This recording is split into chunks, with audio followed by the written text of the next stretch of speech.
The 18th fairway, and Justin Rose.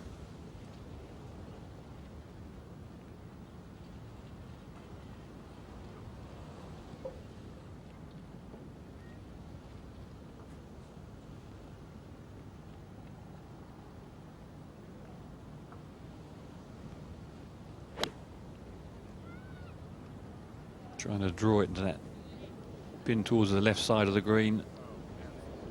And gets, I think, a little lucky.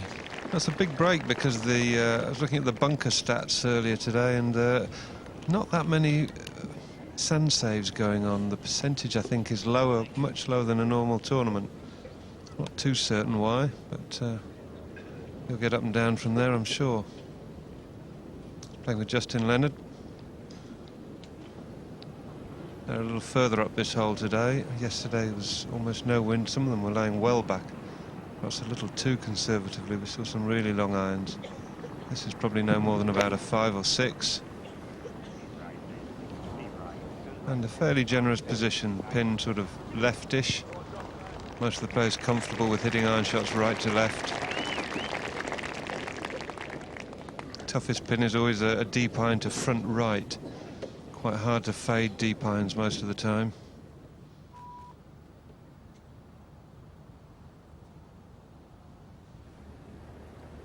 Turks at the 10th for a par.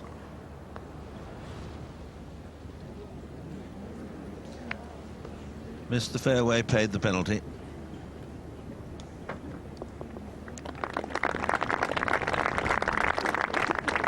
Two under today.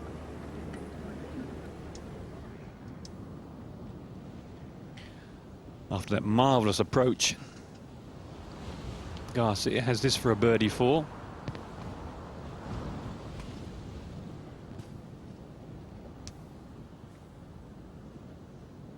The 11th green is fairly adjacent to this one, so perhaps waiting for someone to putt on number 11.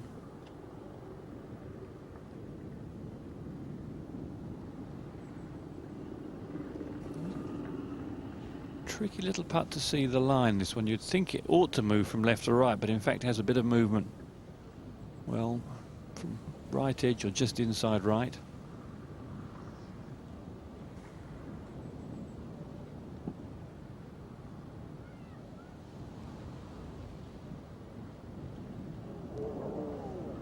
Nice read there, Ken.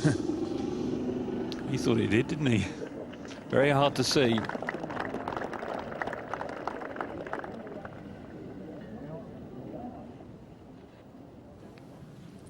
Tatayama at the 3rd. This is a very different hole now, back into this strong wind. Doesn't make any difference to him. The wily Oriental strikes.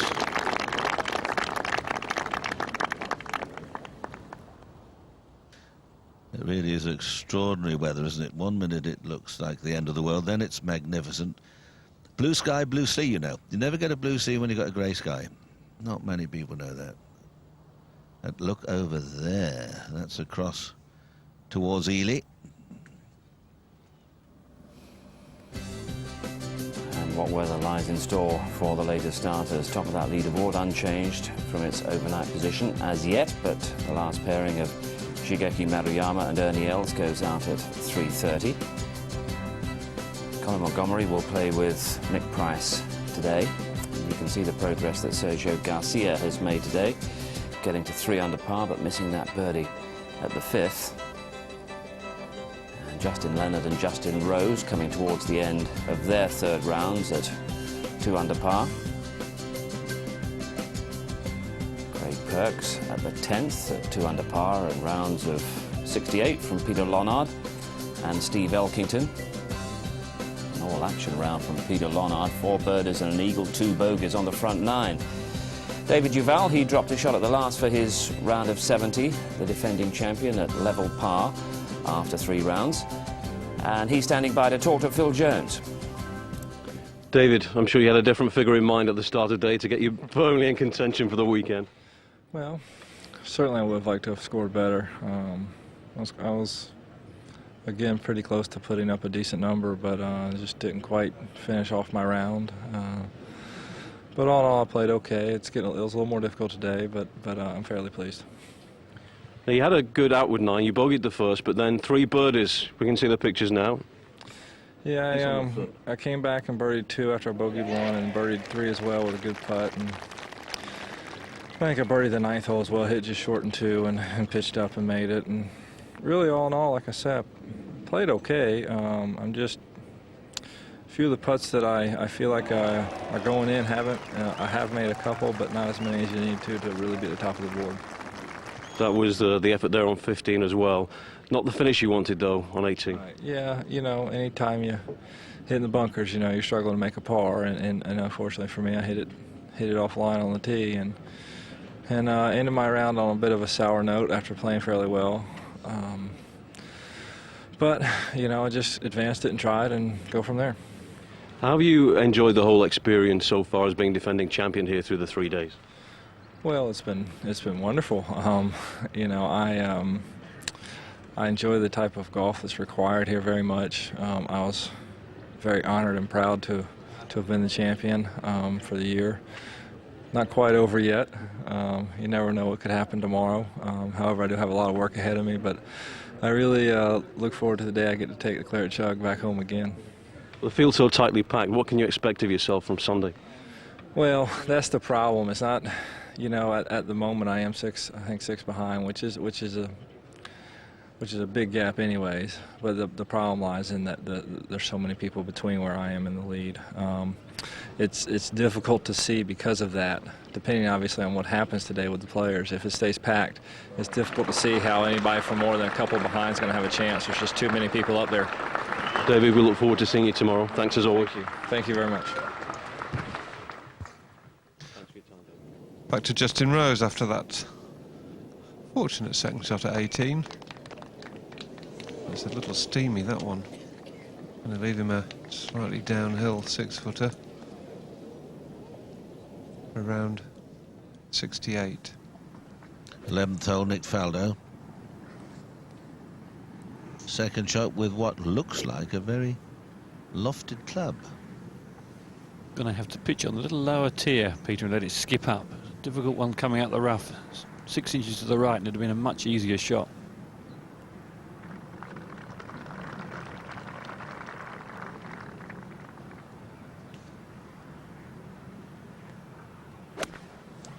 .389 yards, and the wind coming across, and they needed one more. Back she goes. Rose for his par.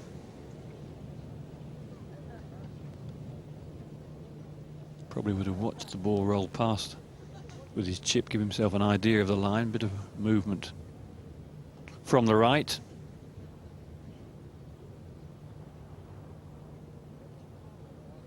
Well done. Great round of golf, round in 68, 3 under. Just the one blemish coming at number 10. He joins Elkington, Lonard and Leonard, all with 68s today, which is the best score thus far. Parnevik, Kelly, Appleby and Duval in with 70. 35 players were under 70 yesterday, 21 on the first day, that lovely day. 35 yesterday, and I wonder how many we'll get today, as Tiger goes through many a routine with all his advisors. There's Butch Harmon on the right, Journey Els. No, it's young Bjorn.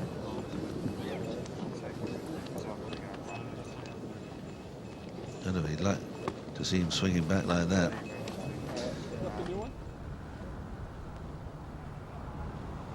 Sergio, a lovely view in the background. 6 tee.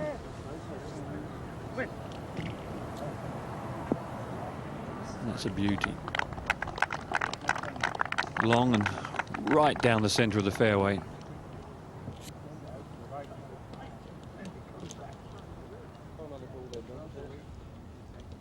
He looks focused and ready, doesn't he, this morning? Calcavecchia, third at the 5th.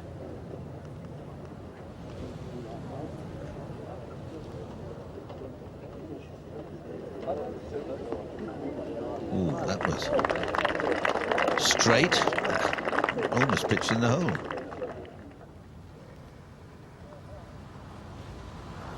As Ken was saying, the pin here cut over a ridge. It's only about 8 feet from where it was yesterday, but it's nearer the higher part. High part of the ridge there is about 10 feet right of the pin. We've got to give this a fair old whack. There's a slope up at the very front of the green, it flattens off, and then there's the slope he's got to get up and stop it by the pin. With a strong wind, this isn't easy.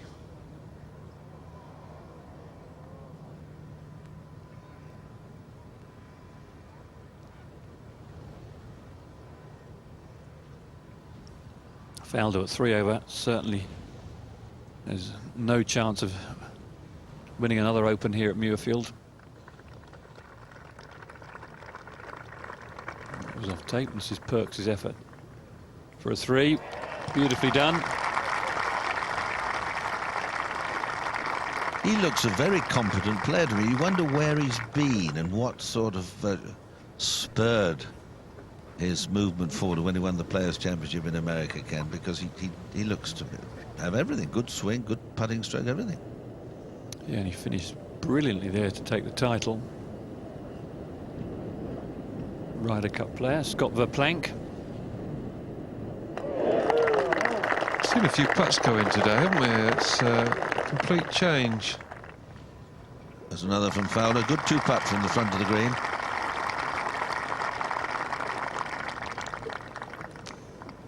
The Open was first played in Muirfield in 1892, so they've had a few rounds of golf here over the years. Do you know who won? Yes. Harold Hilton. And he designed Ferndown Golf Club. Went my on. father's old Did he? club. Yep. And That's marvellous too. look That out, course. here's Calc. No. And the 16th hole at Ferndown is called Hilton's. It was his, Really? one of his favourites. Yeah, Harold Hilton. I didn't play golf with him. It was No. back in there. He went on to do great things with hotels, didn't he? Yeah, he had a few of them. I think that was a cousin.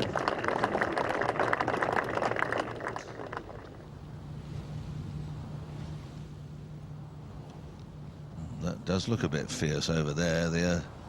The North Shore has disappeared.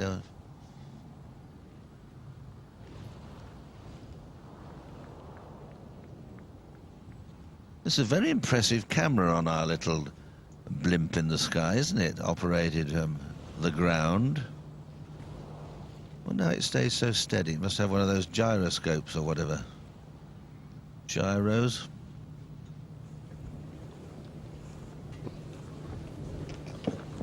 Par 4 12th. 381 yards. I think Tiger could drive this one, you know, today if the wind's behind. Nicklaus drove it years ago.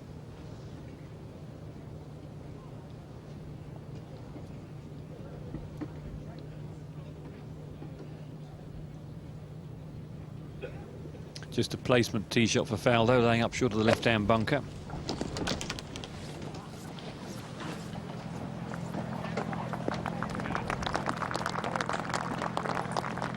Well, Nick Faldo's hit the perfect tee shot. He's avoided the bunker on the left-hand side and found the fairway. Good view of the pin. We'd expect him to get it fairly close. It's all downwind at the moment, this hole, and Craig Perks made a little bit of an error. Put it in the bunker on the left-hand side, so Faldo did well to concentrate on just making good contact. But the weather out here looks as though it could deteriorate very quickly and looking very grey.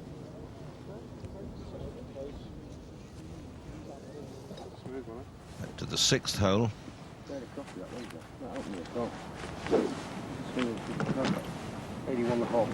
Gary Evans. Aim it right at that stand.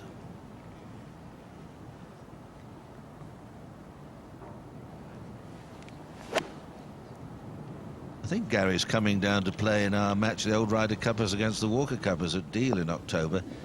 Wilson, young Wolstenholme is the captain of their side, and they bring in these young fellas, which is a bit unfair. Oh, hello. They must be Duffys. They must be the Duffy supporters, surely. Well done, gentlemen. Duffy will be proud of you.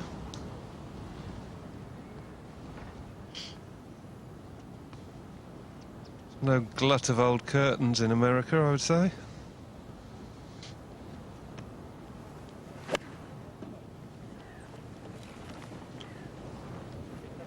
think he kind of likes it, and that really is another glorious shot, threading it through the little hump on the right and the bunker on the left. See some really top quality shots from Garcia.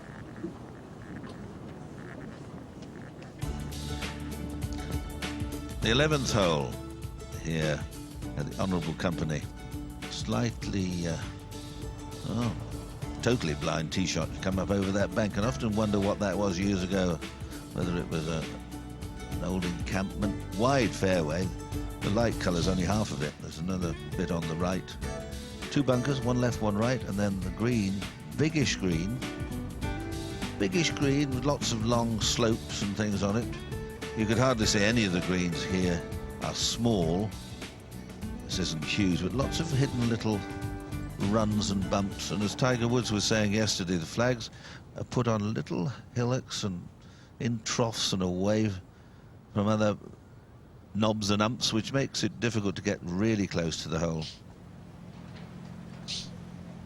Little gathering pin on the back right. If you get this one right, you can ease the ball in from the left of the pin and it sort of drifts towards the flag, but missing it on the right is a, well, it's a pit of a bunker.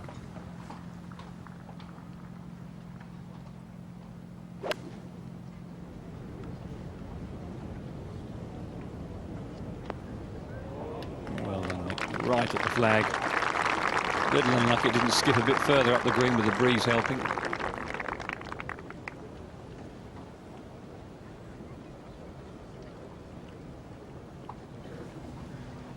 Well, Craig Perks on the last hole certainly took advantage of a very wayward tee shot, and he's wayward again on this hole in the bunker, but he can reach the green, and I think he can actually even get it through to the flag. He's only got 128 yards to the pin.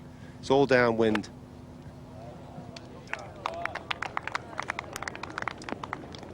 Whoop, that's okay, just.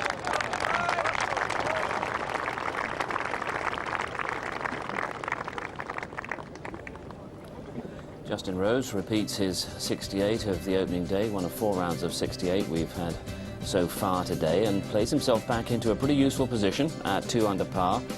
Currently just those 4 shots off the lead. And we can hear from Justin now with Phil Jones. Justin, well done today. Started 1 over, couple of birdies on the front 9, and then you're right back on track. Yeah, it seems to be that way. The wind's picking up too now. I mean, the last 4 or 5 holes, the wind really began to blow, and I feel like, you know, the afternoon guys are going to have a bit of a tougher day out there. But the conditions then greatly different from the first 2 days? Yeah, I mean, it was actually very nice up until about 12, and then you could just sense it sort of is trying to pick up, and it's getting a bit of rain in the air. So, you know, the first 2 days were actually very benign, quite easy almost, to be honest, and I think today it could be showing its teeth a little bit. What did you have in mind at the start of the day to keep you right there in the mix of things and put you, in fact, in banging contention come Sunday?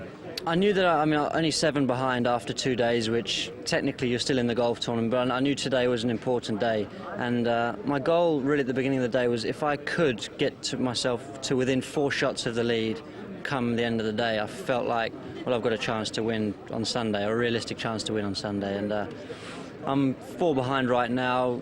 Somebody's probably going to pick up a couple, so who knows? But I'm pretty happy with my day's work. I think I'm going to move quite a long way forward today. It's been an up and down tournament for you. How would you sum up the experience so far, the 3 rounds of the Open? Fantastic. I mean, the Open's always a special tournament for any British player, so but to play with Tiger Woods the first couple of days, and Mary Armour, who was leading the tournament after 2 rounds as well, or joint leader, it was a good experience. I mean, it was a huge atmosphere. I felt like I dealt with it pretty well, but yesterday just my putting was basically atrocious, and I think that hurt me a little bit. Otherwise, my name would be out there on the board too. Well, a good round today is 68. You're right in there still. Maybe this wind will help you. We never know. Yeah, I'm going blow. But yeah, as you say, I mean, it's all luck of the draw. Thanks, Justin. Thank you. It might not have to blow much harder because there's another belt of bad weather seemingly moving into the course. But Justin reasonably content with the way he played, and his playing partner of the first 2 days is down there on the practice ground, and a terrific atmosphere and a lot of hard work going on down there, I'm sure. Dougie Donnelly is there. Yes, thanks Steve. Terrific atmosphere down here. Big crowds of course, as most of the leaders are here now, and just behind me Tiger Woods and Mark O'Meara, those great friends and near neighbours in Florida, and they're, and I don't know whether it's coincidence or not, but Tiger is headed for that straight same corner of the practice range in all 3 days. I think it's perhaps less to do with the fact that he's superstitious than that it's closest to the entrance, and of course as we all know, when he's got his game face on, when he's in the zone as they say, he's not a great one for banter with other players, and if he had to move along the range there's inevitably a bit of chat and a few laughs go on. That's one of the great features about the practice range. There's a lot of banter goes on between the players and caddies and all the various coaches who are around. In fact, Tiger arrived just at the same time as the Duke of York left. I'm not sure who had the greater security, but I think I know whose was the more discreet. But His Royal Highness, of course, is a committed golf fan. He's very knowledgeable about the game. He had a few words of encouragement with most of the European players. A long chat with Darren Clarke, who's just left for the first tee. But Tiger and Mark O'Meara coincidentally playing together today, both at 4 under par, and knowing them, I'm sure they'll have a few dollars in their own individual match. Let's just fight our way through the crowd here a little bit and see some of the other players who are warming up. 1 or 2 have already completed their rounds, of course. Sandy Lyle was out early this morning, so was Bernard Langer. Colin Montgomery arrived just a few moments ago in very good humour, got a nice round of applause from the many fans of his who are here watching him practice. And Nick Price came in earlier and glanced up towards the sky and said what everybody's thinking, have you seen what's coming in? So I think it could be a very interesting afternoon for those leaders when they finally get onto the course. Well, you're not wrong there, and already little spits of rain are hitting the windows of our commentary box. And it's time for us to tiptoe away and leave you in the very capable hands of Alex Hay, Wayne Grady and Sam Torrance. And thank you, Peter. There we are, all lined up. In our very comfortable little box as the rain starts to come down. Alex, look at that. Yes, it certainly is coming straight in off the first, the 4th. Gary Evans here at the 6th. And a nice putt there for Gary, and that's a birdie 3. He had a bogey on the first hole, as many have done, and he had a bogey at the previous hole. Incredible how many 6s have been recorded at that 5th hole. He's playing with Sergio Garcia, who's 1 under for the round.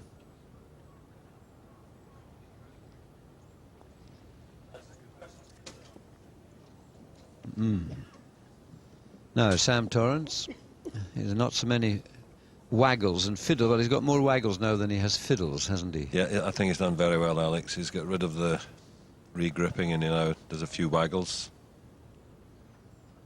Just gets on with it. Playing well. Going nicely, nice position, and the weather worsening. Well, it's nice to see him on this side of the Atlantic. He spent so much time in the United States now.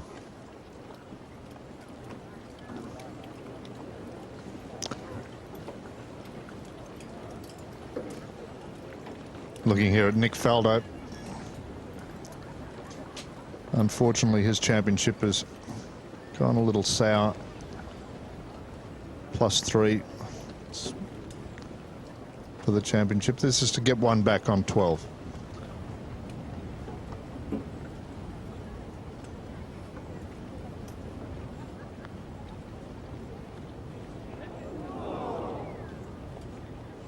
Well, I'm sure he'd be delighted with being 1 ahead of the great Jack Nicklaus in rounds under 70 in the Open Championship.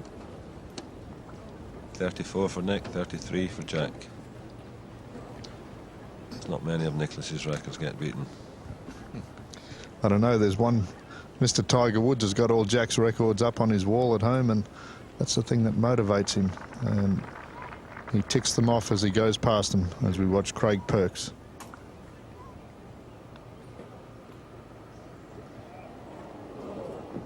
I read a statistic the other day, in the first 22 majors, Tiger Woods is 100 shots better than Jack Nicklaus was. He's 100 shots better, but he's 1 major better off. The scoring is a lot better, but Tiger's won more than what Jack did at the same time and the same age.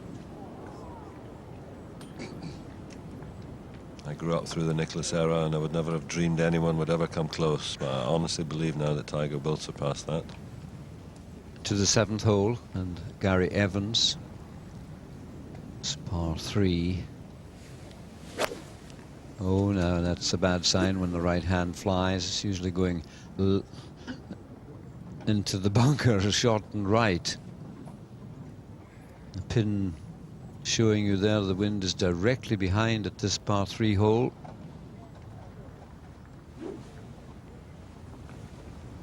Now Sergio, see what he's learned from that. Quite a bit of loft on there, Sam. 7 iron, it looks like, Alex. Very good wind player. This is one boy that won't mind the wind getting up.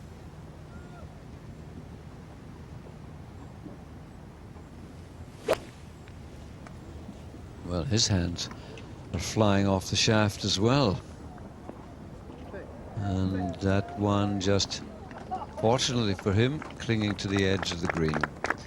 It's quite a severe elevation up to that green, and how difficult for some of the cameramen. Craig Perks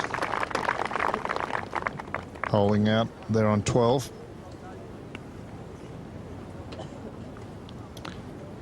Perks is 3 under for the day, 3 under for the championships. And Nick, this is for his par 4.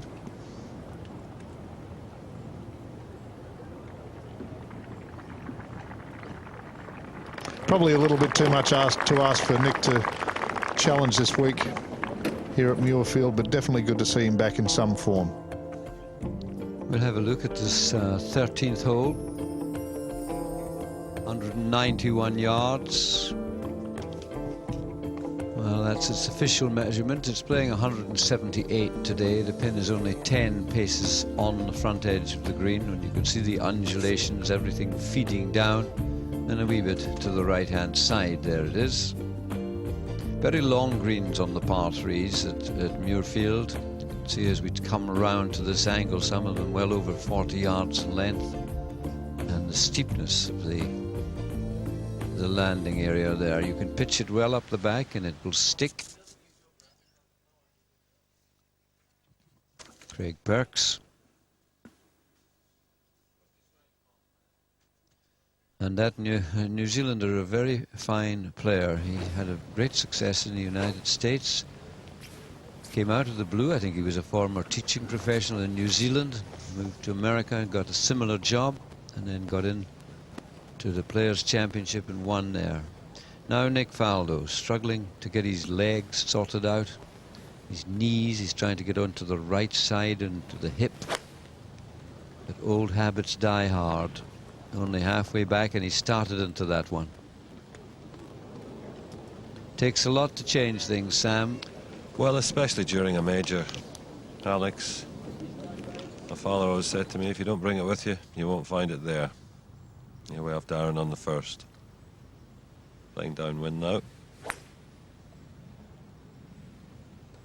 Getting closer and closer to the final pairing this afternoon. Darren Clarke playing with 2001 US Open champion Retief Goosen. Now Sergio.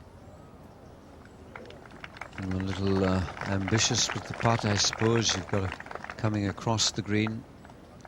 That's a good 6 feet past.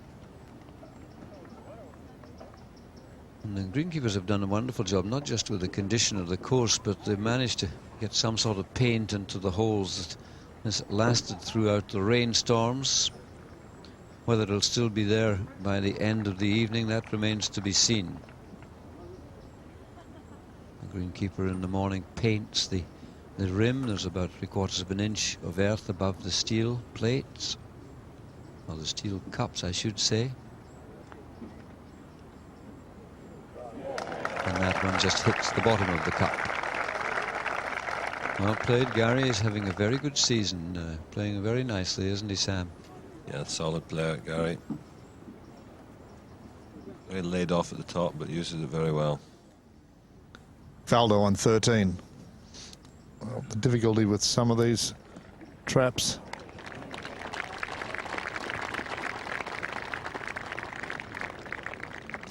Well, just a good effort to get the ball onto the green there for Faldo. And at the moment, the weather is the worst it's been the entire week. The wind has got up. Now Garcia for his par. And that is a costly error. A shot dropped. He was only just off the very edge of the green. A little hasty with his putt for a birdie.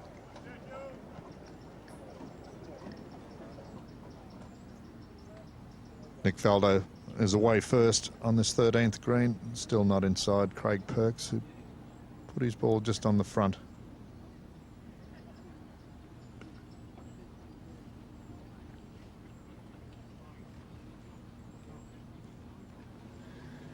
Well, the conditions out here are absolutely awful. It's a sort of fine, misty, damp rain, and the temperature's gone down by 5 degrees as well. And really, this is about as bad as it's going to get, I think, today.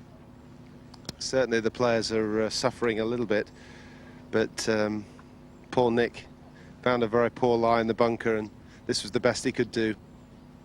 Sam, what did you do? Were you a really good bad weather player? I mean, being from Scotland, you would have had a chance, wouldn't you? Yeah, absolutely. I mean, I love the elements. I love to grind it out where par was a good score.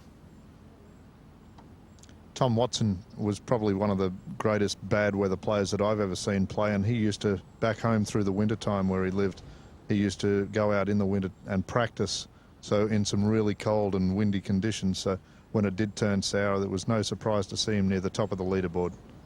Never had an option where I came from. You had to go out. Nick Faldo for par. Downhill, break maybe a little left to right. Only advantage here, he's putting back into the wind.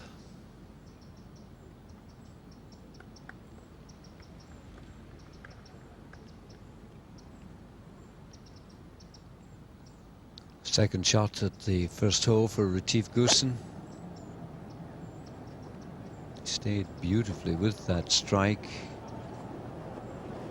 and here it comes. Good shot. Big Darren Clark, a great Open Championship he's enjoying. He's got a lofted club there, Sam. What's that? It only looks like 8 iron, Alex. He took 3 wood off the tee, and it's playing downwind off the right, so good chance for a good start.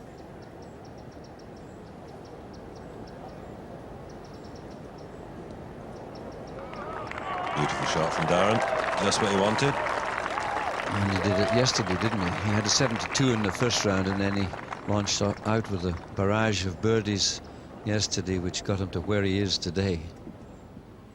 Craig Perks a birdie on 13 to go 4 under and only 2 behind.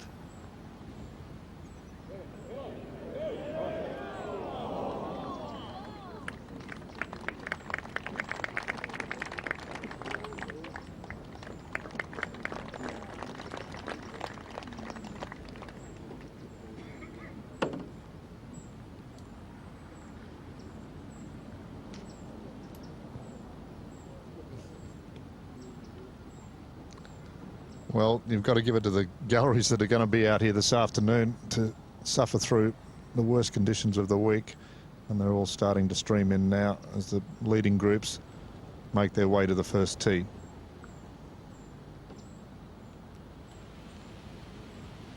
Ian Garbett at the third hole, an English player, former amateur champion. Another putt. Very good putt indeed from Ian. Good championship for him.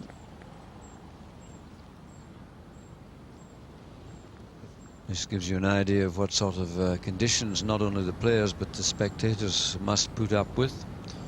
And you have to compliment the workings of the blimp. I was talking to a young man involved with it, and as we go to Garcia.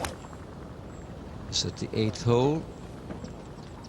The picture's showing you from on high, and the one nice thing about the blimp that we have here at Muirfield is it makes no noise. And sometimes when you have a golf course with one with engines on it, it's just a persistent buzz in your ear all the time. Sam? Absolutely. This is the 8th hole's been very tough to do with a couple of 8s, a couple of 7s. It looks like the first screen through all that rain and mist on the lens of the camera. So difficult for everyone out here, not just the players in the galleries, but the cameramen and all the staff that work here from BBC to bring you these magnificent pictures. Have their hands full. Quite magnificent. Well, I mean, they have been magnificent. That's not his fault. And they will be. The wind coming hard in from the east.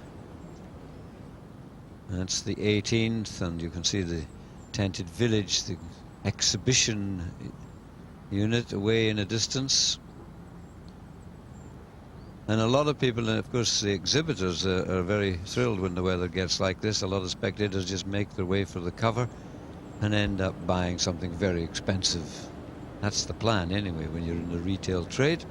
Now Retief, the umbrella over the ball, just keeping the water off it. It'll keep the water off the player for a little while, and then the caddy has to get out of the way. He cannot shelter his player. That's it. Now you're on your own, mate.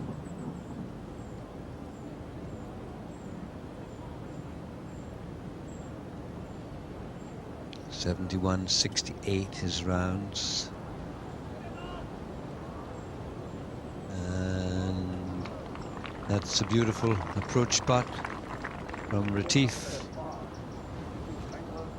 He gave one of the great exhibitions of putting when he won the United States Open Championship, Sam.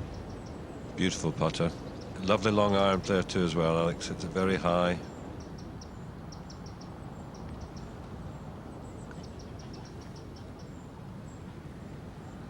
We're going back to the first tee, and Ian Poulter, 69, total of 138, only 2 shots behind our leaders. This morning we saw players taking drivers and 3-woods off this tee as it was back into the breeze, and now it's swung around, so it's into their backs and slightly off the right.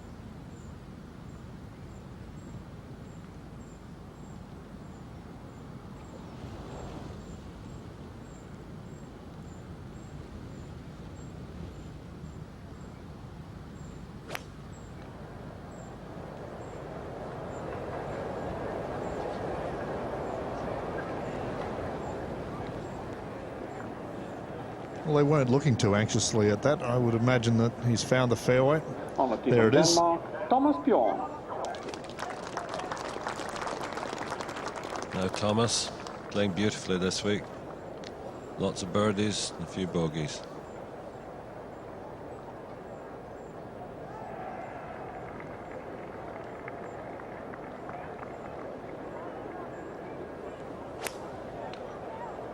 Very positive swing, straight up with the tee.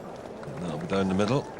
I like his swing. I like his whole demeanour, Thomas Bjorn. He just looks like someone that's, when he's playing well, he's confident, but he's also someone that doesn't look afraid. He's not scared of anything, Wayne. You're dead right there.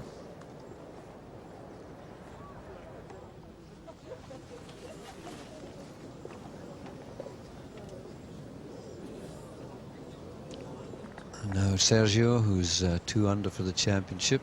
Second shot to the 8th. Tee shot safely past a sea of sand.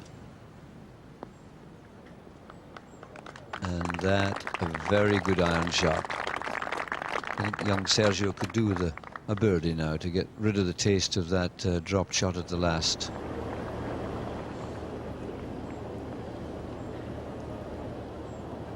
Darren Clark for 3. Well done, Darren. Can't ask for a better start. And you can rest assured there's no finer win player out there than that young man. Even putting the pin back in, look at that. Player's work is never done. Well, he knows his caddy's got enough work to do out there today. Billy Foster, one of the best caddies out there. Now then, Nick Faldo over on the left of your picture. Annie Sunesson, she's now of course a married lady, but waiting there for the big fella to arrive.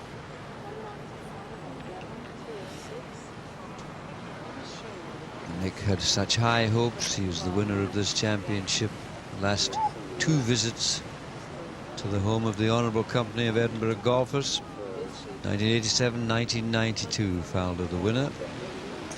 But there, with a big smile on his face, on the practice ground, Montgomery.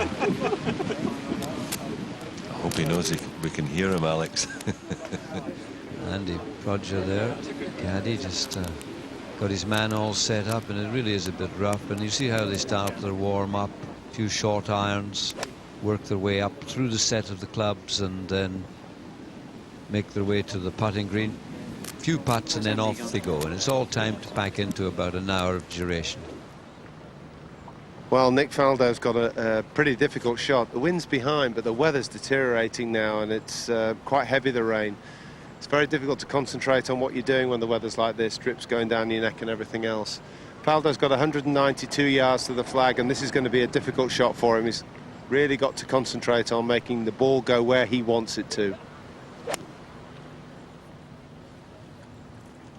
That was always the secret, I thought, to the game, is hitting it where you were looking. And what a great shot. Almost jams the flag.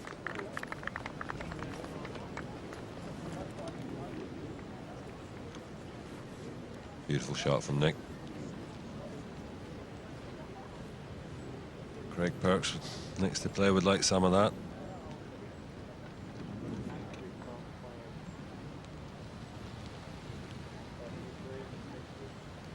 Sometimes you just don't know what to do. You're busy drying the club head off and the grip's getting soaking wet, and it goes vice versa. Tell me, Well, Alex. Craig Perks is just a little bit further up. He managed to avoid the bunker on the right-hand side of the fairway. He's actually found a little divoty lie, and this sometimes makes it just that little bit more awkward for this shot. But with the flag front right, he's really going to have to be very careful about not leaking the ball from left to right. Is it Dreich out there yet, Alex? It is now Dreich. I was asked that question this morning when it was Dreich -1, but it's now Dreich +1 as Perks plays his second shot.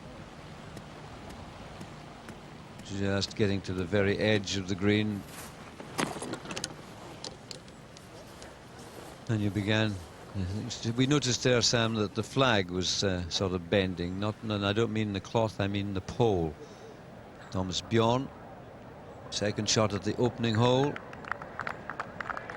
And that's a pretty good shot. Yes, there it is, coming through the little drops of water, and it's almost stone dead. A lot of people have been asking for wind to come, but they meant wind and sun. When you get the wind and the rain, it becomes unpleasant for everyone, and you can't really see any of the views. Gullen Bay out there to the top of your picture, Gullen Hill, and the 3 courses up there, and then over the top and down to the comparative cam of Lough Ness. Wasn't it the Saturday in '92, Sam, that was a really foul day as well? Didn't it blow and rain that day? There's been a few over the years. I think the rain a wee bit heavier now, but the wind seems to have dropped a bit. Sergio on 8 for birdie.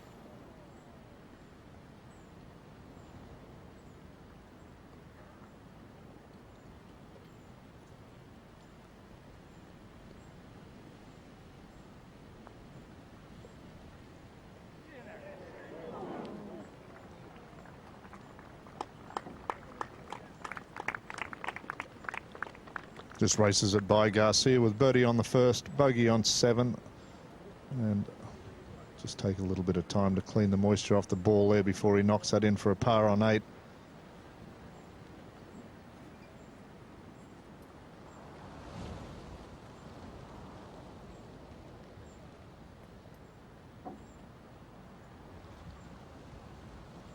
This rain will just slow proceedings down a little bit today.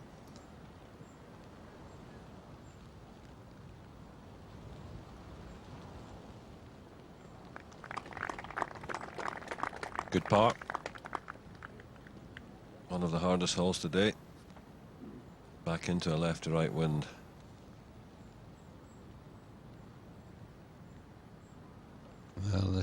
The Tiger will be going in a few minutes' time. A variety of models. Oh, there's the TW around his collar. We're waiting for your son. Scottish sun, yeah, we promised it to you, love, but you're not going to get it for a few minutes. However, Tiger will brighten up your life. And so will this fellow. Podrick Harrington out there on the range, just going through the last parts of his routine. There's Mark O'Meara. There's partnering the world #1 Tiger Woods today. Mark and Tiger live very close together in Orlando, and both live and play at Isleworth Country Club.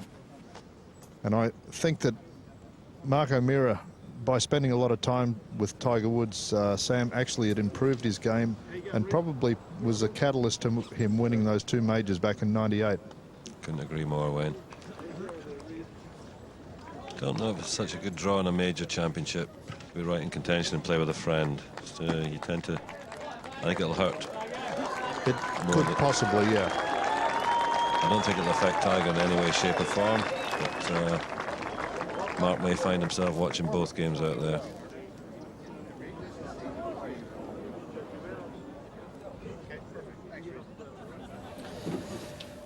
And what a battle those leaders and the rest of the names at the top of the leaderboard yet to go out, facing the conditions that we've got here at Muirfield. I'm sure the weather is contrasting greatly to what you're enjoying elsewhere. But that's what is required to win an Open Championship. You have to cope with absolutely everything. Now, there are different ways in which you can enjoy our coverage. Obviously, our coverage is going to continue right the way through here on BBC One, and eventually we'll complete the day on BBC Two. But there is BBC Interactive as well, if you've got a digital set, a digital receiver, and a handset as well. And this is what's on offer there.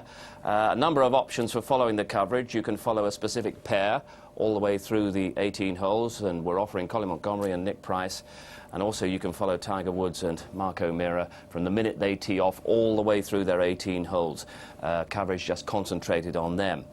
Got dedicated coverage simply at the 18th as well, just to see all the groups, all the pairings finish in this third round. And we've got updated third round highlights continuously as an option as well. But the continuous option is to say with us here on BBC One, we will maintain the coverage, whatever the weather, whatever the conditions.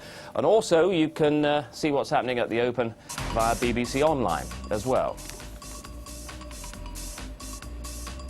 Comprehensive coverage of the championship. Log on to www.bbc.co.uk/golf, BBC's website dedicated to the Open Championship. All the latest news, features, live scores and statistics, plus Peter Allis's guide to the course, our golfing diary with all the gossip on and off the course, and your chance to email the team here at Muirfield. That's BBC Sport at the Open, online, 24 hours a day. So follow our coverage, be it terrestrial, be it interactive or online.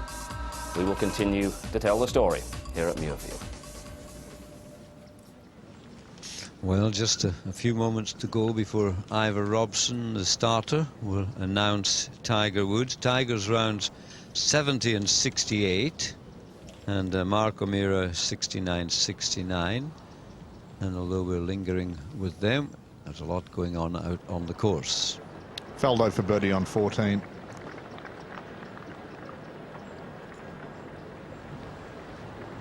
Nothing happening for him. Only the one birdie back on the third for Faldo.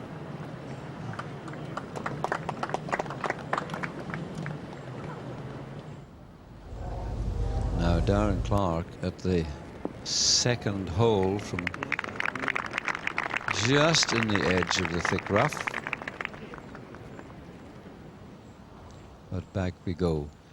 And it's rather interesting. We're looking at two of the greatest players with many majors, including the Open Championship and the US Masters, United States Masters, and yet they're not the final group. There's Ivor Robson. They're not the final group. There's 6 more lots to go this afternoon, and most of them a little better off score-wise than these two.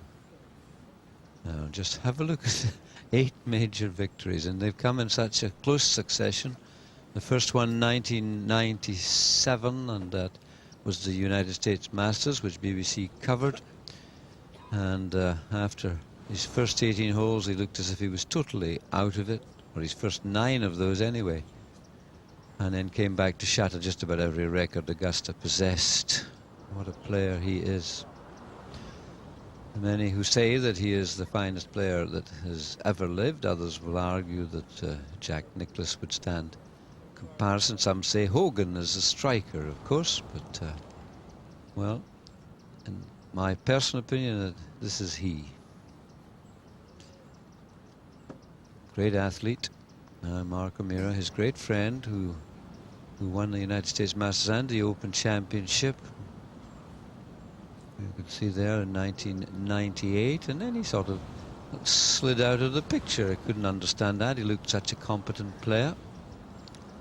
And it's 2:30 coming on to the clock, and they really run in a very punctual manner.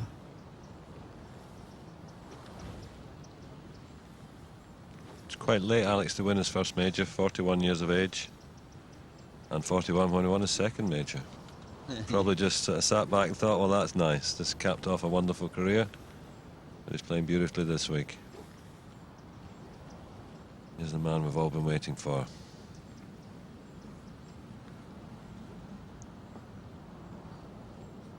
Rain seems to be off on the first tee. Tiger's not bothered about it. No umbrella Ladies up. and gentlemen, may I once again remind you that cameras are not allowed on the course and mobile phones should be switched off at all times. Thank you.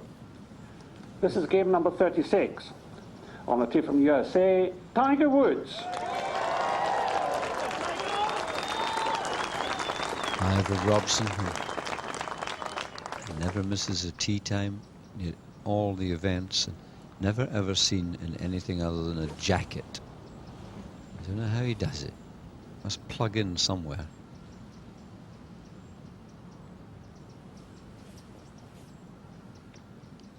Concentration, intense.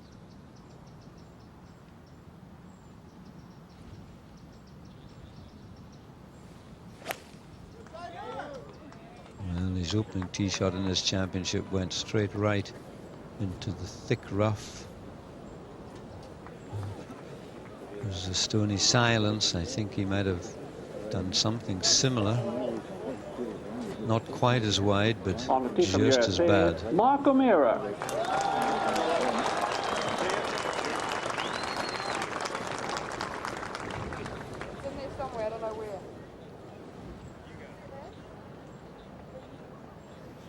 Woods ball in the right-hand rough. I don't think they've located it yet, but they have the area.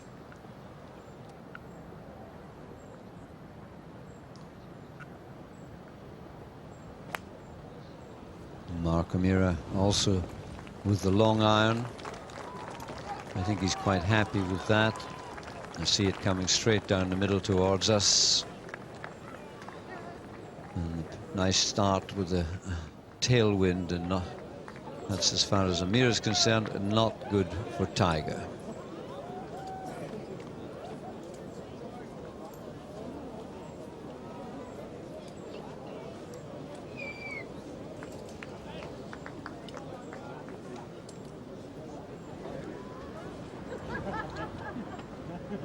Maggott on the fourth, this par 3.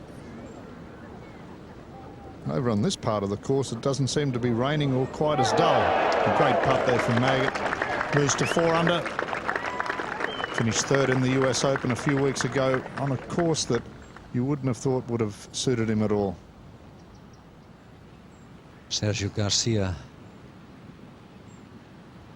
This is a much better routine before the ball.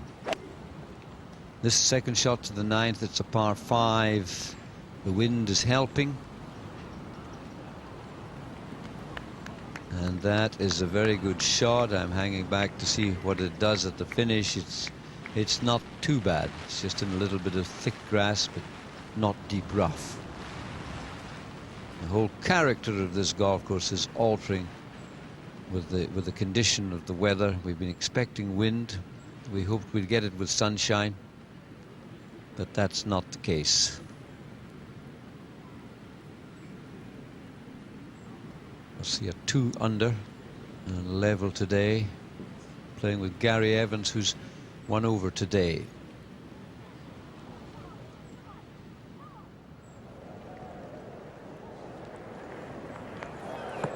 Woods and O'Meara making their way down the first fairway. That's Mark O'Meara in the middle of your screen. You can see his ball safely in the fairway.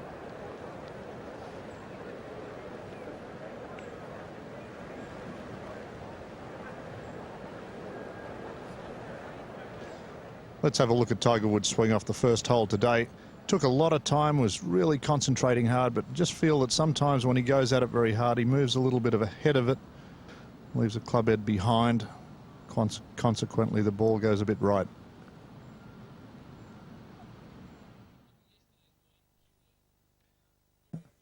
And here's a look at yesterday's swing.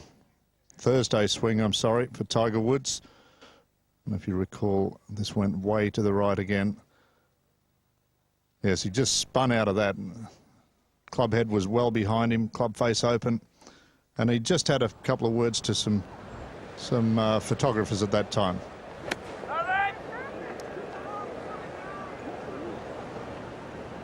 Well, on day one, his recovery was to the centre of the fairway. Well, that's gone towards the right-hand bunker. I can't quite see if it's gone in, but towards it. It wasn't too bad a lie, but conditions are absolutely foul out here. Gusting wind and driving rain. Beverly, is that the bunker about 40 yards short of the green or the green side trap? It's the one short of the green on the right-hand side. Much harder shot if it's gone in there. Mark O'Meara, his second shot. Hold, hold, hold, he cries. There it is, just trickled off to the left-hand side.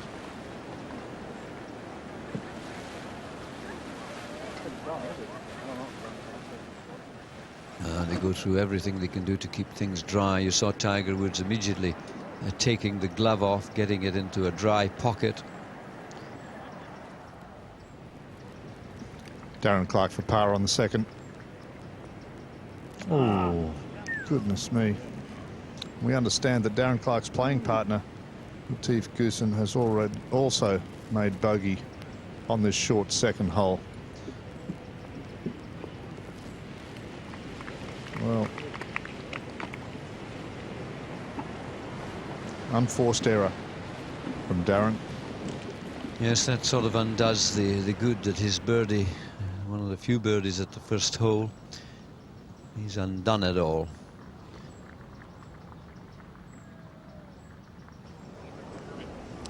Well, Woods' ball has missed the bunker to the right of this green, the one that's about 30 yards short and just about a foot outside it. And it's if I said a straightforward chip and run, it's a nicer shot than if it hadn't have landed in the bunker. That would have been really difficult. But judging the pace of it downwind and in this weather, really not easy. Thomas Bjorn on the second.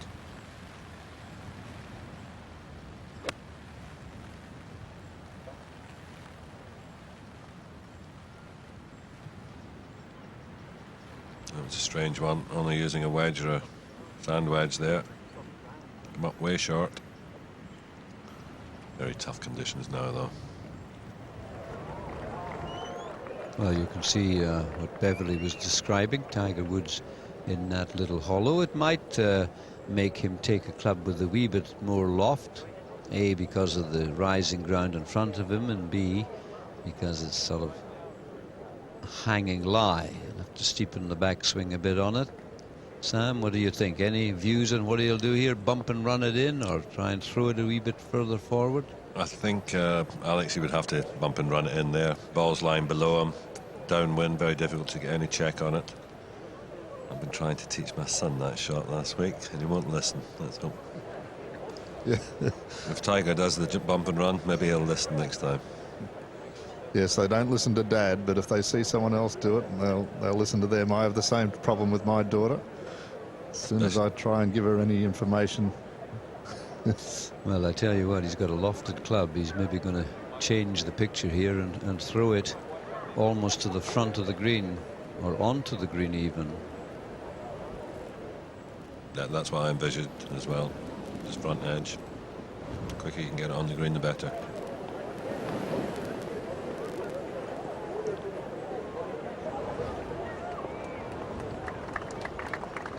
The wind helping to sweep it a good 10 feet past to the hole. Not a good start for the Tiger. Actually noticing the flight of that little chip there, Alex. The ball actually moved about a foot left. Shows you the strength of the wind, and such a short shot still moved the ball left.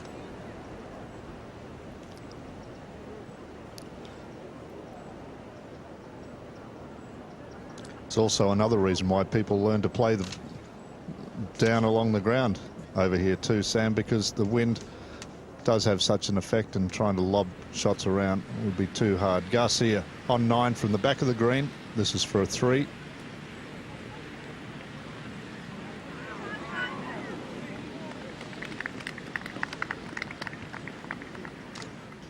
Now Mark O'Meara.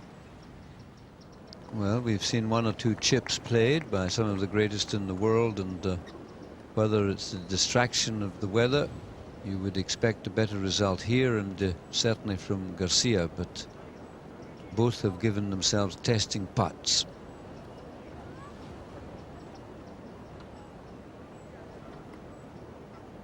Been described as one of the toughest opening holes in golf, I think, mainly because the wind was coming against in the opening days. Today it's absolutely behind. It's the rain that's making it difficult. Garcia for birdie. Left to right. You saw the chip shot break to the left as it was going past the hole, so this one will be left to right, down the hill slightly.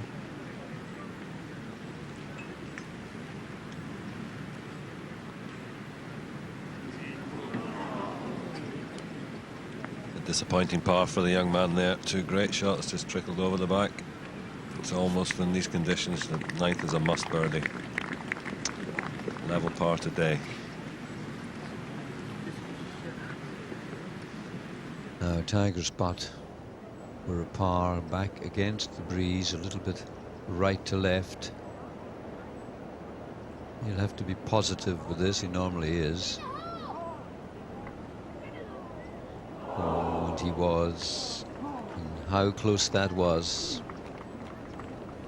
Shot dropped for Tiger Woods, and the same mistake as he made on day 1, taking an iron from the tee and scattering it into the thickest of rough.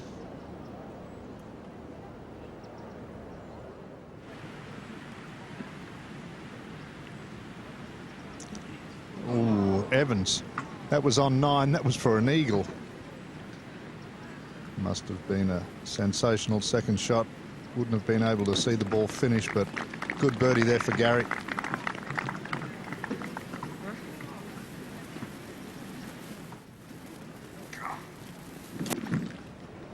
Now back to the first green, and Mark O'Meara, who probably not relishing this putt. The wind's coming from behind, the break the other way, as he almost bent his knees to help aid that one into the cup, but that's a good opening 4 for O'Meara. Solid swinger, well designed for the wind.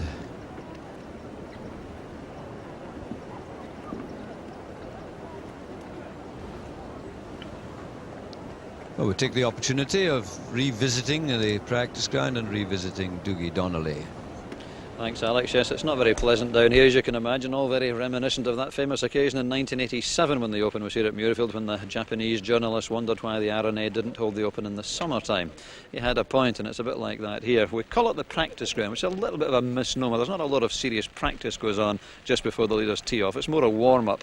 And of course, in this weather, you're not warming up at all. It's cold, it's wet, and it's getting very windy indeed. So very few of the players are hitting very many balls. Ernie Els down there is just hitting a few wedges, just getting the muscles moving a little bit. Colin Montgomery left about 5 minutes or so ago. He's not a great practicer, as we know, Colin. I'd be surprised if he hit more than maybe a dozen or 15 balls. Padraig Harrington's here as well, of course, sheltering under the umbrellas with coach Bob Torrance and his caddy Dave McNeely. And of course, it's a difficult day for the caddies, trying to keep clubs dry, grips dry, making sure the players get an adequate supply of towels and gloves. It's really quite unpleasant, and everyone hoping obviously for an improvement, but at the same time these players are well used to playing in these conditions, and they'll make the most of it. But as you would imagine, not much activity down here just at the moment.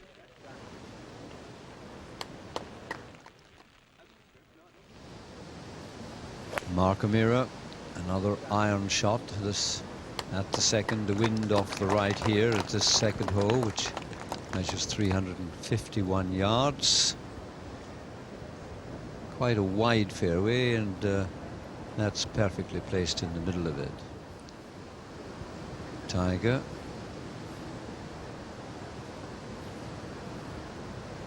Another long iron shot. That looks no more than a 4-iron to me, or maybe even a 5.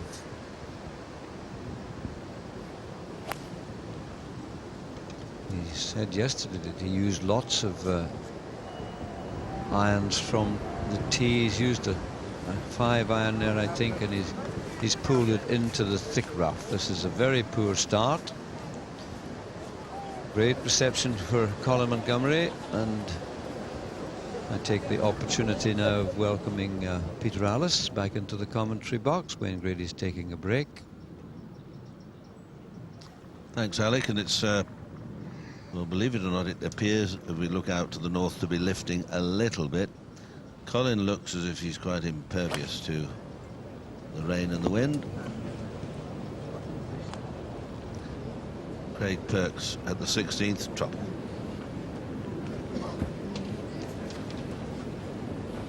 Now Faldo.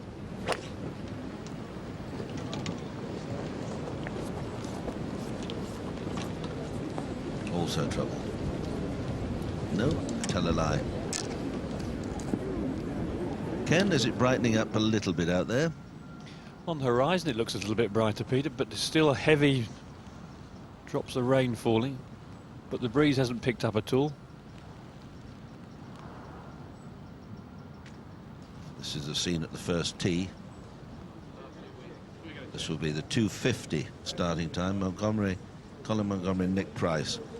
Very nice match to follow. They won't be going for about 5 minutes, though. They're early on the tee. John Paramore just moving on the right there with a shooting stick umbrella. He's Europe's most senior referee, and he's going round with this match. Awkward shot for Faldo, Sam. Yes, it's never mind the elements. It's in an awkward downhill lie there. He's got plenty of green, and he's chipping back into the wind. Sort of hogs back in the middle of the green. When it gets over, it tends to keep wandering on.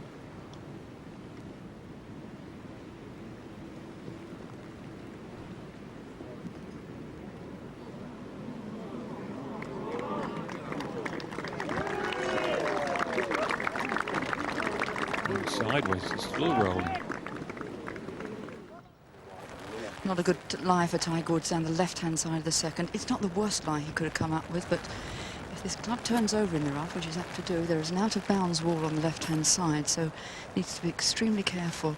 If you can get this on the green, it'll be good. 159 to the flag. Into the breeze, off the right.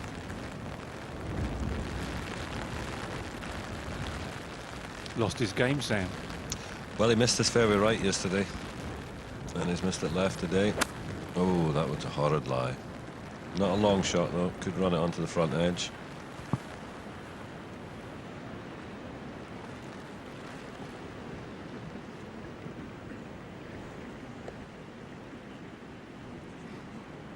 This is more like it, Tiger. You get to love it in the end.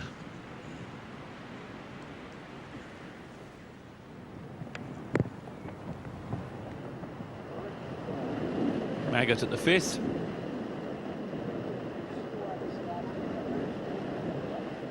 Along the ledge. Beautifully judged. Should be a par for him. Maggott at 4 under. Marco Mira's second shot at the second hole. The ball's on a little downhill slope, which in fact is not bad news because that will help him to keep the ball low into this green. The wind really gusting and from the right. Not an easy pin to get at, as that is cut on the right-hand side. You'd almost have to start this at the bunkers and let the wind bring it back, but anywhere left of the pin, leave him an uphill shot.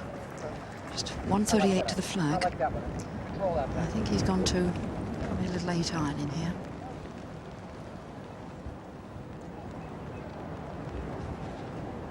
th appearance in the Open, so he's played all these shots before.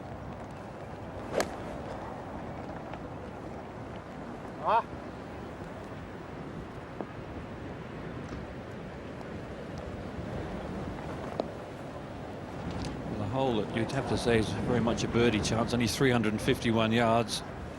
Both these players struggling. The last 9 groups that have gone out, there's only 1 player under par. That's Jeff Maggott after 4 holes, -1. Under par for the day, sorry.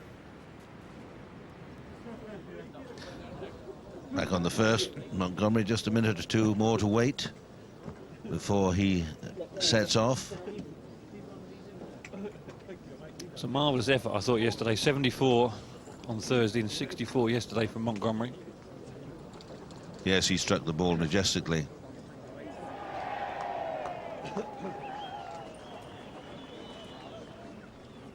Nick Price, 45 now, 3 majors.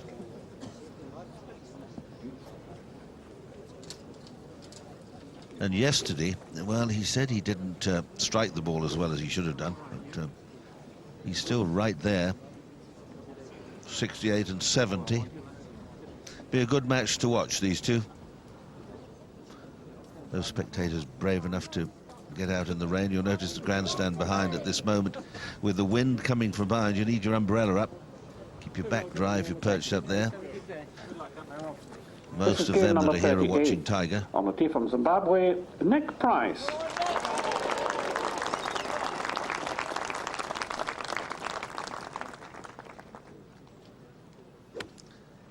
Wind across and right to left. Helping.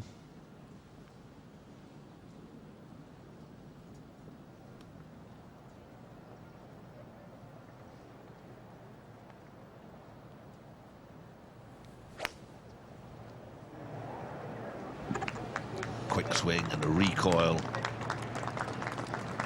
Nice shot. I wonder if Montgomery will go with a little 3-wooder and iron today.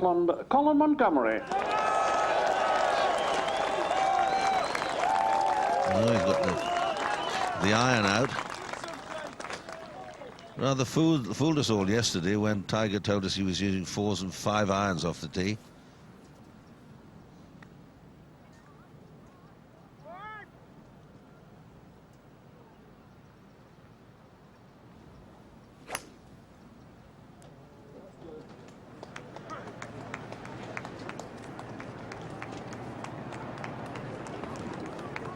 Concern about the tee shot. A wee bit left, Ken. Colin likes to fade the ball right to left wind. You see he's spurning the umbrella, which tells us that the rain may well have stopped, and as we look out, the sky is definitely lightening, brightening.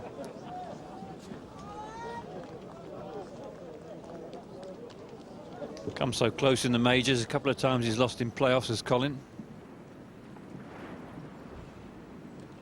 Fowler at the 16th. Slow putt. Oh, must go in. It's been that sort of day, hasn't it?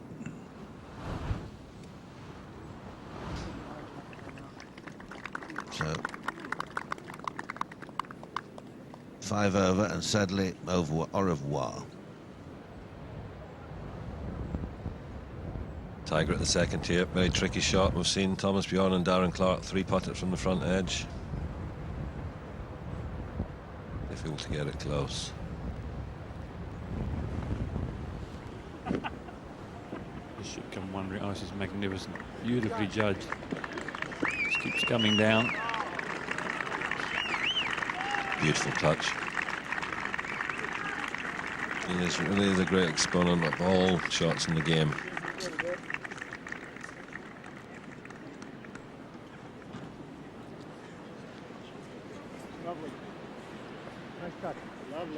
You have a statistic on the US Tour called scrambling. When you miss the green, how many times you get down in 2, and Tiger's always there or thereabouts at the top of that.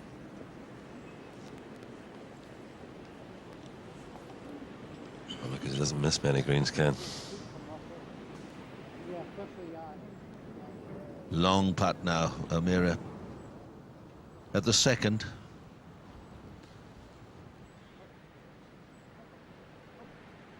Just a little too high, but a good long putt.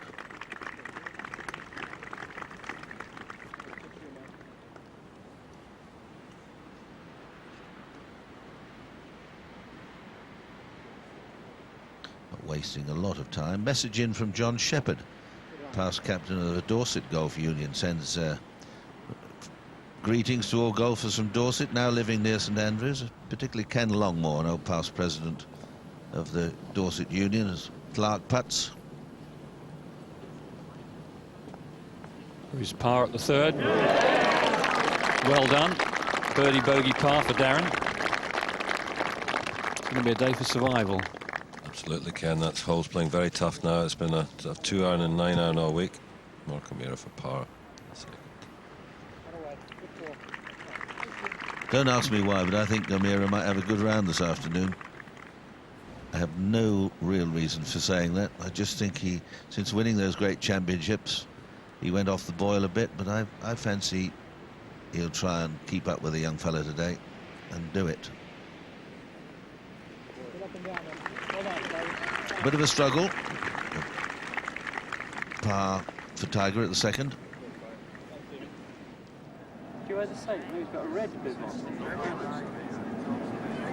Andy Prodger, caddy for Nick Fowler when he first won the Open here. There's where the tee shots are. The first, past the bunker, Price centre of the fairway. Montgomery looks like he's just wandered into the left-hand rough. What I saw on hole number 10, the ball this way.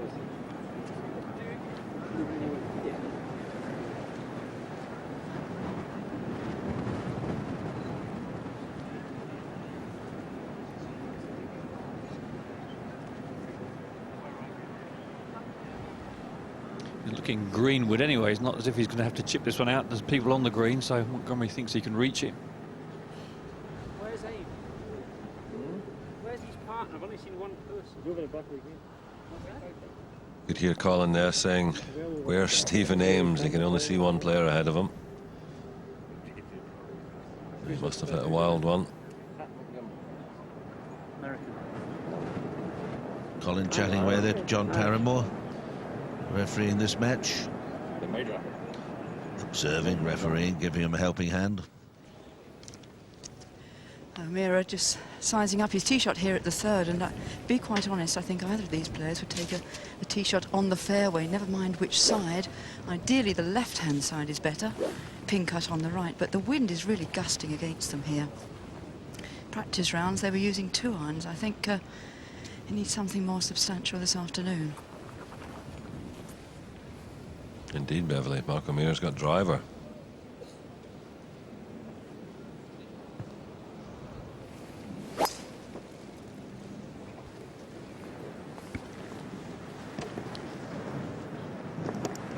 Pointing to the right, and that's in the lap of the gods there.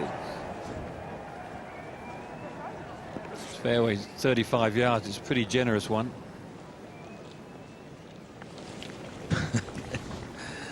Got to keep your lens dry on a day like this. Look as if they're bivouacked there, halfway up Everest.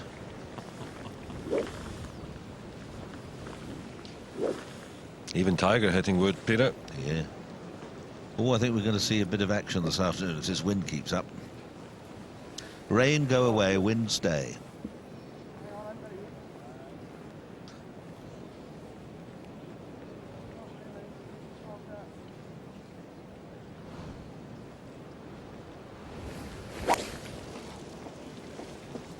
Started out to the right. I think you may have just hit it off the toe of the club. It could be coming back a little bit. Came back and it's okay. The wind was fluctuating there between about 7 to a quick flash 20 miles an hour. We have wind stick measures out on the course. Adam, I know, is out there. His family will be watching. West Yorkshire. Probably worried about their boy getting wet. Garcia for a par.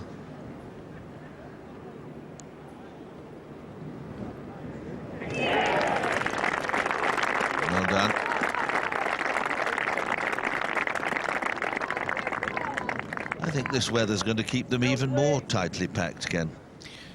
It's going to be difficult to make birdies today. Hard to get your approach shots close to the hole. It's a day for saving your pars if you miss the greens. David Park. Oh, well done, David. That's how to make a birdie. 3 under for David. Putting together a Very tidy round.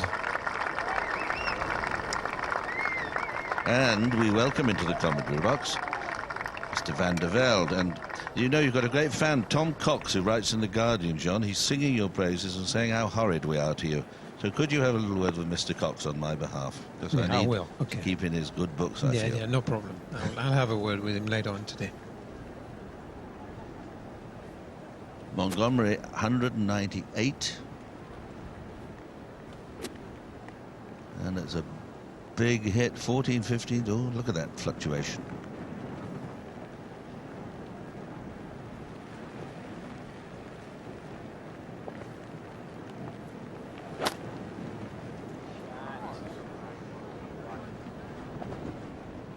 Little low shooter. Beautifully controlled, Jean. Oh yeah, marvelous shot.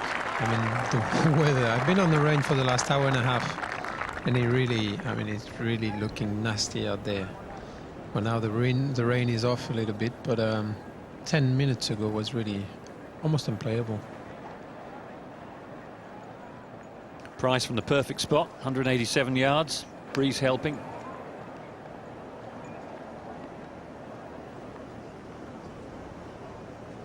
Also using the breeze. Coming up beautifully, that one. Rain gear has improved tremendously, John, over the last 10 or 15. It's lightweight and it is waterproof and quite comfortable now. Yeah, exactly. And now there's a new fashion where you can take the sleeves out, and they're not going to bother you if you want to chip or whatever. Oh, look at that, John. How'd you like a bit of that? Well, I think I'd rather be here, right next to you. A lot safer here. People get the wrong idea, don't they? Oh, yeah. Here we are. There's Jean. There he is up there. He's right there. It's all cozy in here. Alex asleep. He doesn't know. No, he's not. He's come to... That looks like a rescue squad. I don't know, in their yellow suits. There may be the tender from the boat. That's probably what it is. Probably Colin Dalglish coming ashore, sneaking in for a quick 9.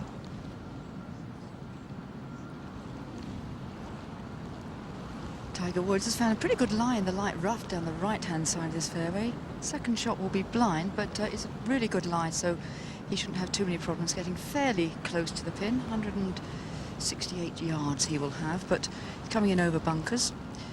O'Meara, on the other hand, not a good lie in the rough.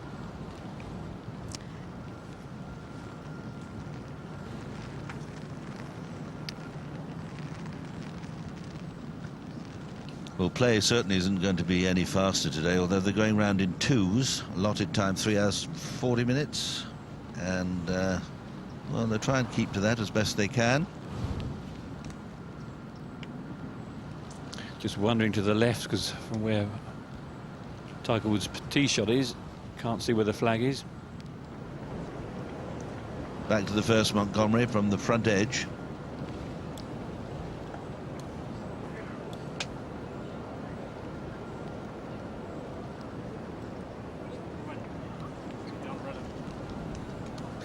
Needs to get away to a nice smooth start, and that today would be 4-4, 4-3, and then no worse than a par 5 at the par 5 fifth hole, which is right into the wind, a monster hole at the moment. 71 or anything under that very good score today, Ken. Yes, subpar round certainly this afternoon are going to be in short supply. Only 4 players so far have broken 70, and that's on 68. Elkington, Lonard, Rose and Leonard. Always nice to cozy your first putt inside a foot. I think it's going to be important to have the pace today, because with these conditions it's going to be very hard to hit the ball close to the hole, I think. It's a great putt.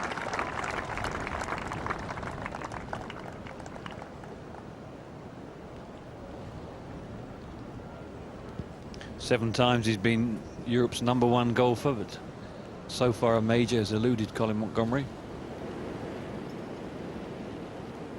Jeff Maggott.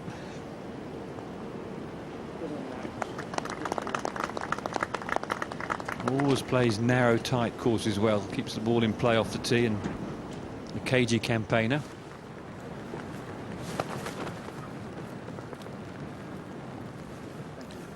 Obviously, there's something ahead of them and can't really play at the moment. Probably the group ahead is still on the green. I was waiting for something, but difficult to keep dry and warm on a day like today. It's so important to keep your hands reasonably warm. 37. It really is a wide tee shot from O'Meara.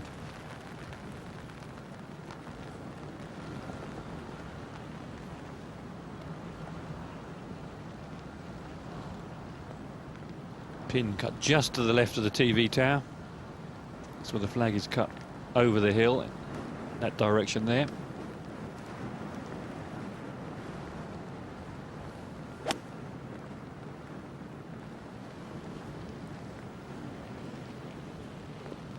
powerful punch shot through the wind. Comes up short, but nice to be on the green, I think, today.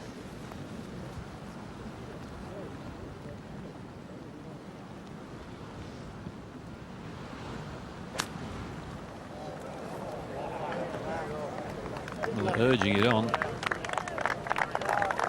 It looks like it's got caught right on the top of the mound. So easy on a day like today. You hit it in the rough and then compound the air and end up dropping 2 strokes on a hole. Price at the first. That was tapping par. in for a par 4. Not a bad start.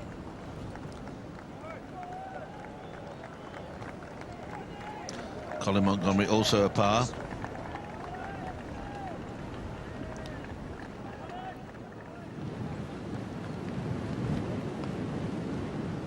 Hole playing much longer now. Garcia's approach to the 11th.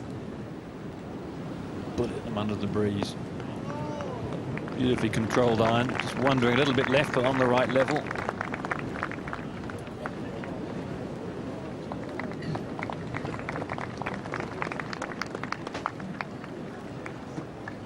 Darren Clark in a spot of trouble.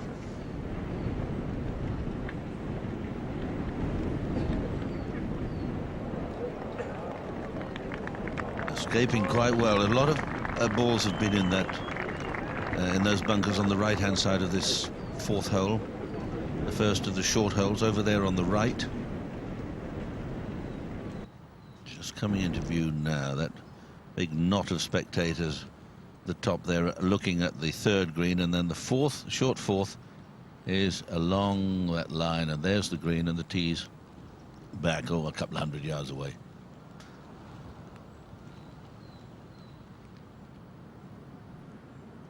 O'Meara's 3rd shot at the 3rd. I had trouble even seeing the ball when I went to have a look at it. It really is deep. 60 yards to go.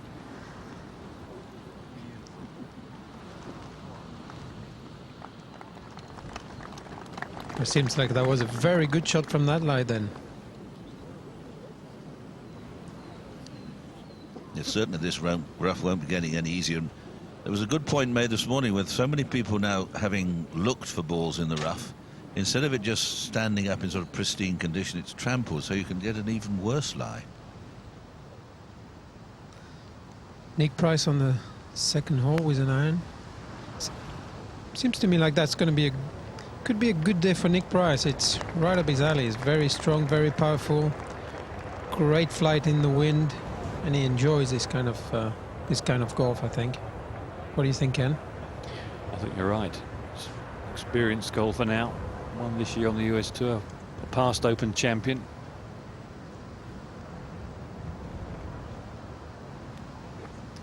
Montgomery also going with an iron. Wind whistling from right to left.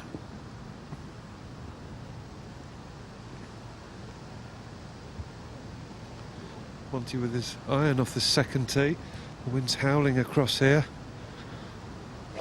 He doesn't look pleased with it. It's heading left.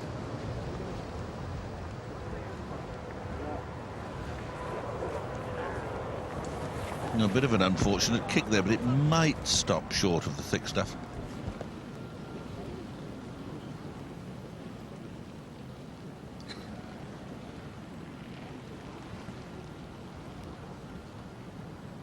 Tiger Woods now for a birdie. Pin on 32 paces, so it's probably 10 paces on the green, 22 paces. It's a good 60 feet.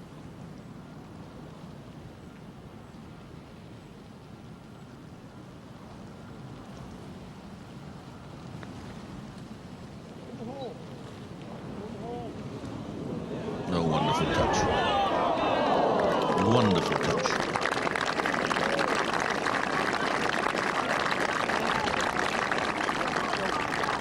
We've had a couple of slightly direct letters in saying, why do we always show Tiger? Why are we so sycophantic? Well, he is the finest player in the world, and hopefully we can't be totally accused of sycophancy. We try and show you a variety of people competing in this great championship. But he sort of livens things up, Ken, John, don't you think? I mean, got to show the best. Yeah, I agree. I mean, he's a spectacular player, and everything can happen within a split second. And you know, he's entertaining, and plus he's in contention. So why not looking at him? Par for Darren Clark. He knew he'd pulled it as soon as he struck it. So a stroke going at the fourth. Suddenly the wind pins up. A hole they're hitting a 5-iron at now becomes a 3 or a 2-iron. I love watching Tiger Woods play. He's got such a variety of shots and always seems to enjoy the challenge. Slight different angle from Tiger, but not far off the same line, and his ball had a lot of movement here. So I think Mark would be happy with a 5 here. He can tap that one in. He hit it pretty far offline of the tee and could still move it, but couldn't bring it out on the fairway. So we'll have that 2.5 footer for bogey 5. Just giving the ball a good wipe. The top dressing has gone off, but it's just an odd grain of sand that you can get on the ball. And if you trap it between the club and the ball as you hit it, you're never sure where the ball's going. So face is wiped and get the ball as clean as you can.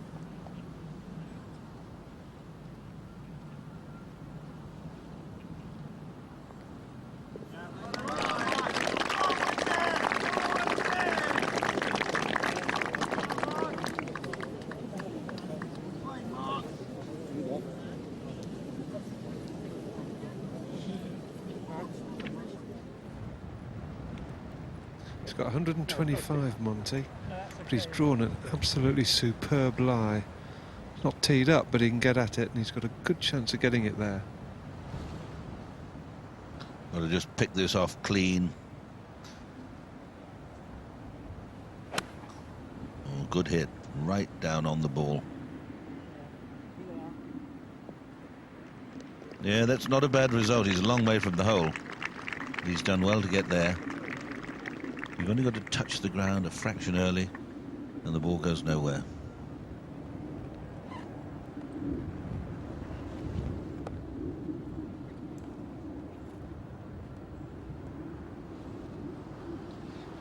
Similar distance for Nick Price. Difficulty is getting to this right pin. Wind's blowing the ball away.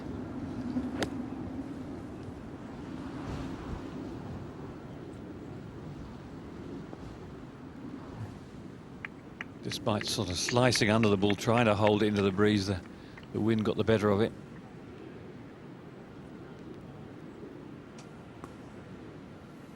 Harrington on the putting green, just getting the feel of things.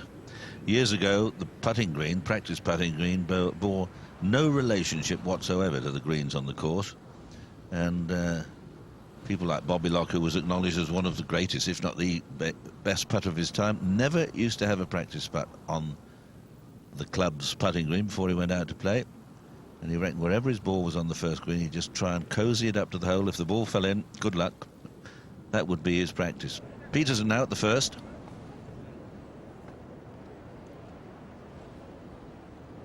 Something of a surprise package this week, but has been playing some good golf on the European Tour.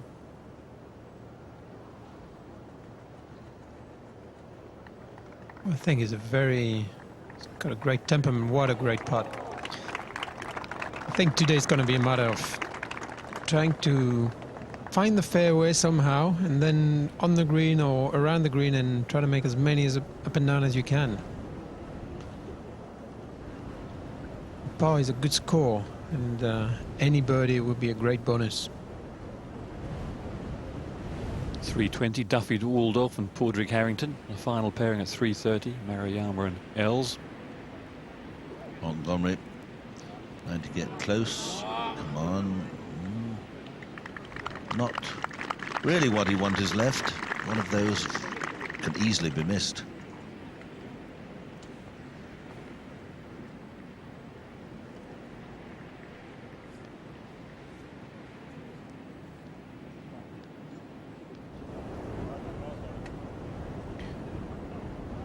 Des Smith had a little problem off the tee, so he had that for his par. Both these players using the long putter.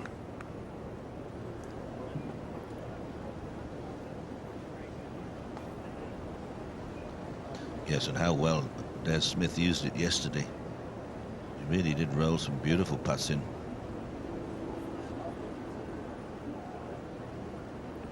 I've just had some sad news passed on to me from Harold Swash, a putting guru from Southall Tennis. Gordon Rimmer died. Gordon Rimmer, a rugby league legend. Good golfer, member of Hillside Golf Club.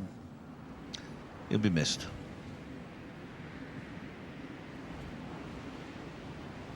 Awkward putt. There's a lot of undulation, swirls, and it's down the hill now.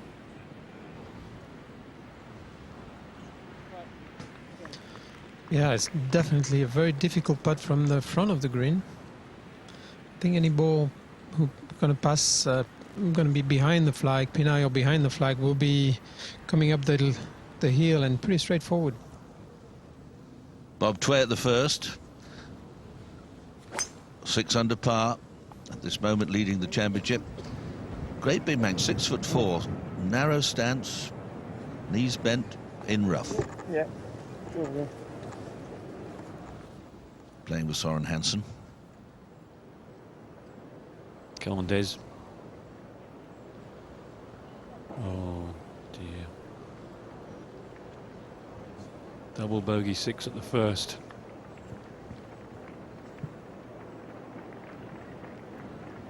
Drops immediately back to 3 under. You know it's going to be an uphill battle now.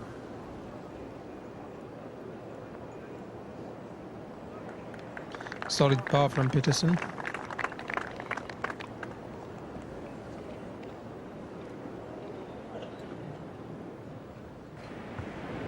Colin Montgomery for his par at the second.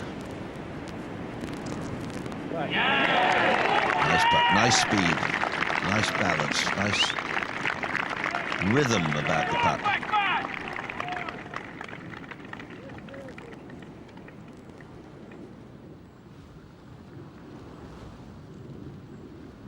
Do believe it's getting a little bit brighter, Ken. It hasn't got any worse. It looked at one stage that we could have a mighty storm coming through, but seems to have levelled off a bit. This is Thomas Bjorn for bogey on the 4th. The 4th and 5th holes, John, are really taking their toll. I'm just looking down the scores at the 5th in the last sort of hour and a half. Well, there've been a few pars, but there's been 6s and 7s, a couple of 8s. Yeah, I agree. When I walked the course on Tuesday and I saw that 5th, I was thinking, well, if it plays any kind of wind into, it's going to be a very tough hole. Bob Tway, second shot on the 1st. Doesn't look like he's going with a... He's chipping it up on the fairway. Seemed to play that very quietly, as if he was making no attempt to chase it up and on. Perhaps he thought he'd hit it hard enough. Well, after a long wait of at least 5 minutes on this 4th tee, Tiger Woods first up. A long iron, I would think it's in the region of a 2-iron. He may go down the grip and just hit one of these real low ones in. Straight back into the breeze and a little from the left. And the bunkers at the front of this green, they really do gather the ball. It's a green that throws the ball off its surface rather than gathers it. A nasty squall passing through. Tiger just hesitating, keeping the club behind him, trying to keep the shaft, the club, the grip dry.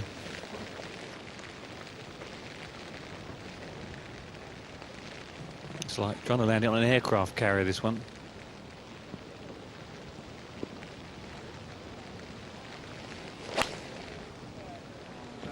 That's gone right, surely. Lucky. Oh, very lucky. Seems to be playing awfully difficult because this hole plays a region of about 205 yards, and for Tiger to pull out a 2-iron, be more likely to pull out a 5-iron at that distance. Need a window cleaner, Governor? You don't find many window cleaners now, but there you saw one of a rare breed.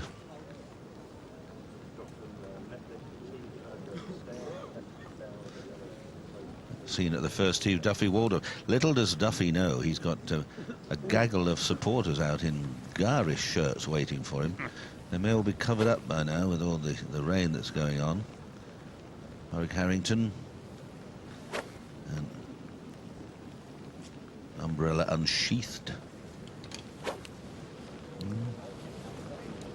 Played well in the well, as you can see, 5th in the Masters and 8th in the US Open.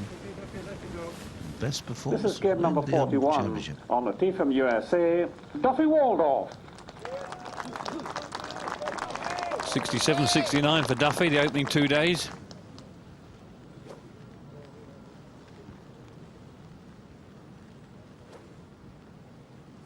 Four victories on the US Tour, the last being at the Walt Disney tournament. I think he's qualified for the final day's play every time he's played in our championship, which is a good showing. Maybe left. See how difficult it is. Cameras looking straight back into the wind and rain. Steely grey sky. Awkward to follow the ball. On the tee from Ireland, Padraig Harrington. Great support here for Harrington.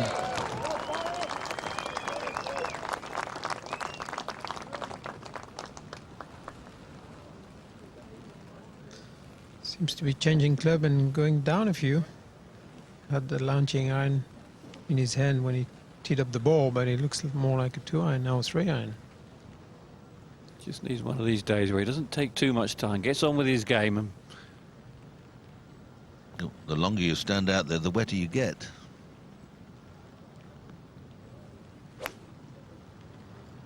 Well, he hit it well. Has he hit it straight?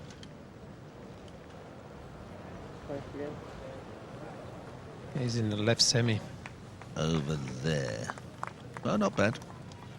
very close to the bunker, but it's okay.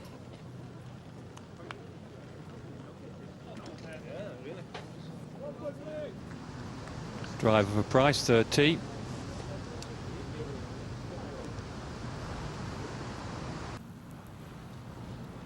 He doesn't miss many fairways.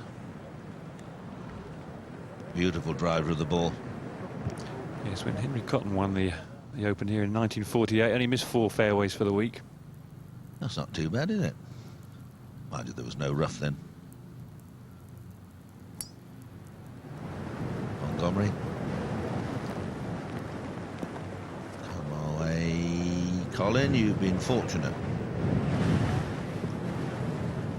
The wind seems to be picking up quite a lot. Very gusty. Such a difficult day for the caddies, Jean. Well, difficult day for everybody, I think. But yeah, for the caddy to try to keep the clubs dry, and they're definitely not going to finish dry because they never under the umbrella. I always marvel how caddies manage to keep bars of chocolate from melting when they're out in hot weather. I've never asked any of them. They eat them. They must have a method. Yeah, they eat them. Tiger Woods from the right-hand side and some 40 yards short of the green on the fourth. Got a good lie, as you can probably see, but it's not an easy shot back into the breeze, just difficult to judge how hard to hit it. He needs to try and keep it pretty low under this wind, which he has done. That's good. Yeah, that's a good shot, but how fortunate to find that walkway. I suspect that's a walkway that the greenkeepers use when they're walking from hole to hole so they don't go through the deep rough. And he's done that at least twice, maybe 3 times in during the 2.5 days of this championship. Look, you can see it from here, the cutting through the rough. Mark O'Meara played his second shot from the bunker 40 yards short of the green, put it on the green and has spun back into another bunker now, just about 10 yards short of the green, so now playing 3. Well, I said half an hour ago I thought this man might play very well today. I might have to revise my thinking. This is an awkward one.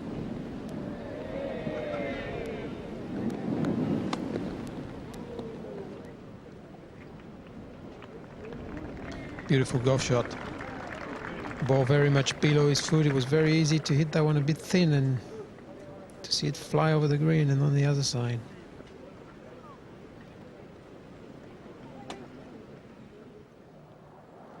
Nick Price. Quite a firm iron into this third green. Needed more. It's catching a lot of them out. Just getting to the bottom of the slope, a little fortunate.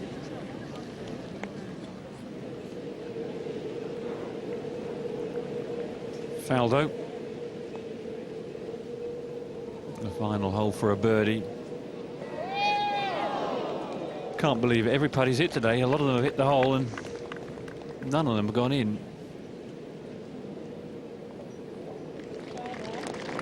Have a look at Faldo's card. Just the one red figure coming at the third. And Brown in 76. Tried his best, but not much going for Nick Faldo. Perks finished 6-5 for a 71 as we go to Montgomery. Good balance. And still needed one more club. It's really catching the Masters wind.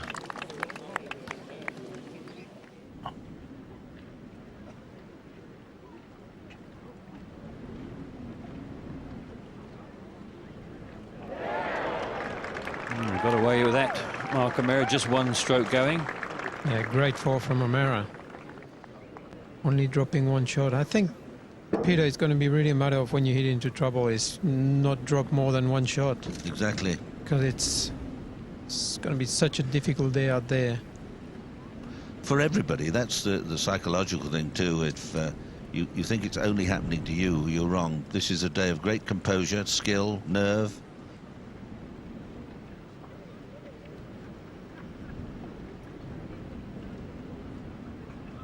Quite a break from the right on this one. Got to hit it firmly, otherwise it'll duck to the left on you.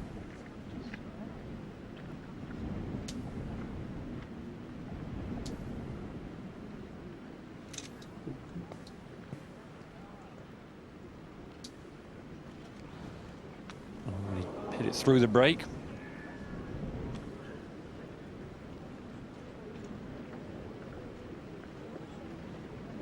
Putting also becomes difficult in the wind. In fact, in some ways it's the hardest shot because you've got to be so precise.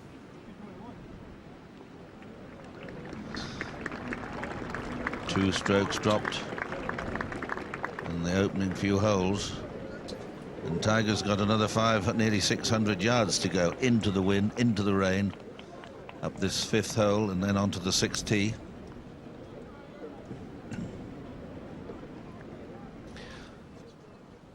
Almost an eerie quietness about the course. I said it's difficult to be raucous when you're holding an umbrella. This is Nick Price, about 32 yards away from the hole. This little shy, but very difficult to judge the pace from there.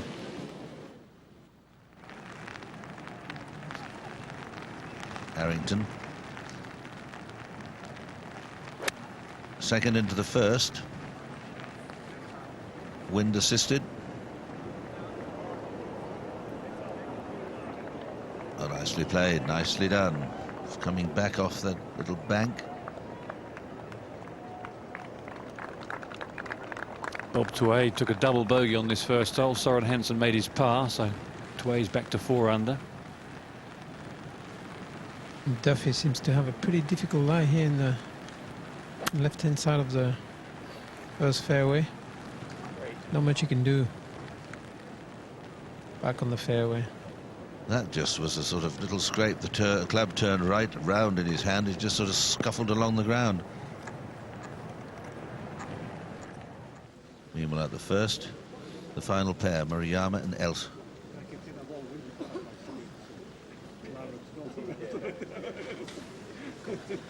Shigeki Maruyama has smiled his way through this championship so far. He'll do well if he can keep smiling today. It really is chilly out here. Desperately trying to warm up the fingers, get some feeling in.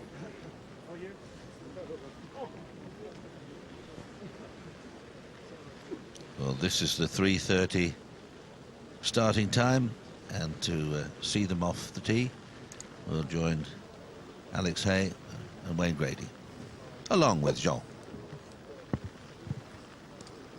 Thank you very much, Peter. And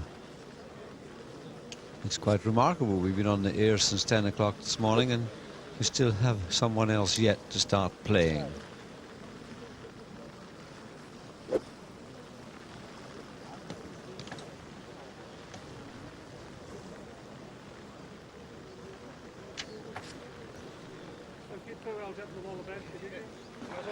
Ladies and gentlemen, this is the final game of the afternoon. On the tee from Japan, Shigeki Maruyama.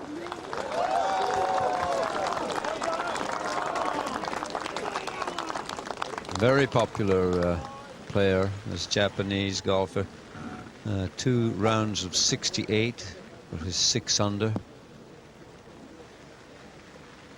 Now then. Everyone's out there, Gary Lineker and others now. Maruyama, even with the wind behind, he's taking a metal 3. Maybe a wee bit down the right-hand side. So hard to find, but I do think he let it leak off the club face. Well, he has a lot of confidence with his shots off the tee, Alex. He is leading in driving accuracy this week. And the man he's playing with, Ernie Els, is also quite high on that stat. Well, suddenly, as the last group goes off, the wind gets the strongest it's been. Really big gusts coming through now. Umbrella's in danger. South Africa, Ernie Els. Ernie going with an iron. Yes, Ernie's rounds are 70 and 66, but I think it was his first 9 yesterday. 29 shots that has really placed him here.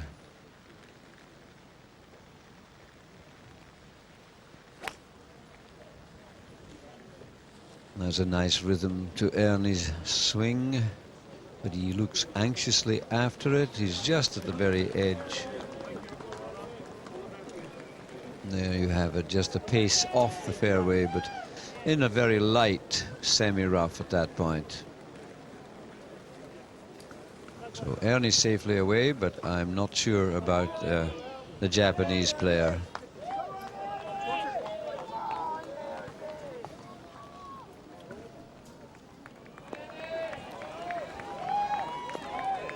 Well, it's been a while since we've seen some really nasty weather at an Open Championship, and these poor players sitting around knowing that they have to go out in this, although the consolation is they are in the lead of the championship. John, at Carnoustie, was the weather there a little suspect? Well, just a little, but it wasn't wet, so, you know, it was extremely windy. Some of the ball were traveling forever. But being wet and windy, it's a tough combination, I think. Now Duffy Waldorf has had a bogey at the first hole. Padraig Harrington putting for and getting. What a start for Padraig. Well, Thomas Bjorn had a 3, Darren Clark had a 3 earlier on, but not in these conditions, and Harrington away with a birdie. Leader in the championship.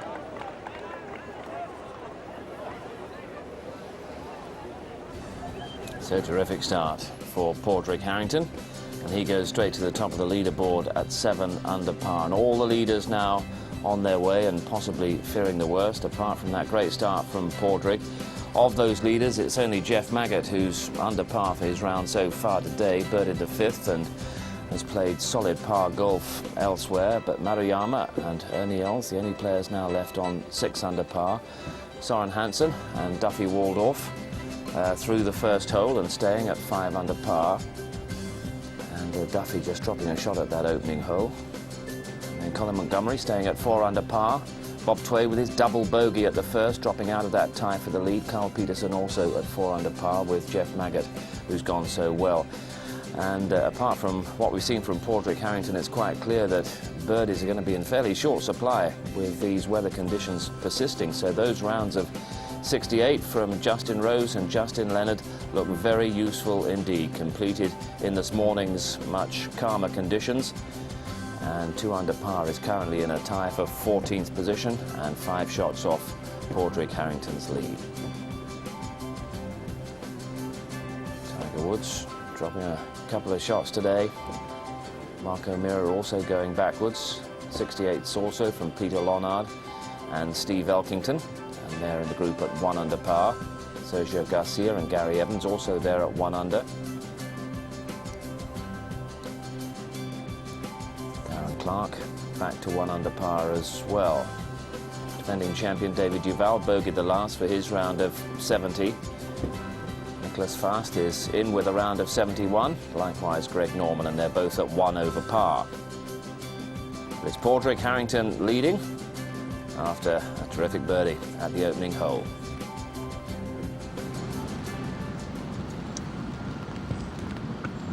Well, if you needed convincing that the weather is awful, there you have it. The water blowing off the top of that umbrella straight into the operator's face. And there we found it. It's not lying too bad there for the Japanese. Maruyama. He might get that well down towards the green, maybe even on it. It was sitting up. Oh, look at that for a golf shot.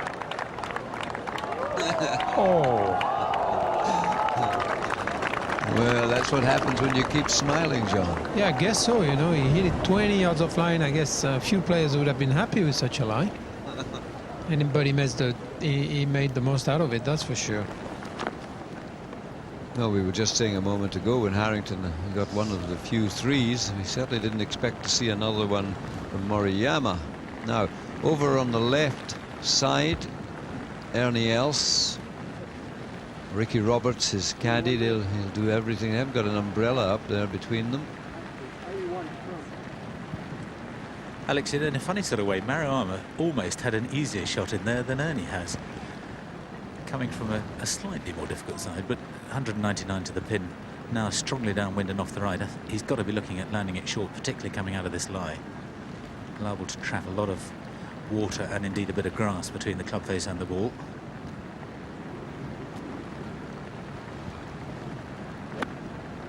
Just wants to ease it out a little to the right, not be greedy.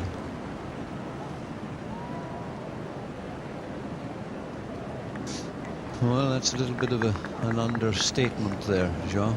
Well, I guess it's very hard to judge the wind when it's a crosswind, depending on the shot you hit. You know, if you hit it too much into the wind, then it kind of dies in it. And if you hit the ball coming with the wind, then it bounces and releases forever. Tiger Woods' second shot on 5.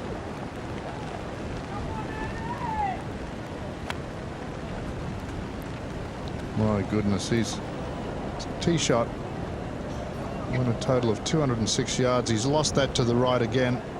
It's the 3rd iron shot we've seen him hit to the right today, and this hole really a challenge. Colin Montgomerie, and that's a pitch at the 4th, the 4th hole, one of the par 3s, and this really is toughening up. I have to say, looking way out over the North Sea, it's a bit brighter, but I've been saying that all day. You keep saying that, Alex.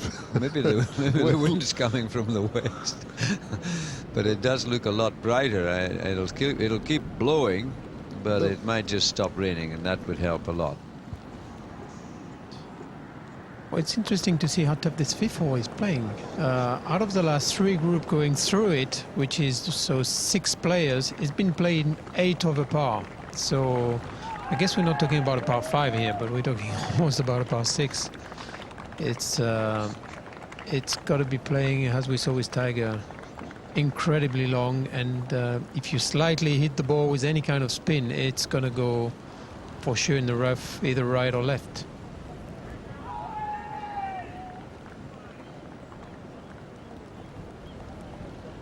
I'm pretty sure Shigeki is very pleased with that result.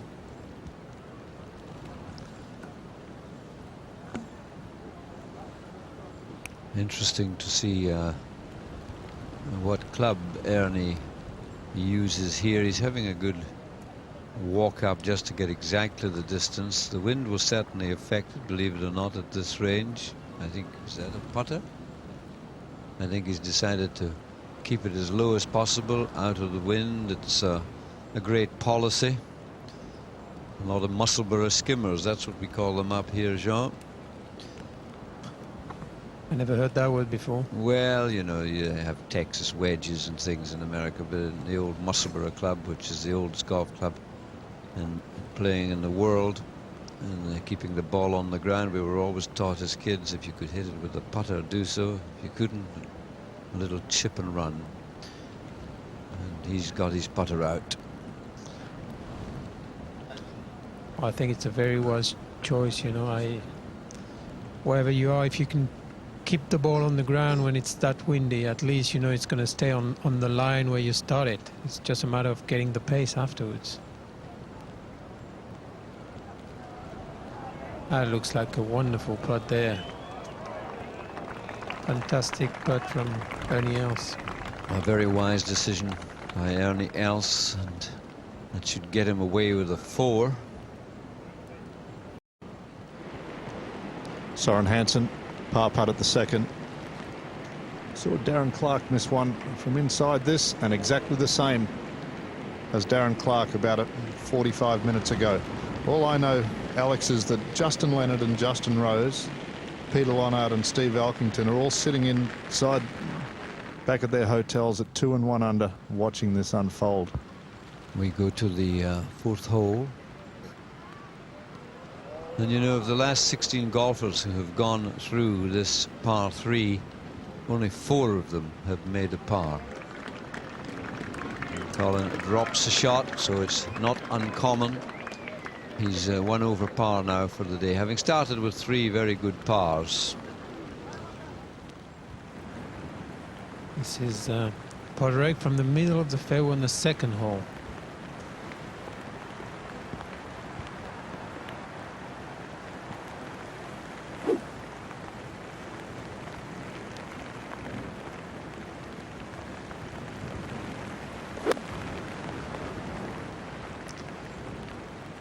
Good looking swing there, very balanced, just short. It's going to take that ridge and release another 15 feet down the left and a little short.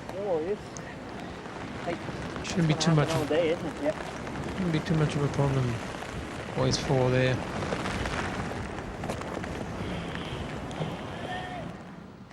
Tiger Woods played 3 shots and still some 120 yards from the front of the green. The pin a further 25 yards further on. Really struggling on this hole, but it really is ferocious out here. He hit a very good tee shot, 206 yards, so that gives you some idea of the problems the players face.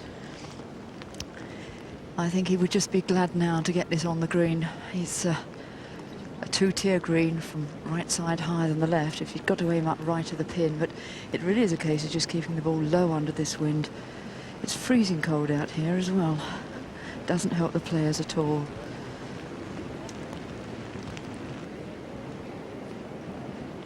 Well, we hear so much about the modern technology and the 300 and odd yard drives, but when this fella can only hit it 206 yards off the tee, it gives you a good idea of the strength of the wind.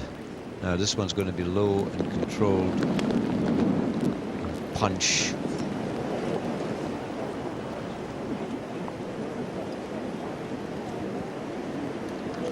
That flew straight over the back, just next to that TV tower. He's beginning to think that this hole's never going to end. I think he's very disappointed because he hit it straight over the flag and can't believe that his ball went through the wind like that. To the first, Maruyama. Little putt here for a birdie. And there it is, a starting 3, and that means that Maruyama joins Padraig Harrington in the lead at 7 under.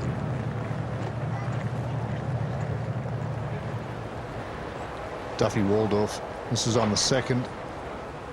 He's found himself in the bunker about 20 yards short of the green. Laura's there. Let us know what it's like. Laura, what sort of a shot has he got?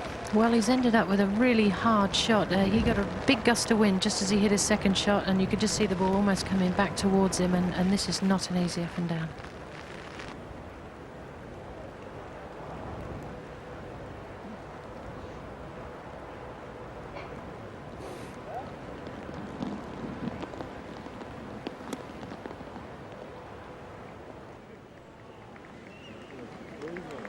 Pretty good effort there from Duffy. Oh yeah, wonderful shot there. Didn't even he spin to the ball either. From that position you would think he'd be hitting it pretty hard with a lot of loft and being scared of the ball coming back to him. Now Ernie in the second.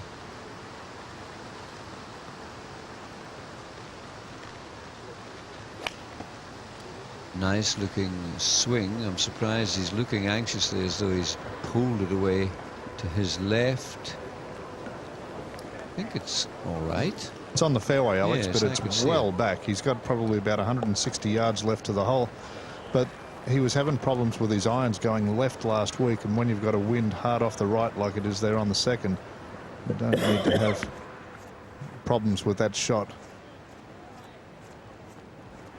Well, there's the journey that they'll have for the seconds as we move forward to the green, and it's to our co-leader, Padraig Harrington.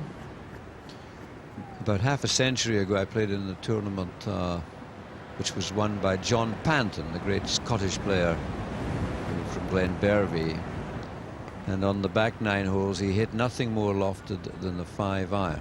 He played everything for a 3, 4 and 5 iron in under the wind. He won the event by about 6 shots. The rest of us were watching our fancy 8 irons come back over our heads, you know. That was at the Braid Hills when it really did blow, and he just played it as if he'd done it all his life. Long chip and runs. Greens and regulations. 15 out of 18 greens he hit in regulation in the first day. 16 out of 18 now, the wonder he's scoring so well, and today both of them.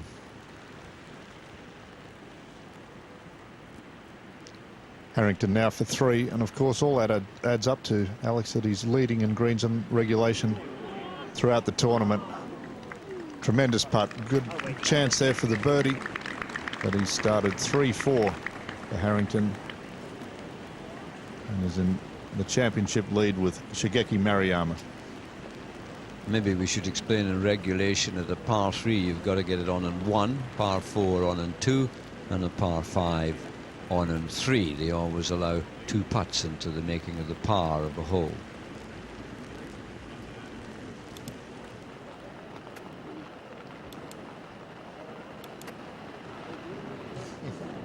Tiger Woods, 5th shot over the back. Now he's pitching it downwind. He's got the club face wide open.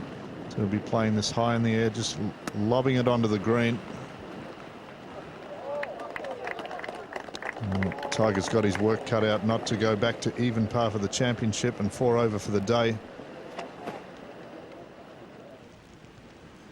Duffy. Duffy, tough par, a lot of break on that one, and probably didn't start it far enough right. He dragged it a little bit inside. I think, as we said earlier, you know, he didn't look that good in that right bunker in 2, so at least he left himself a chance to save the par. Well, I hope the ink that his children used to paint up the golf balls is permanent, because today some of it might run all over his glove and his hands.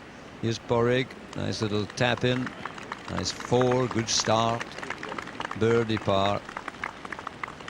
Just get yourself under the umbrella and wait for the sunshine. Tiger for bogey now, right to left putt, about 10 to 12 feet. didn't turn at all. Well, it shows you how tough this hole is playing, really. Plays extremely long, and if you miss a shot, then you're in danger of dropping 2 on that one, which is exactly what Tiger has been doing. On the practice day here with Ernie, I said, what about that out of bounds all down the left on the second only? He hadn't even noticed it. Hope he's not noticing it now. Oh, the wind's got it. It's awfully close. Well, you're all right. You can relax, Julian, and so can Ernie. He's quite a long way from the flag, but also a long way away from the wall. Some of the original boundaries of Muirfield Club. The Honourable Company moved out here over 100 years ago. They used to play their golf down on the old Musselburgh links. While Burgess, Bruntsfield, they all used to share it, and then they all moved out and left the clubhouses, one of which, of course, is now the clubhouse of the old Musselburgh Club. Scott McCarron for eagle on 9, one of the longest hitters on the US Tour. Good approach putt. He's got that. He'll be to go 3 under for the championship.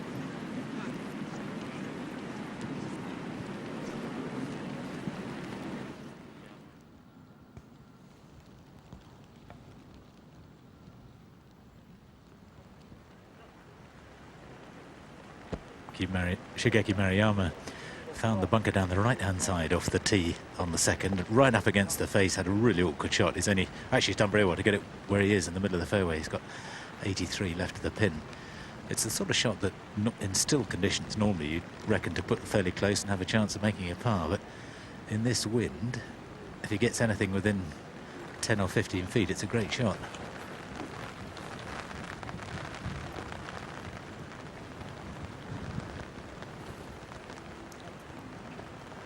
Difficulty here is the green slopes very severe from right to left. The wind's hard from right to left, and with a lofted club, as soon as you put it up in the air, you're at the whim of the weather. When it lands, it's always going to spin to the left, just like that.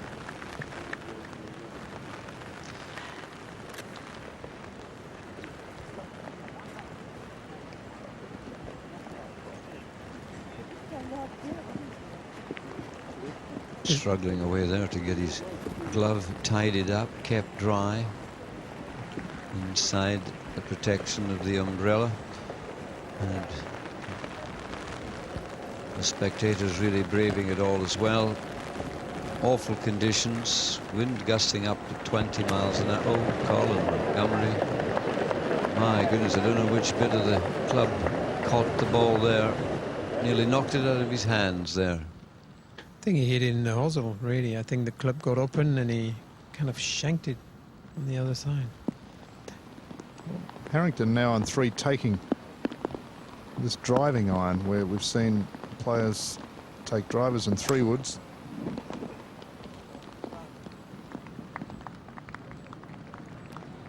A very good shot, but he's going to have quite a long second shot here. On the third, pin is 32 back today, so... but he's safely in the fairway. Playing partner Duffy out with a driver. Looks like it's moving a little bit left.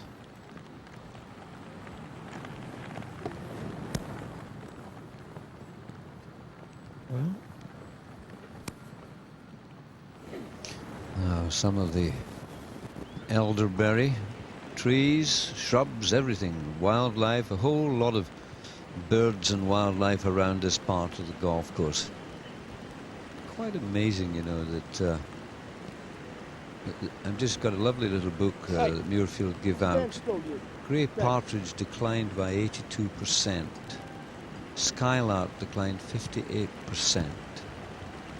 Unbelievable. Song thrush declined 73%, all in the last 25 years. So I don't know what it is we're doing to our world, but it's not the golf course that is to blame.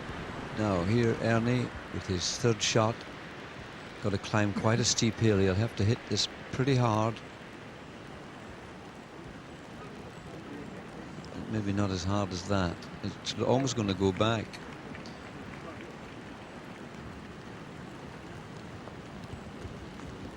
It's raining so hard, Ernie's cap is dripping off. The water coming down.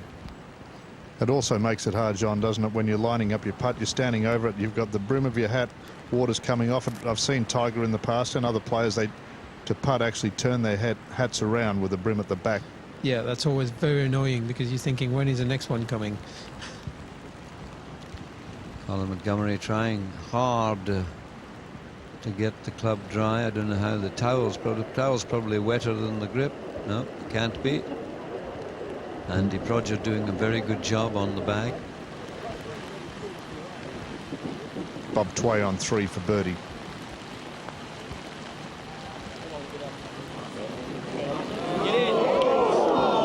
Great try there.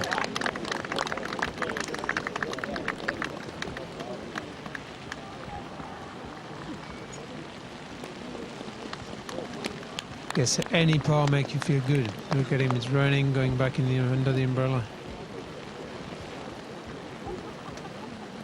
Well, I bet it's pretty busy inside some of the hospitality units, and away at the right hand there, the exhibition unit. Everything's on show here. Ben Sayers got a wonderful stand in there. Club makers in this area for over a century, just about the only one left, or only one of about 2 left in Scotland. But on the East Coast, the only one. And this is a driver for Colin Montgomerie at the 5th. His 4th shot. He's very good with this club. Isn't he? Don't you agree? Driver into the wind. That was an amazing shot. I mean, Maruyama, par putt now on the 2nd. Well, I'll have a little bet with you, Alex, that if the weather stays like this, Justin Rose and Justin Leonard will be leading when play finishes this afternoon. Well, that wouldn't be too bad. No. Mark O'Meara, I think it's good. I think it's very good. yeah, what a difficult tee shot, the 6. I mean, the wind's blowing up the left on the dogleg right, and it's very hard to fight against the wind. So Ernie Els on the 2nd to save his par. Oh, well, I guess he misread that one because he hit a pretty good putt to me. It was a good speed and the ball stayed on the left. We've seen a few missed putts, very short ones, Jean, this morning. Now Tiger's got a metal 3 here, trying to hold it against the wind. You can see even there the club face turned over, trying to keep it down and left against the wind Jean was describing. Well, Wood's ball has gone into the right rough. There's an army of people out here looking for it. I believe they've found it, but not a good drive. But very difficult conditions out here. Well, there's Bev's army. She asked me if she should put on her waterproof trousers today before she went out, and her sunglasses at the same time. Maruyama, now that's the 3rd putt we've seen missed from that side there. So obviously they expect the ball to go to the right. That's a double bogey for Maruyama. So he now drops back to 5 under. Padraig Harrington, 2 shots in front in the Open Championship. 2 in front of Maruyama and Ernie Els. Now Duffy Waldorf. From the left rough on the 2nd hole, just bringing it back on the fairway. You know, I think it's be good to explain that putting is not easy in those conditions because you kind of lose your balance, and it's very hard to keep the blade going back and through the ball without having those wind making the club face move. That was Padraig's 2nd shot on the 2nd, a beautiful shot. It was a very straight-faced club. Thank you. And he's the man who leads the Open Championship by 2 shots after that double bogey from Shigeki Maruyama. There can have been few tougher days than this in Open Championship history, and anyone who's moving forward deserves praise, but most are moving back. Ernie Els dropping a shot on the second. Soren Hansen has dropped a shot at the second as well. Duffy Waldorf, 2 have gone for him. Corey Pavin has picked up a birdie at the 7th hole, and he's going along very nicely indeed in that group at 3 under par. That after dropping a shot at the first. Thomas Bjorn has also birdied the 5th to get back into that group at 3 under par. Nick Price just the 1 drop shot so far, and Colin Montgomery with his problems, but hanging on at 3 under par, as indeed is Carl Peterson. There are the names of Justin Rose and Justin Leonard climbing the leaderboard. Their rounds completed, 68s, and they're at 2 under par. Des Smith and Bob Tway still at 3 under par. Des Smith having parred the 2nd and 3rd after his double bogey at the opening hole. 68s also today from Peter Lonard and Steve Elkington, and how grateful the early starters must be. Sergio Garcia with holes left to play at 1 under par. Ian Poulter also at 1 under par, and Mark O'Meara, as we've been seeing, dropping way back also. David Duval is in at level par, the defending champion, and he was speculating at the end of his round that his position at the end of this 3rd round might be quite challenging if the weather turns nasty, and my goodness, it has. Padraig Harrington leads by 2, but he's yet to face those tough holes into the wind.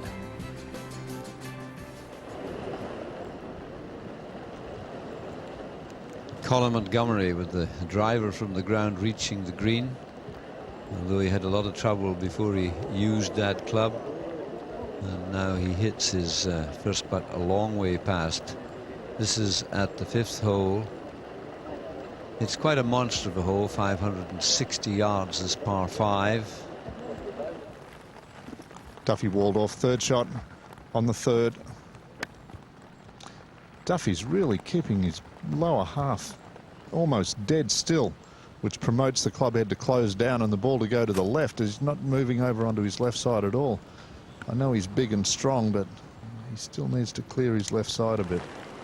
Now Tiger in the thick of it again, and it's a bit of a humbling experience. All you can do is just hack it forward a few yards. This is at the 6th.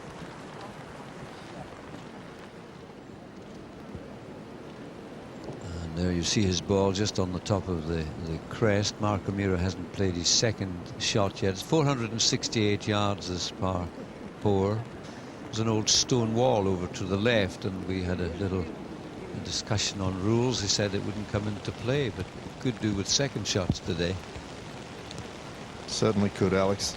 Ernie Els.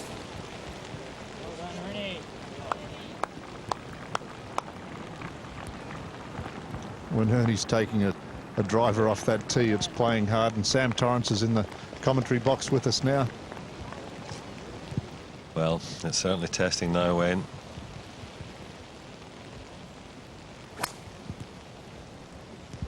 Maruyama, he has a driver as well. He's been very accurate and pretty long, but Sam, I think that Ernie Els' swing looking very sound. Yes, it always did, Alex. But, Colin, that's for bogey on 5. Well, that was a beautiful 4th shot he hit with driver off the fairway there. Yes, his 2nd one came out of the bit of the club we never discuss, out of the thick rough and into the other side, hacked it back into the middle, and he feels like a par or even a birdie.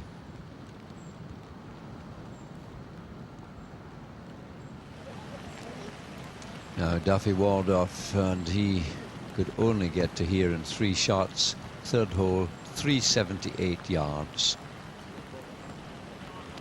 Long approach putt. It looks beautifully struck, marvelously on line, and he'll drop just the 1 shot.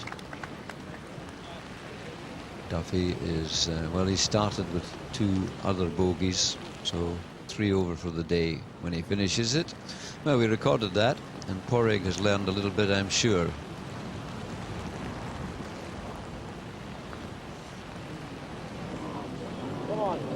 Come on. Should have learned a lot there off Duffy, but left it about 4 feet short. I think that was driving 3 iron he hit into that hole there today. He actually only took the driving iron off the tee, Sam, so which left himself a long way back, and Duffy, his playing partner, took the driver. Podrick's leading in greens and regulation, which is so it's no surprise to see him at the top of the leaderboard. Scott Verplank, American Ryder Cup player, going along nicely. 1 over for the championship.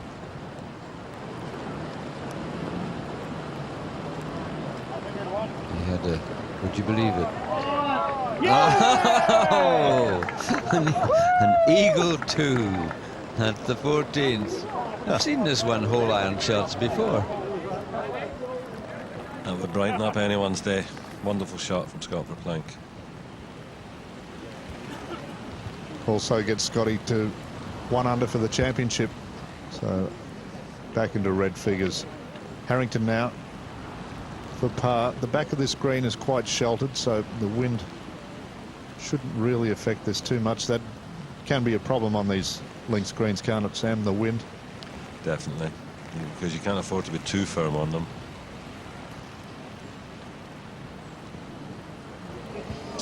Beautiful. An all-round good putt there from Podrick.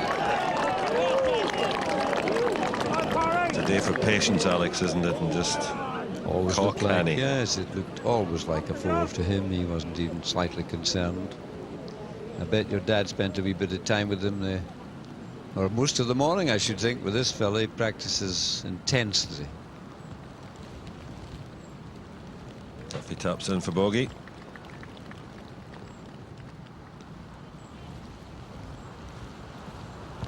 Rotten start, 3 bogeys, bang, bang, bang. What's so hard to get here as we go to look at Tiger? His 3rd shot at the 6th, and again it's one of those punchy ones. Yes, it is.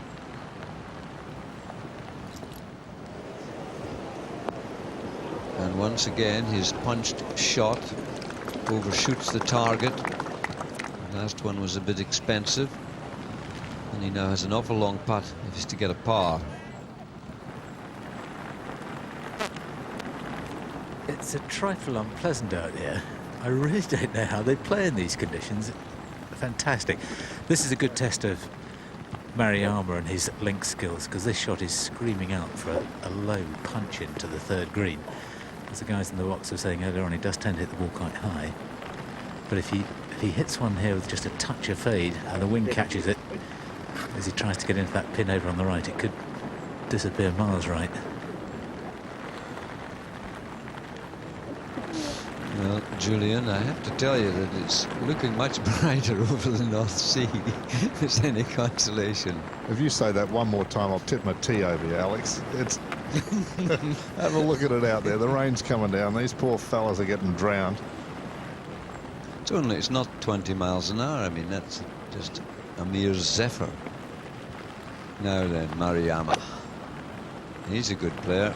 Lovely little hand and wrist shot there. Holding it against the wind, and a lovely shot. Where's the smile? Well, is that the smile? I don't know. 20 mile an hour, mate. I think that was a grimace, Alex. A different. It's actually, when Alex is not wrong, you know, it's not that strong out there. For up here, if you get a real hoolie blowing. Thank you, Sam. Remember Turnberry a number of years ago? I mean, it can really get bad.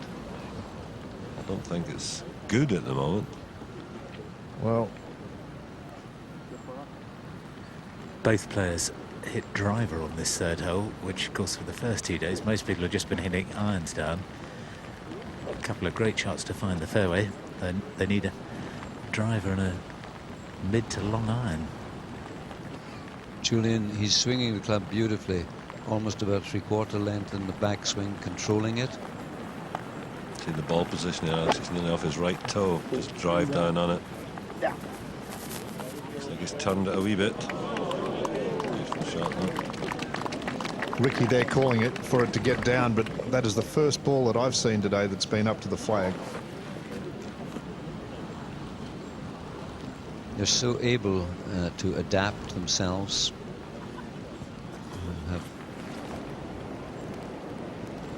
Tiger Woods now.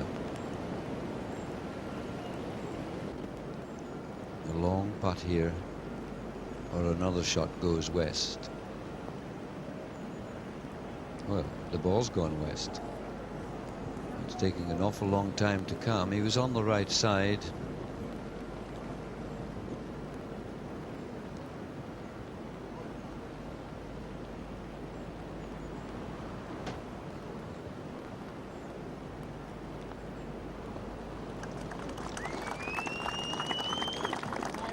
Just looking at the board there, Alex, Stephen Ames has just taken a quadruple bogey 7 at the 4th to go +6 for the round after 4 holes.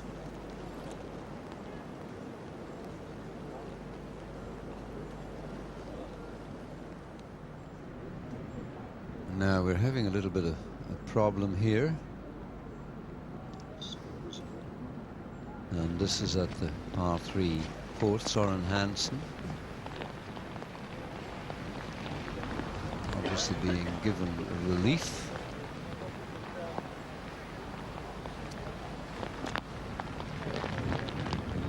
Now you see there are many have missed this short hole, but I can't remember seeing any quite as wide as this.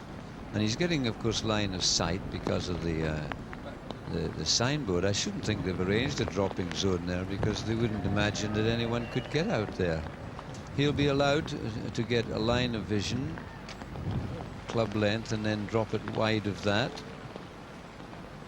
Well, the rule here, Alex, is it takes line of sight to the pin, then you take 1 club length, and you can drop it in the next club length.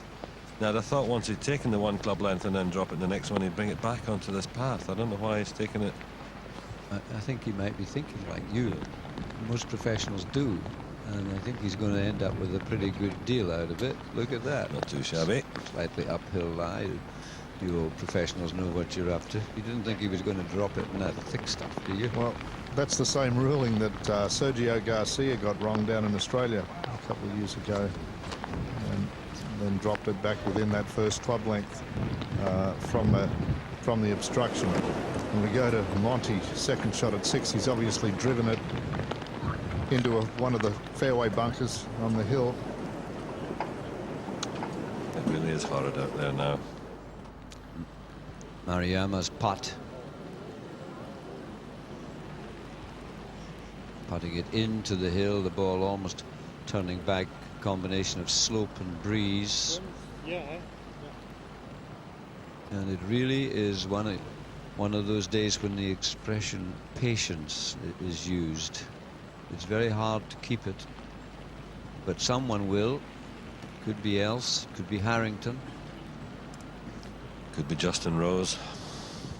2 under finished. It's looking better and better, Alex. Yeah, but he doesn't have to apply patience. He's finished.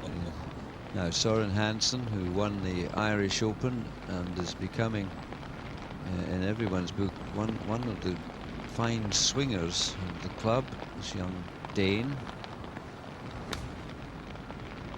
Lovely lie he had there. Will he cash in on it? Pretty good. It really is pretty good.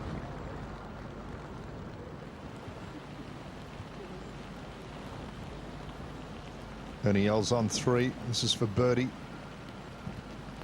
It's taking his hat off. Too many hats just saturated now, so too many drops falling off the brim. He's just trying to stand over his putt.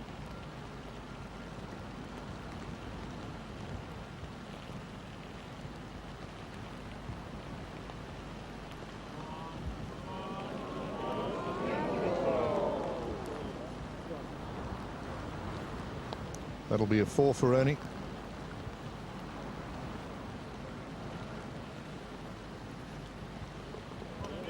So 4-5-4 start for Ernie Els.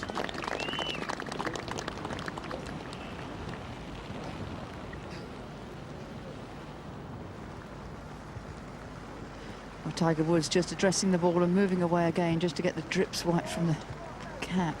It really is quite off-putting, this rain, and very cold. Downwind. This hole, playing uphill as well. 188 yards to the pin. 6 iron. 77. His worst ever score in the championship.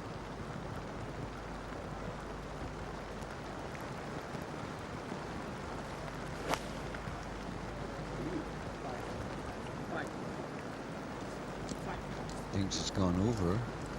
No, he's pulled it a wee bit. Good shot, Tiger. Just sticking on the front of the green.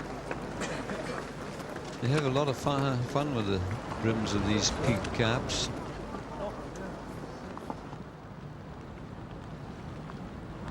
Gary Evans. Oh, that was for a par at 16.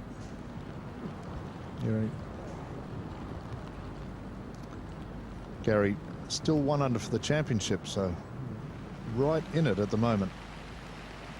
Maruyama. And another shot slides away. He started 3 birdie. Thick rough, knocked it stiff. 6 at the next hole. There were 3 putts involved there. And he's got this for his 3rd putt here for a 3-6-5 start. He'll be bitterly disappointed at that, going out in the final group on the 3rd day. They call the 3rd day moving day, and a lot have moved forward this morning, but more than that, a lot are moving back this afternoon. I think that's the point Sam was making. Yeah, Shigeki there started with birdie with 2 over after 3. Soren Hansen for his par on the 4th.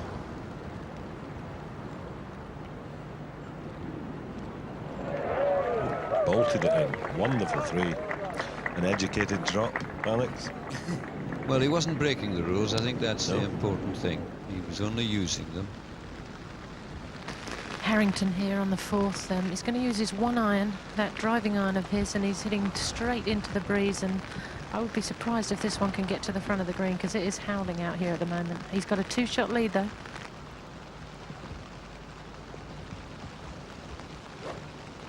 Well, this 4th hole, it's official measurement 213. The only alterations Muirfield had to make were to lengthen a couple of short holes. Oh, he doesn't like it. He's let it go a little. Just off to the right, down.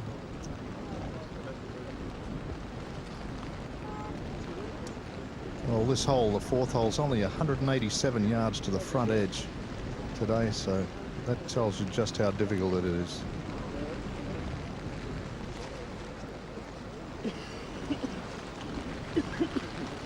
Duffy backing out onto the tee. That's interesting. You see he's reversing out there to try and keep the grip of the club dry. It's a metal wood. And 5-5-5, and caddy kept him dry as long as he dared. And I bet he never thought he'd be playing this club at this particular hole. And this is with the tee moved forward again.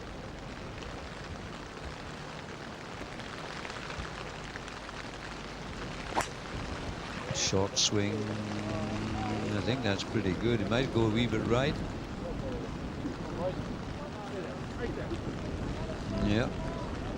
Very hard target to find. And look what's waiting if you miss it.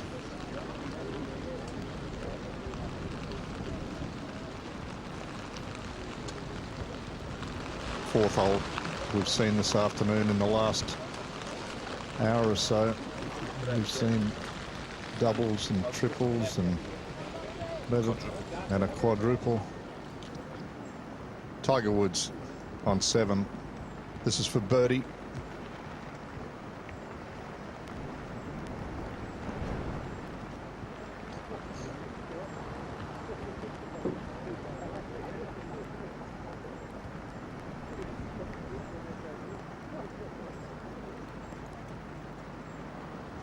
Full focus for Tiger there. He knows he's not out of this championship yet.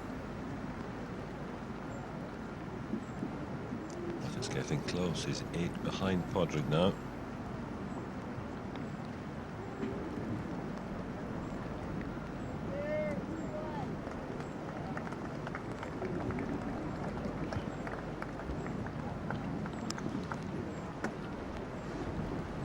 Well, that might be for a rare par at the moment for Tiger Woods.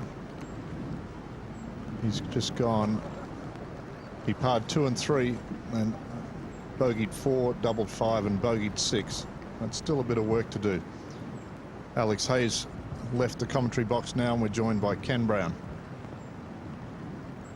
Thank you, Wayne. 650 yards into a 25-mile-an-hour wind. Sorry, 560 yards. I think you were right. Playing 660.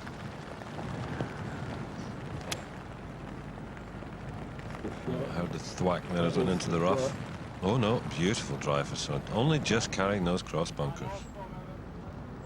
Tiger, par on 7.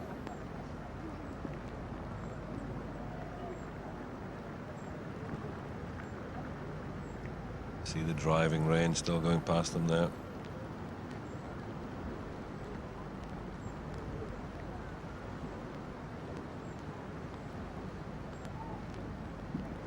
Beautifully done. A steadying par for Tiger on 7. 8 downwind and 9 downwind to par 5. It's just going to be interesting to watch, Sam, just how he plays the next few holes, because he really has to consolidate. Pádraig here has drawn a very poor lie, but the very wind that was thwarting him off the tee could actually help this shot. He can give it a little bit extra and use that as a bank. Duffy, on the other hand, might have an incredibly hard stance. He's just outside the bunker. Yeah, we can just see that ball there outside the bunker. It's Duffy Waldorf's. Now what Pádraig's doing here, he's trying to take a few practice swings in a lie that's very similar to what he's already, or what he has, just to get a feel for how the club head will go through the grass, and then hopefully help him in judging just how hard to hit it.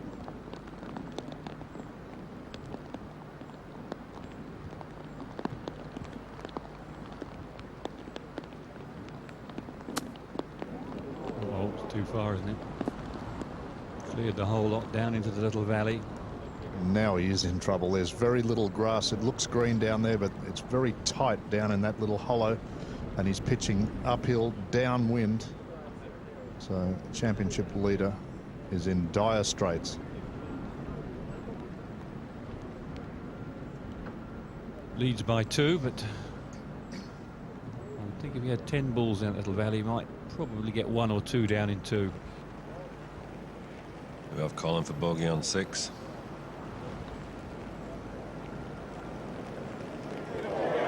Beautiful. Well done, Colin. Well done.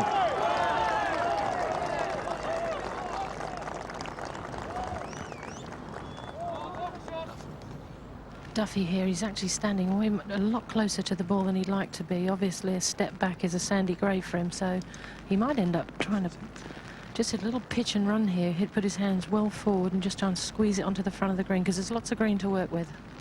Looks like he's probably going to have to aim to the right, Laura. Close the club face down a little bit. He's going to have a little bit of help from the slope of the green, and he's actually looking a little bit right. Wasted no time playing it.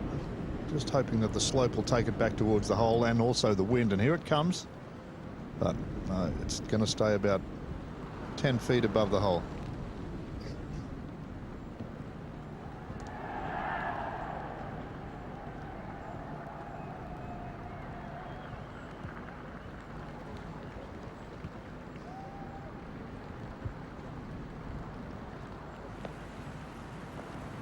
Corey Craven, third shot at 9. 2 under.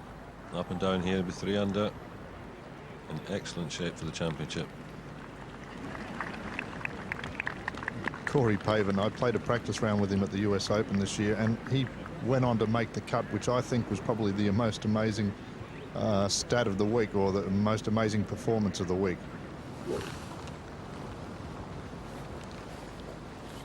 Pavin's average diving distance just under 250 yards, and Tiger's almost 300, so Pavin a very short hitter. 3 wood for Tiger Woods. He's lost another one. Bunkers over there. I think they're way over the trap there. He's really struggling. Here's Pádraig trying to run it up the bank. Yeah, that's all I could do. Ooh, could have done with a wee nudge off of Duffy's ball there. Sometimes you just got to take your punishment. A good 2-putt for a double bogey.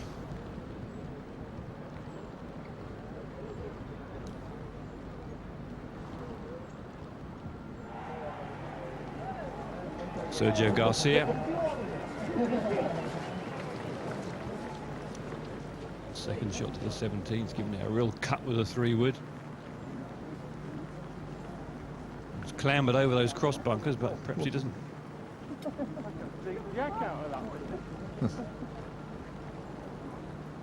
Well, that's how long it's playing out there. Garcia, one of the longest players in the field, 2 woods just to get over those cross bunkers, Ken, which are about 70 yards short of the green. Player's been reaching the 17th hole quite comfortably throughout the week.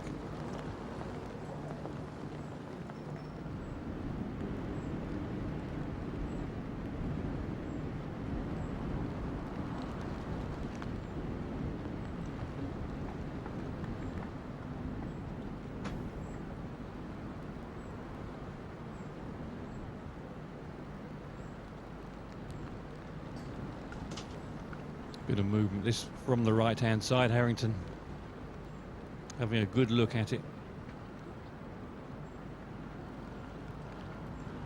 We know he's dropped at least 1 stroke on this hole.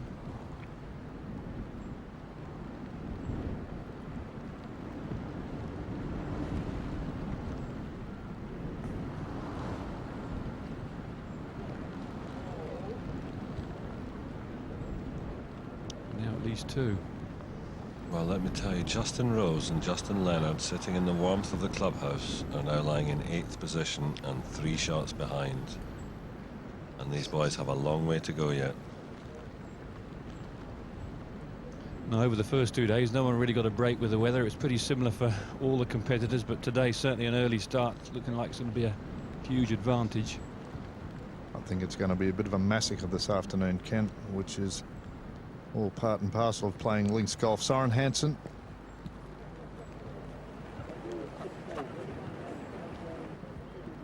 Second shot up the 5th. From what I've seen of other shots there, he's done quite well to keep it in play. Here's Duffy for par.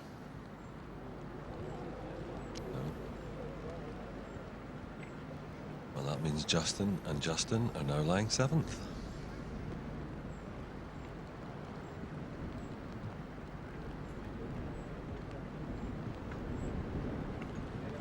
Ken, I know you'll have seen this before, but this is the times when you love to look at a leaderboard when you're sitting in the clubhouse.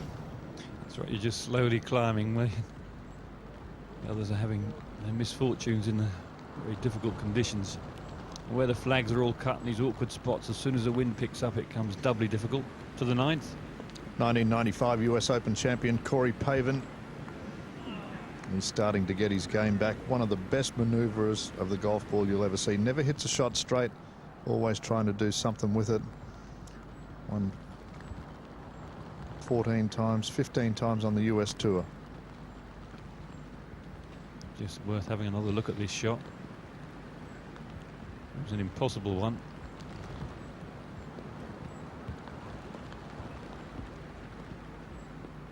This is nothing you could do really, just trying to bump it into the bank, but he needed a huge bit of fortune. And that was the start of his problems. Soren Hansen, that was him. We're having another look at that again.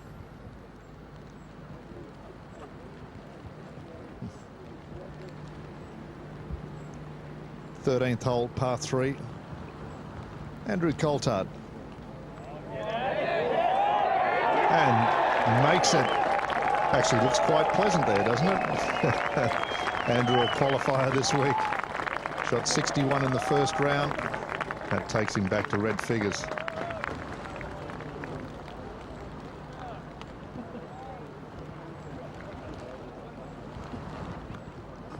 Beautiful chip from Andrew there. And this is Podrick for double bogey. Most important putt to get in.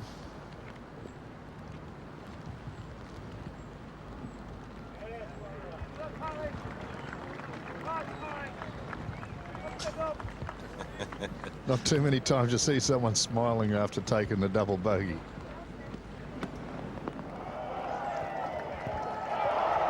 Magnificent shot from Colin from the bunker there.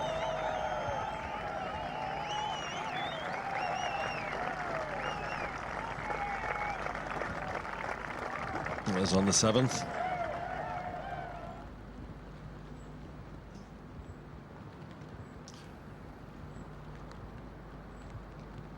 Still looks a bit grey overhead.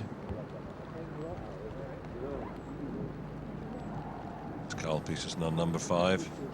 Birdie to go 4 under and only 1 behind.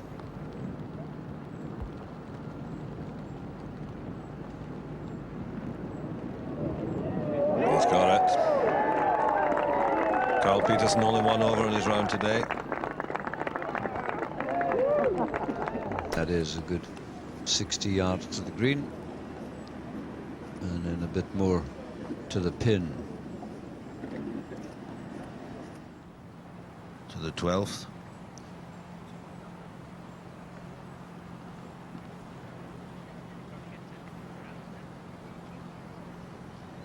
Price's second shot.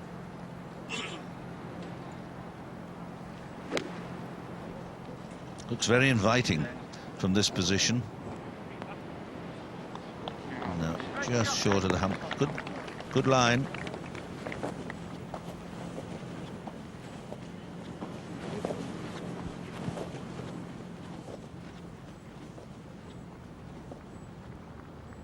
Des Smith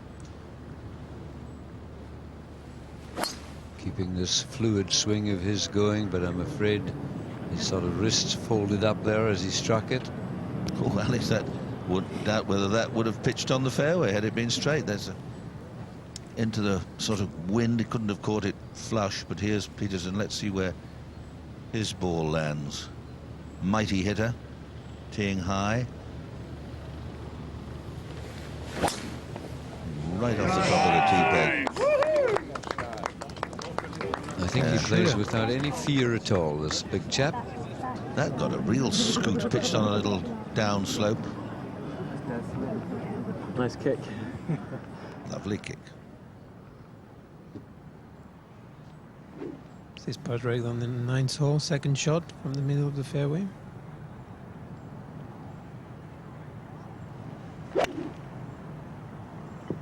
Good looking swing. Turn over. Very balanced. Bringing it from the right and release. Yet another player comes up short here at the 9th. Emails keep coming in, thank you for those. John Saunders wants to know if the 6 players, say, were to finish level, would they all play off together? Yeah, the answer is yes, they would. Under this new system here, the R&A play, they play 4 holes altogether, dropping out as each one fell by the wayside. And, well, I know there were 3 at Troon. Tiger Woods with the 4-iron. You see the green of the short hole just in front of the stand there. Not a big target. Oh, how many have gone right here today, but down there are 3 of the deepest bunkers on the golf course. Sheer faces, sheer revetted faces. There's Smith at the 11th. Yes, 3 playoffs at Troon when Mark Kaukoväki went, and of course Jean, who's here with us now, is involved in the 3-way playoff at Carnoustie a couple of years ago, which Paul Lawrie won. Well, we can just about see the ball, so he might get this a reasonable distance up the fairway. He's got to avoid putting it into trouble from here.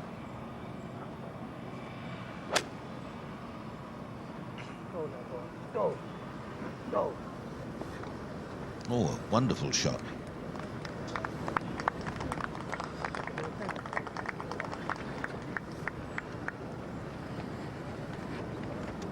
Well, the rough has been very cleverly graded here. From the semi, there's a lighter rough before you get to the real thick stuff for the wide shots.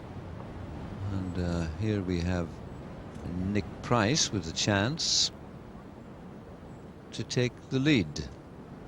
Got quite a long putt uphill up the green. Peter talking about emails. I had a good one from Richard Morton. Please give Birmingham Prison Society, Golf Society mentioned, we're having a day out on Monday. I hope they're not all going. No, I think...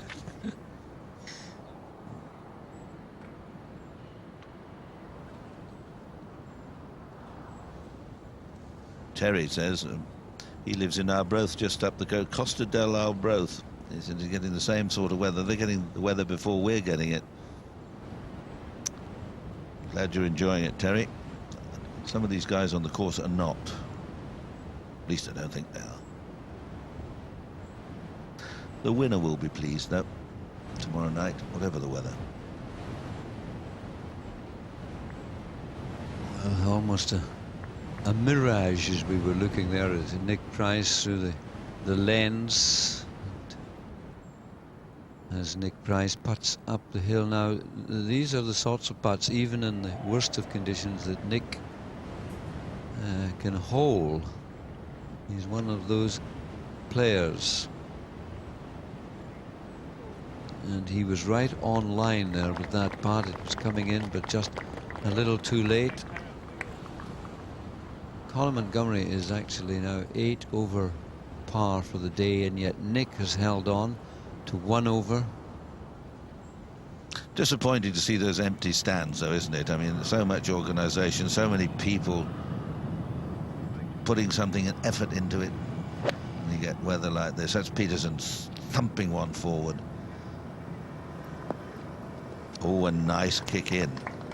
Just caught the angle there above the bunker, squirted it towards the hole. Poor old Tiger. Yeah, that is not the kind of lie you're looking for. Even if he gets it out, it's going to be pretty hard to stop quickly.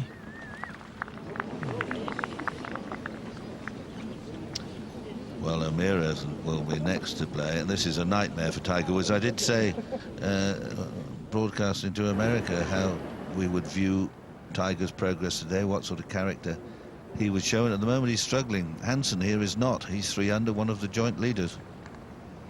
Yes, and he's about 60 yards away from the flag, and he's played the most beautiful shot there. I was saying earlier, John, this man gains in confidence. Oh yes, he has. He was always a good player. Always a good player, but now, you know, it's been growing quickly. This is like the road bunker at St Andrews, the 17th. In. Oh, we had a bit of Duff Jen there. That's his 3rd. I thought he was a bit ambitious on the first one from a downhill lie with a 5-foot face, a vertical face straight in front of you, but his nightmare continues. Now this is Des Smith, one of who's used a long putter for a long time. This is to take the lead in the championship.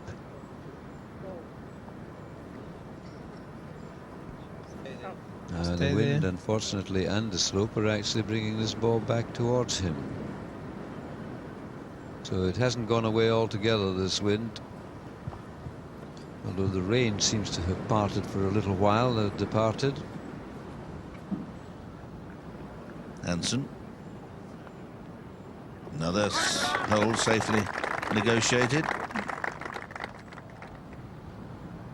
I wonder what they're doing up Butte Golf Club. Brian Cape said to me what a lovely little course it is, 9 holes, looking over the Kyles of Butte.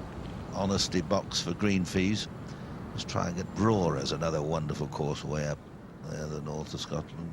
Peterson for a birdie in the lead.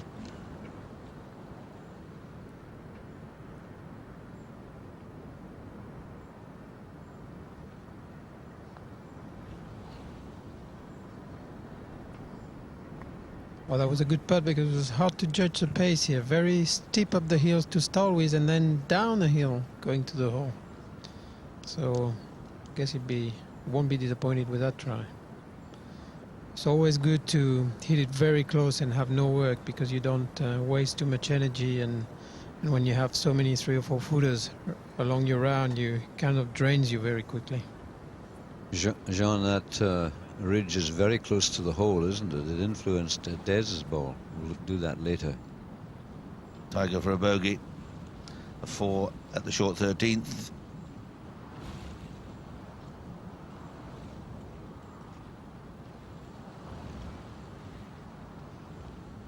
No, overdone. Oh, we've never seen this before. We've not seen Tiger playing really under these sort of conditions, and we've never seen him finding so many ugly spots and faring so badly. Just have a look at that. You think you'd ever see a score like that? 10 over today he is. Now we're getting to the difficult part of the course.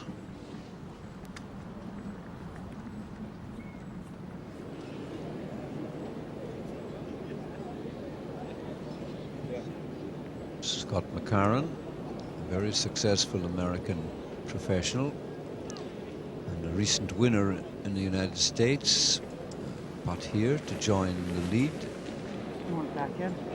And at the 18th. Back in if you would, Ron. Karen, a very good player.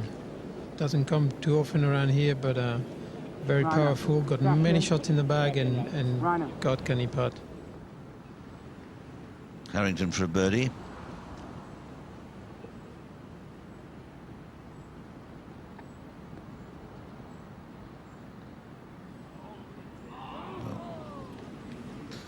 At least it's a par.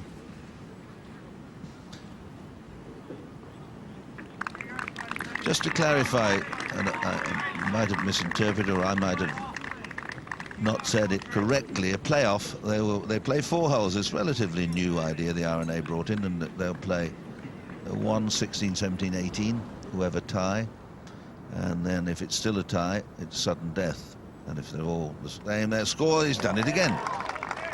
It's quite unbelievable.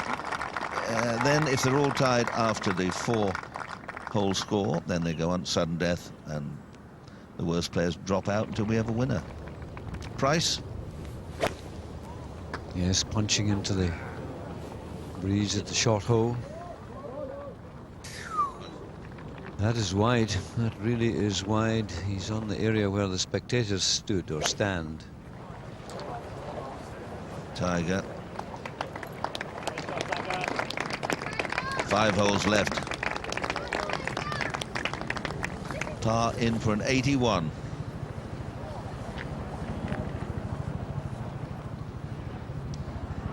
But every 81 makes somebody happy, particularly the bookmakers, if he does another one tomorrow. Carl Peterson. Well, he's having a very nice round of golf. He's going round with Des Smith. Both of them are just 2 over for the day, and they've been out on the worst of it too. Harrington at the 10th. Wind across and a little bit against.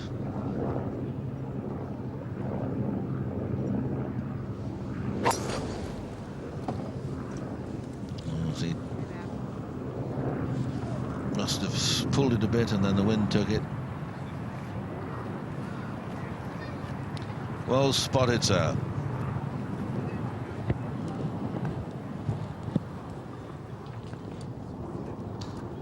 He's just waiting to get the signal from the marshal, who might sort of lift his hand in the air and wave in cheery fashion. You know, when Leonard and Rose finished their round, the 2 Justins, Double J, they were both 50 to 1 with the bookies. Guess what they are now? Leonard 6 to 1, Rose 8 to 1, Garcia 4 to 1. Well, he's announcing it. Some people do this. Diary's great trick of Diary's. Oh, he's going to go off. He used to have a provisional just as a practice shot, but he's now got the word that the ball is found and hittable, and on they stride.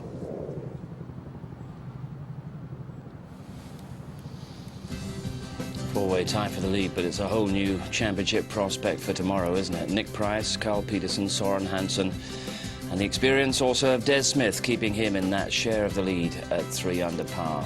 And there's Rose and Leonard and Garcia, and now Scott McCarron, all finished on 2 under par. McCarron with his round of 72, and Tway and Maruyama are there as well, and Ernie Els also at 2 under par. Padraig Harrington slipping down that leaderboard, 1 under,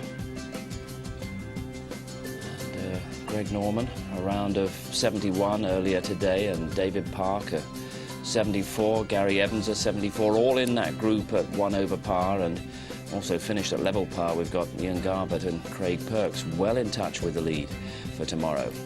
And Andrew Coulthard, round of 74 today, also at 1 over par. He's been talking with Phil Jones. Andrew, first of all, how did you survive the conditions out there today? I don't know. There really was a time when it was very difficult. Really cold and fighting that wind and the rain. I mean, for instance, like the tee shot at 11, Garby and I couldn't get it over the hill. Completely different golf course to say the least today. Now, when you're playing in conditions like that, what's your mindset? Are you just literally trying to get through, get in with as low a number as you possibly can?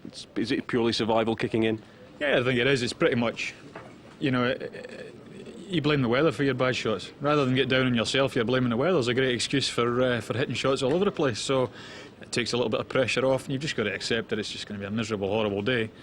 Just try and get round in as few a number as you can. You're going to miss short putts, you're going to hit unbelievably bad shots, but you just got to accept it and try and get round. Now, you're 4 off the lead at the start of play, and you're going to be right in the thick of it again at the end of this round. So what do you do between now and then? I suppose there's nothing much you can do if the weather's like this tomorrow, can you? And a hot bath's pretty much going to happen real quick, I think. Yeah, just go back, take it easy. You're not going to go and hit any balls. You're not going to go and do any putting. It was physically, I think, and mentally, that was pretty tough out there today. Just go back and rest up and, you know, rub our hands together and watch how the rest of the guys cope with it. I noticed you had an interested royal spectator with you. Prince Andrew, the Duke of York, was with you there. He was, yeah. I can't believe he was out there braving the elements out there in that. I think I'd have sat in the clubhouse and watched it on the television. But no, he's watched us a couple of times. He was over, obviously, at the Ryder Cup at Brooklyn with us, and it was fantastic to see him there today. Well done on hanging in there today. We'll look forward to seeing you tomorrow. Thanks very much. Yeah, I hope so too. Cheers. Nick Price. This is where he ended up at the 13th. Oh, nearly. Oh, he's doing quite well, isn't it? See, that's how sometimes miss-hits can work out very well. Nearly a perfect shot. Soren Hansen at the 11th. He's got well over the crest. And that's a low punch. Up onto the top step. Will it stay there? Right on the crest. A good shot from Soren. He was out at 38, 2 over, parred at 10, so he's having a pretty good time. And one of those 3 under on in share of the lead. Anybody else? Second at the 9th. Hold the line. No, unlucky. Looked as if he was going to hop up. Wind's helping, and it's fooling them all. They think they're going to get a lot more bounce and chase than they are, but Harrington at the 10th, second shot. Well, that looked a good clean hit.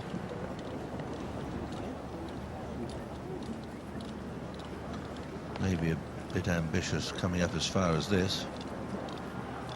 He was just playing out to the fairway, although the lie didn't look too bad, the way he swung through all the grass.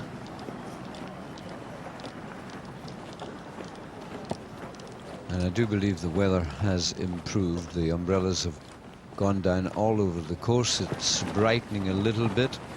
Give him a chance to regroup, but I think Tiger's going to have his work cut out from this thick lie. Another a bold effort from the thick grass, not quite making it to the green. Amira's on the green there. Amira's 6 over par today. Tiger 10. Ernie putting, or using his putter from just off, and watch this one curl away from his left to right. Just a bit short of pace.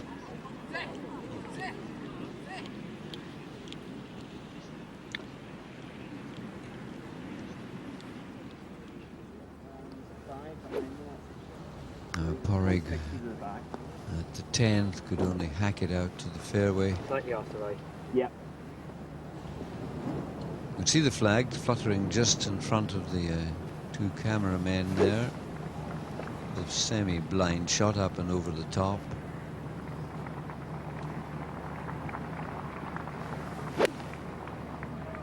Turn over. Taking it out to the right a little bit.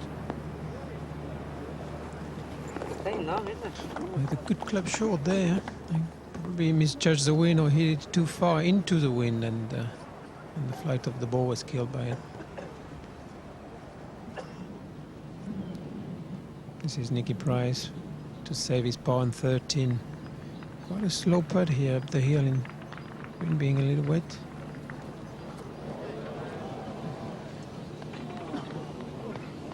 Well, I guess he won't be that disappointed after that tee ball. You know, you can always make an up and down, but wasn't the easiest of the position. No, that was a very uncharacteristic shot from him, Jean, that missed the green by 25, 30 yards.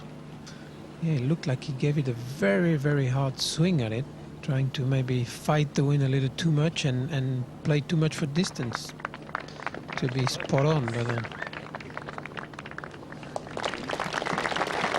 A 4 for Price, drops a stroke, goes to 2 under. 7 players now at 2 under. Now Carl Peterson. Pins quite well up the 12th green, and although the green looks at you, leans towards you, you mustn't be too greedy. Tiger Woods paid the price of going over. That's a good shot.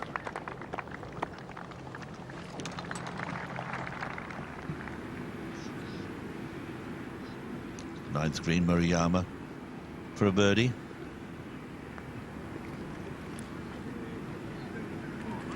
Just a little short of pace.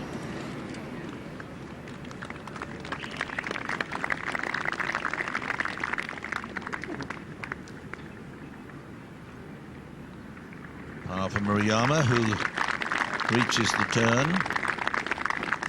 Was he 4 over? 40.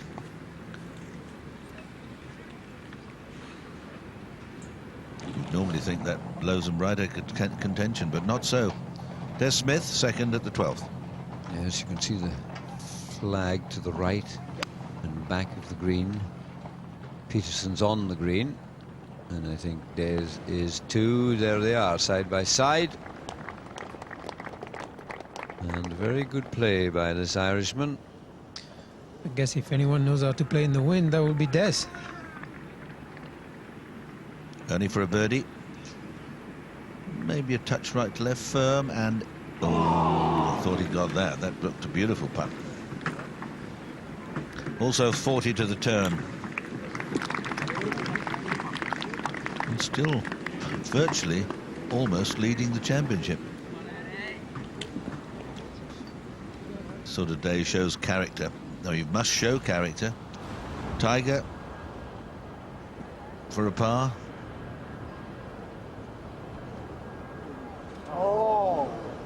Dear, oh dear.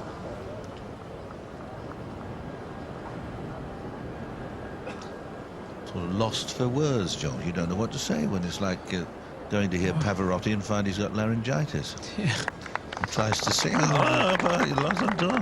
Whether he's number not one, on, is it? Yeah. Whether it's number 1 in the world or number 100, it's you feel bad for him.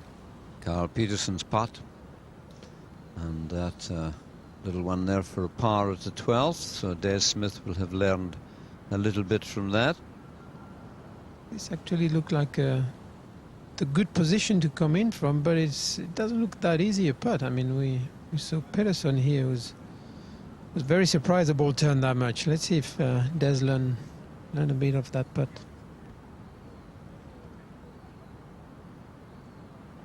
Peter, I remember being the commentator that stayed on a very rough afternoon at Royal St George's when the weather had changed, and it was the great Jack Nicklaus on his way, I think, to an 83, and it was really tough to commentate on. He came roaring back the next day. Finished quite well, if I remember. That's a good putt from Des. Now it's falling short. Didn't learn an awful lot from Carl's putt. Both of them with the similar putters, slightly different grip arrangements.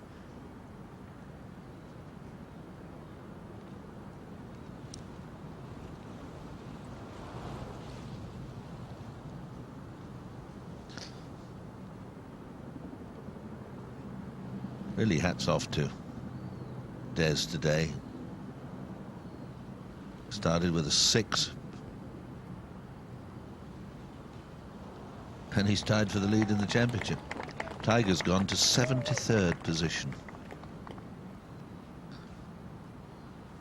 Prize money only goes to 70. Oh, well, I'll chip in then for Tiger.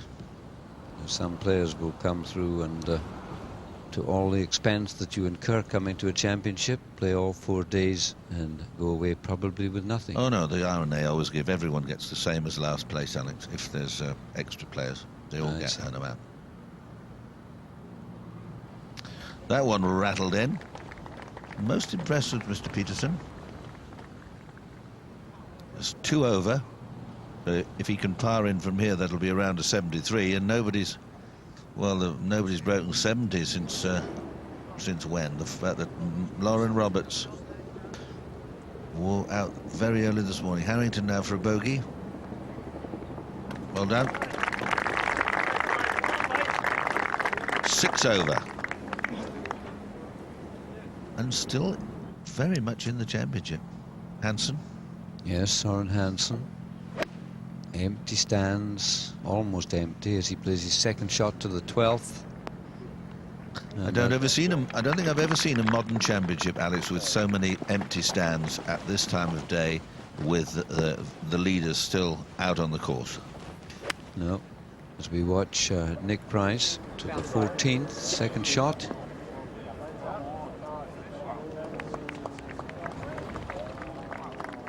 And that's okay. It's the ball of Colin Montgomery. He's playing alongside Nick today, and he's 10 over par as well for the day. So the battle with him, he and Woods about the same. Murayama second at 10.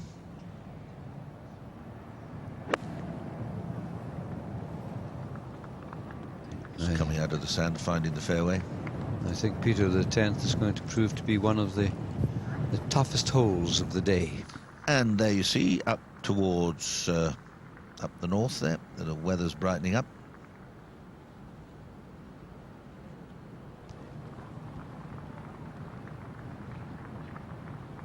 Ernie Els, second at the 10th. 2 under, 1 behind the leaders, Hansen, Smith, Peterson.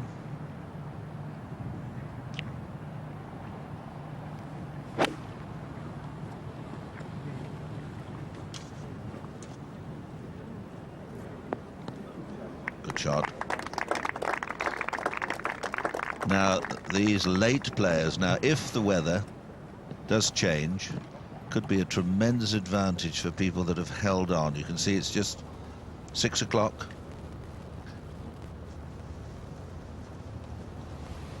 If it should calm down now and the 17th become an easier task, and also the 18th, it could help these players tremendously. It's a great shot from Des.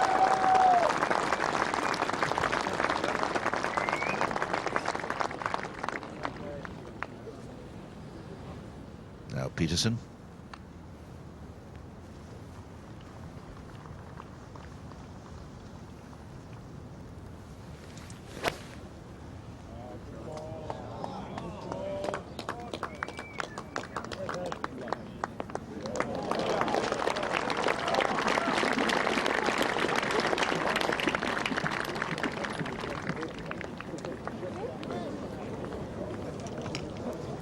Look at that, most extraordinary.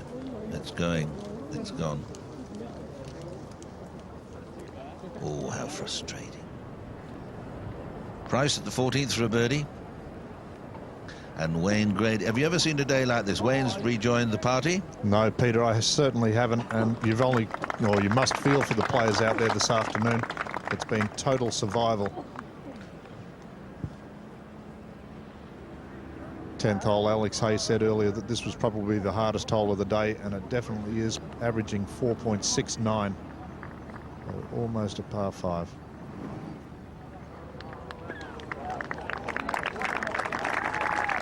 Shot there from Murayama.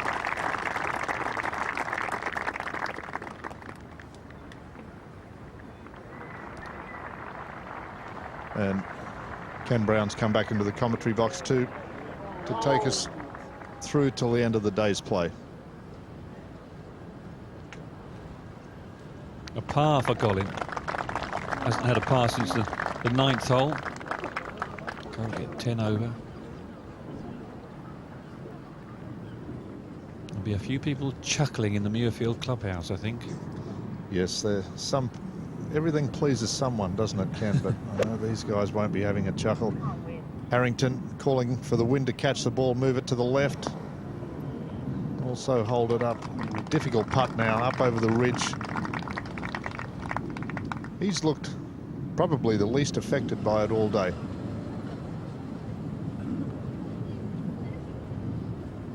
Par putt for Nikki. And she pops.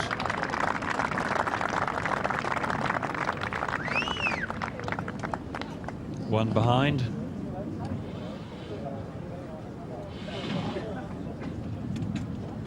Well, it has stopped raining now. It's a bit more pleasant. The players will be soaking wet. Just the wind on them, they'll still be cold. Ernie Els, birdie putt on 10. Well, just to get to this green in 2. Must have been 2 magnificent shots.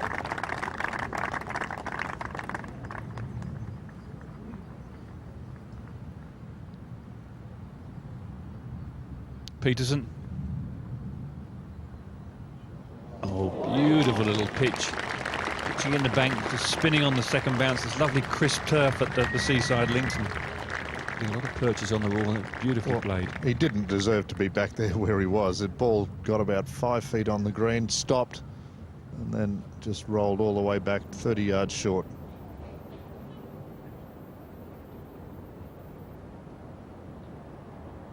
The hands of Tiger Woods. A very infrequent birdie opportunity.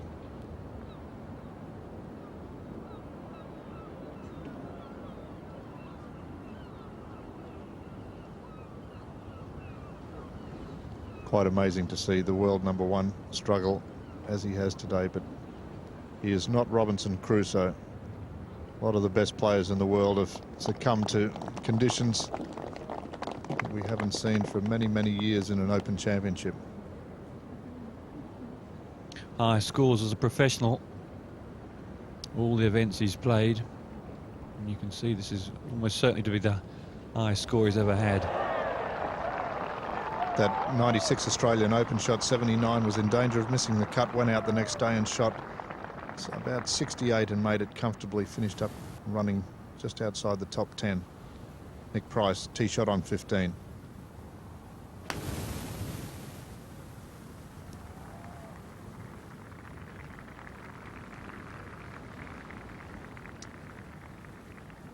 Just seemed to settle down in a bit of rough that was lying down, so could be in a tough spot. Des Smith for birdie for the outright lead.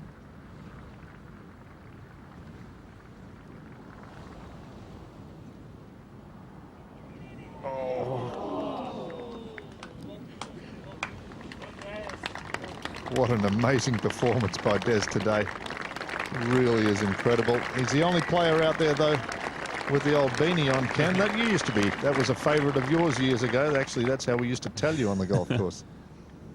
Yes, you wouldn't have thought so. It was that cold, but the old beanies are on for one or two of the players. And they're very, very good to keep the body warm, too.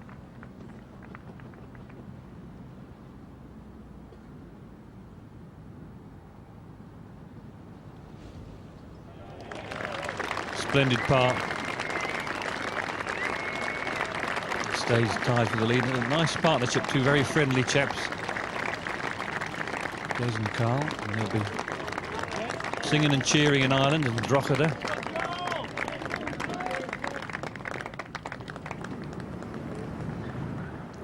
Maruyama, this is for bogey on the 10th.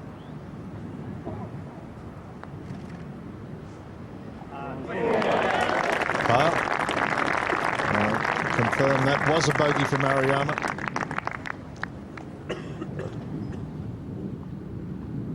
Look down there at the 15th hole.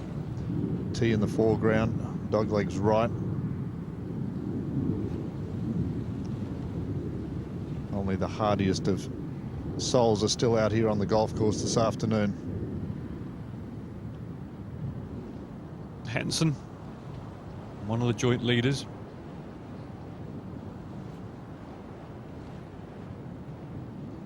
Very makeable birdie chance at the 12th also to take the lead and little up the hill.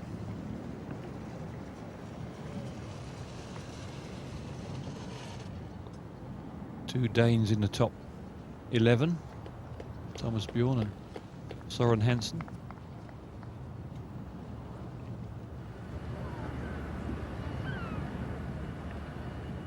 Ernie Els for par.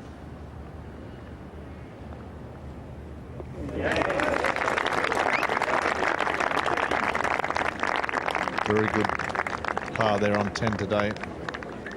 +4.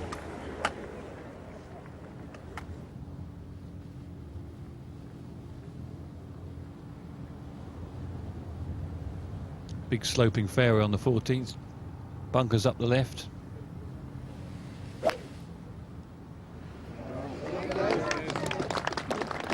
And here's going with the driving iron and finds the fairway. Play from an elevated tee and wandering towards the middle of the fairway. Good tee shot. Swinging it like a man of 29, not 49. As Des obviously keeps himself in very good condition.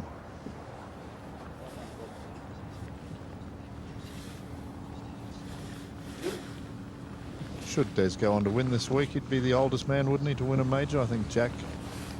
Julius Boris won when he was 48-ish. The old PGA. Jack was 46 at the US Masters.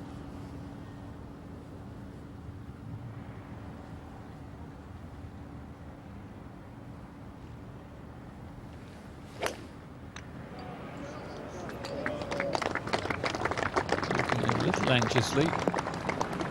And a nice friendly bounce to the right.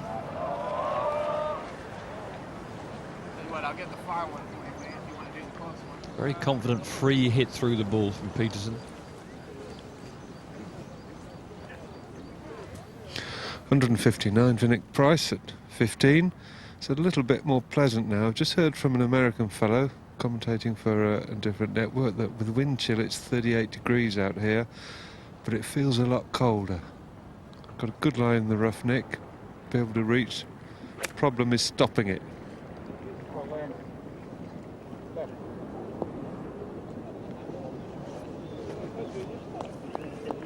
And coming out of the rough, pretty well judged.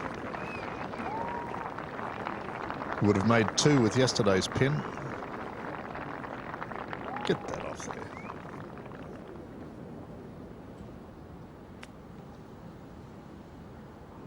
Three-time major winner already, Nicky Price. Soren Hansen on 13. Today 178 yards, pin only 10 on.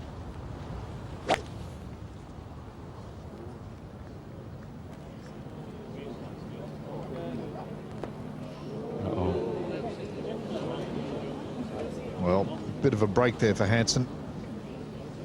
Well, it's still a difficult chip, but it's, I think, a little bit better than down in one of those gaping bunkers. Approach of Thomas Levay to the 14th. Oh, big tee shot and making the most of it. And Levay will have that to get to 1 under par. This championship was really wide open.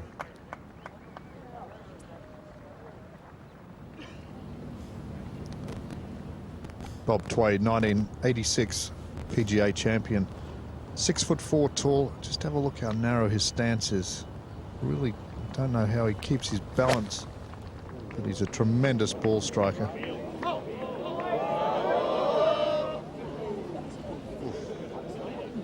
Well, he's let that one get away from him.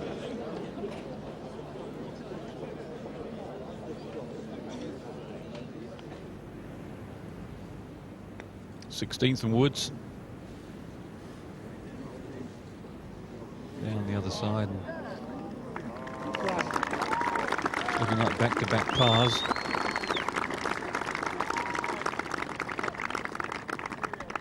Par 71 here, so if he makes pars on the final 2 holes, he'll be round in 82.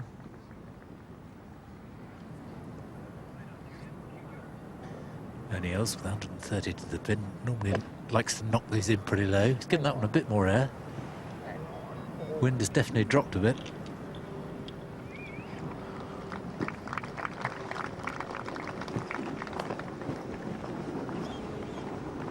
Well, the wind has done all its damage, hasn't it, Ken, this afternoon? It's sort of gone away and said, well, I'll leave you alone for a while. Bob Tway, second shot on 13. When they just trickle into the bunker, they almost invariably just stay tight to the lip. Des Smith's second shot. 14. 11 on 4 off the right. We've seen a lot of good shots in here. No, I folded. I was trying to hit a little cut. Sit! Sit!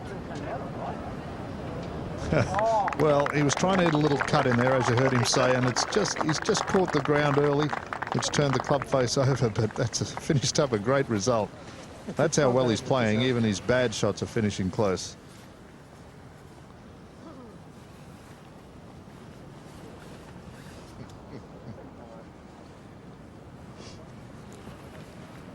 Bunken är kort höger, va? Kort höger har en bunker. Lives in America, does Peterson.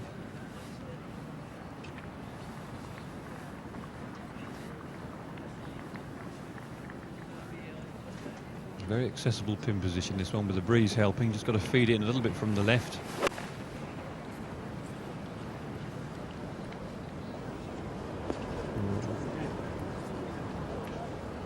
Bordered the bunker, but skipped over the edge.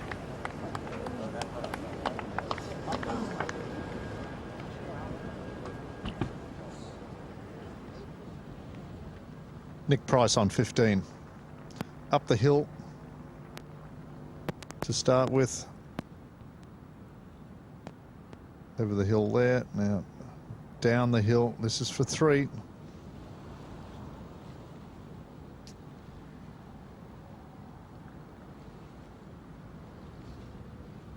One of the joint leaders, Hansen, up the little slope, and then it's very quick once it reaches the green and breaks a lot from his right.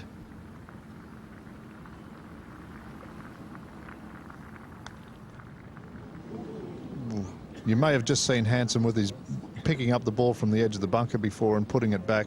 That was because Bob Tway had asked him to mark the ball so he could play his second shot. Price for a par.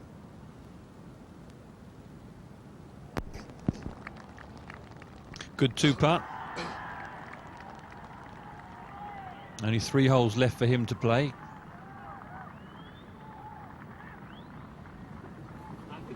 Now this is really ugly. He's not praying. Not yet. Got to watch the shaft. Well, it's just the grip line. The shaft hits the bank there. Superb shot. Wonderfully played.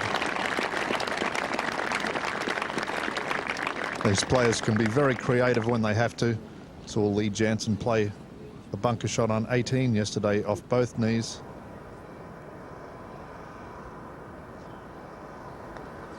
Right along the crest of the ridge here at the 11th, the birdie for Ernie. He's done it. One of the joint leaders.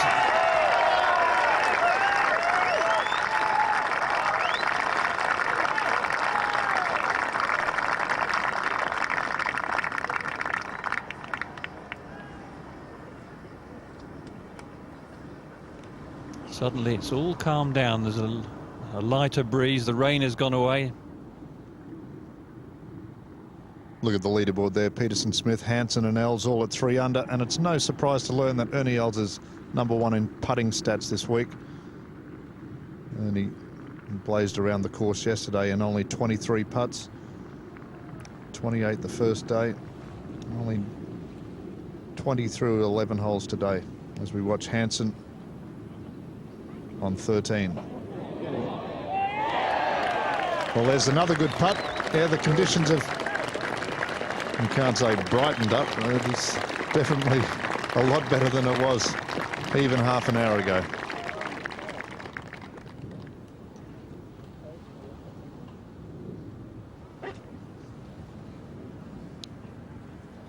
Darren Clark at the 17th. His third. That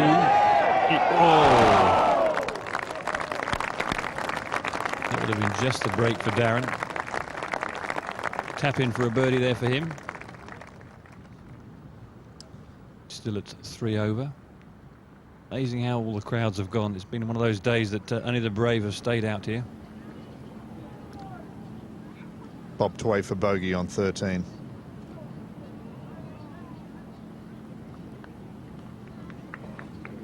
Oh, come on. Defied gravity.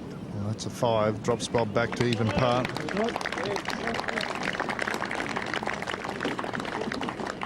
One poor swing. Well,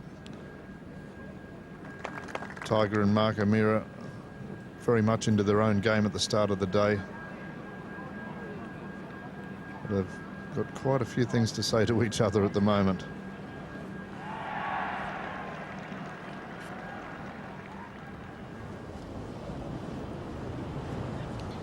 Peterson for the outright lead. It's got quite a break from the right and down the slope. Well judged.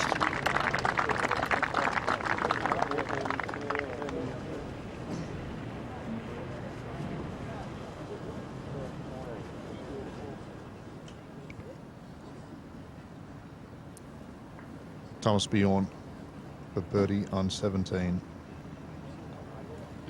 Well, the big Dane joins the group at 2 under par. He only has 1 hole left to play, and currently is only 1 shot behind the lead. Couple over for today's round is a pretty darn good effort to Des for the outright lead. It'll be a mighty roar if this goes in. Slippery one. Little from the left.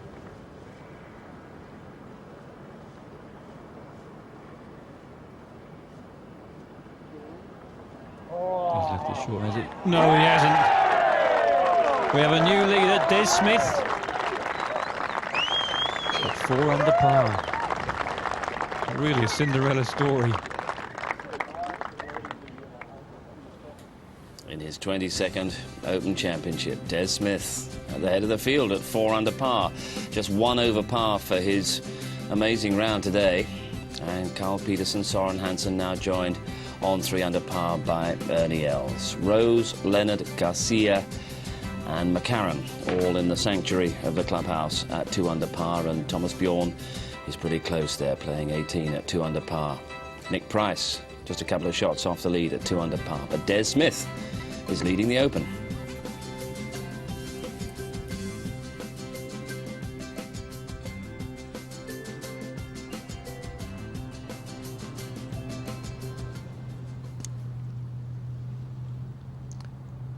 Tee shot on 14, Hansen.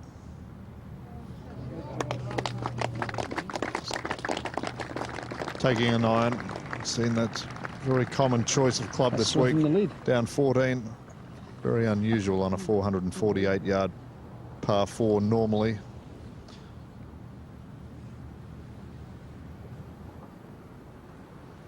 Our new leader.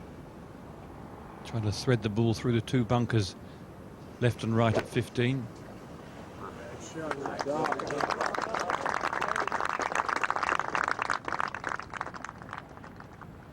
He's already the oldest winner on the European Tour.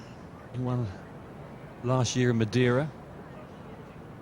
Took her over from the great Neil Coles, who was for a long while the oldest winner. Peterson also with an iron.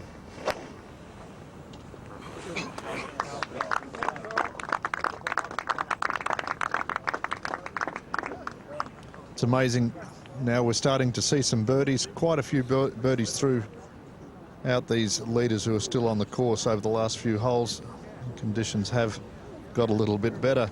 We got an email from Ray Pimbley from the Frigg Oilfield, Norway, and he says, I've been watching your excellent coverage of the Open, and you keep referring to the weather as look out the North Sea, and you say it appears to be brightening up. I can assure you I'm here, and it's the middle of the North Sea. And the conditions are almost winter-like.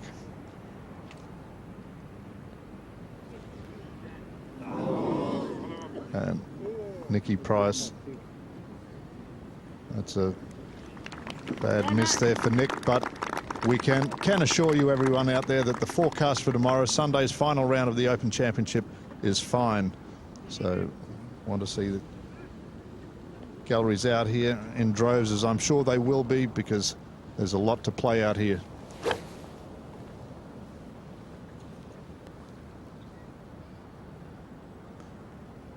Children under 16 are also free if they're accompanied by an adult, and it's a great chance to come out and see the world's best players.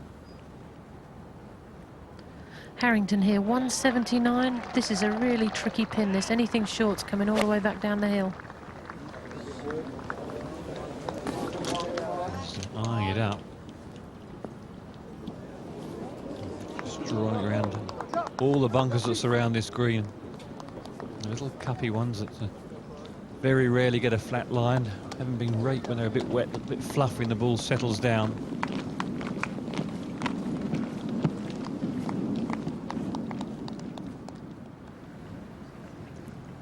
Ernie Els, second shot at 12. You're right. Shot. Well, just about as good as we've seen here on 12. Difficult to get the ball right back to the hole. The Big Easy coming off a birdie at 11. A chance to join Des Smith at the top of the leaderboard.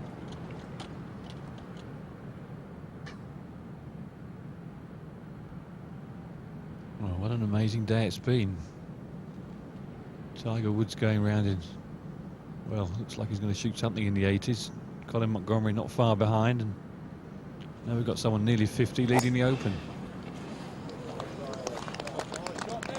Tee shot there of Nick Price on this 17th hole.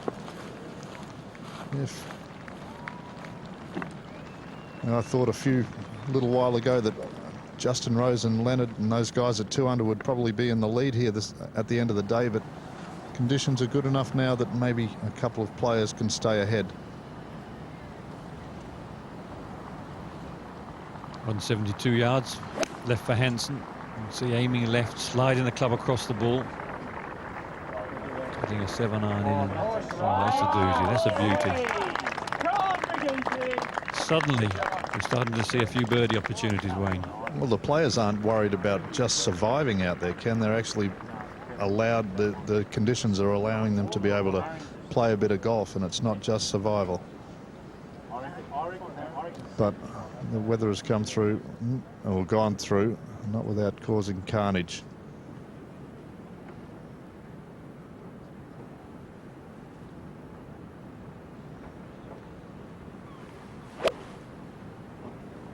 Pin got a little high ridge there, and the first bounce is always a bit of a skid forward.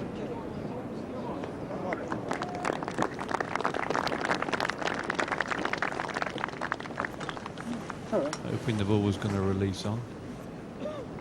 Well, at the start of the day were 42 players under par. Now there are currently 14.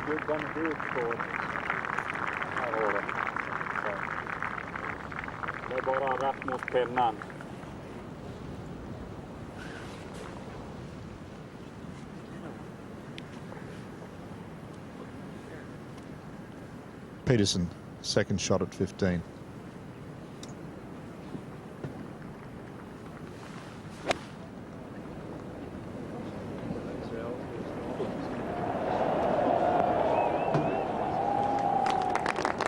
Unusual action, doesn't he? Sort of aims a little bit right with his feet, then swings across at the ball and then holds the club face open. Be well worth having another look at it. Peterson 3 under, 1 behind. Lives in Raleigh, North Carolina.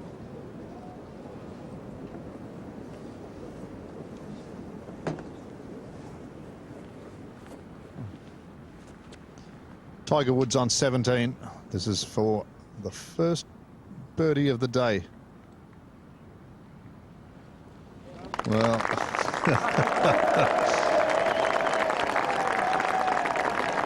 you know, Mira, great mates. Yeah. Trying to keep his sense of humour.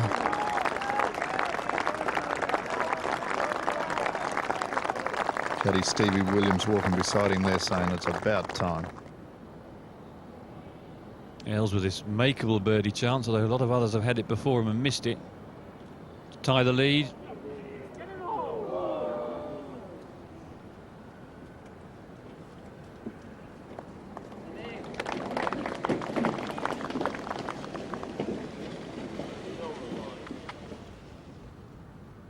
A long walk back it is to the 18th tee. Woods and O'Meara. The memorable match in the World Match Play a couple of years ago that Mark O'Meara came out on top. That was the second shot of Nick Price on 17, just laying it up over the cross bunkers. That'll leave himself with about 90 yards left for his third.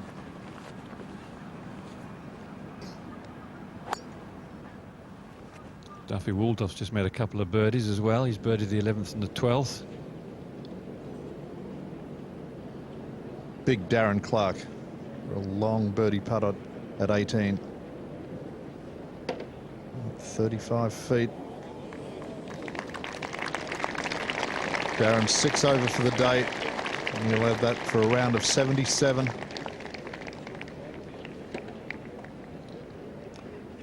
Many picked this man, this big Irishman, as one of the big chances this week, and he really was.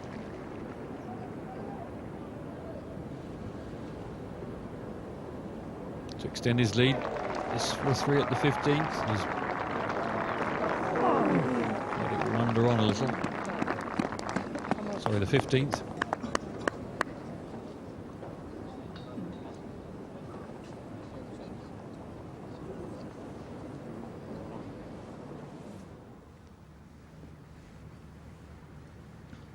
There we see Tiger Woods 6 over. So that's 10 over for the day. Iron off the tee. It all seems so easy now, doesn't it?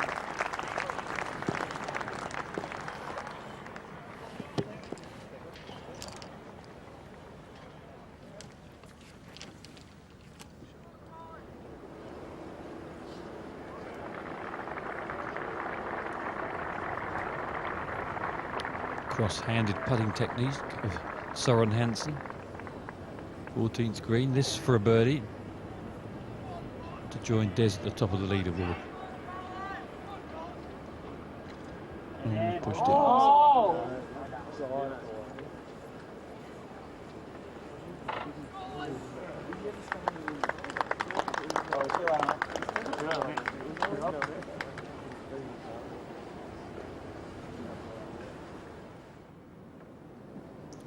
Peterson now with his chance to join Des Smith. As he hit it, just back up the hill. So that'll be a 4 for Peterson on 15.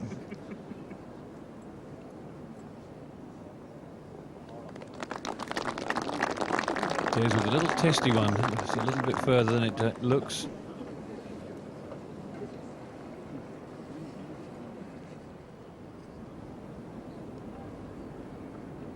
Very upright putting stance. Unusual right-hand grip with a forefinger almost the back of the shaft.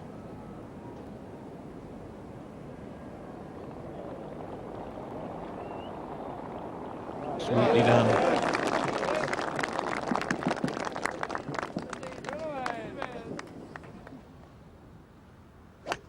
Tee shot of Soren Hansen on 15.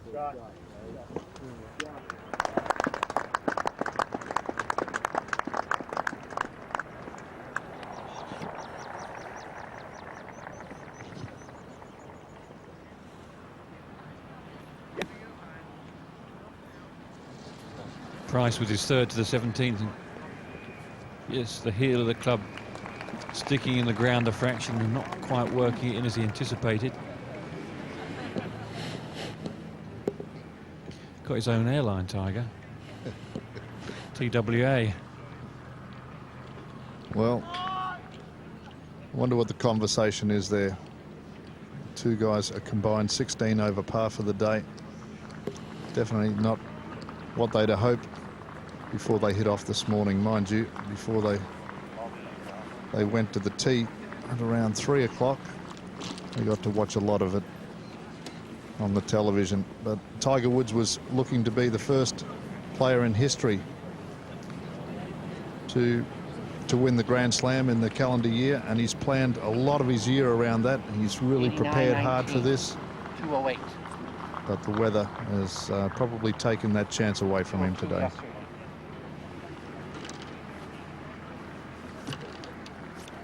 It is almost an impossible dream, though, when you think of all the variabilities and greats like Jack Nicklaus have had one or two opportunities over the year. He lost his chance here back in '72 when Lee Trevino won. But the Open is always the one that's got all the different ingredients: the weather, the breeze, the variable bounce on the links golf courses that makes it that bit more difficult to eliminate all those little nuances. Yeah, more things have got to go right, don't they? At the Open, the side of the draw you're on, the bounces, the links style golf, the weather conditions.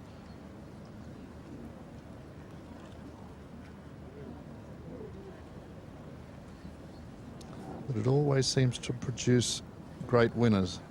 So I think they've got it all pretty right over here.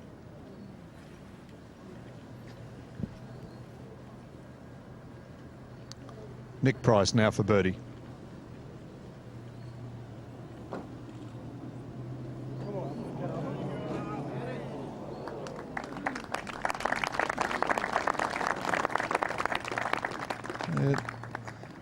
Nick, 3 bogeys on the back 9, out in 36, which was the best of the leaders at that time. But 3 bogeys on the back 9. He's at 1 under.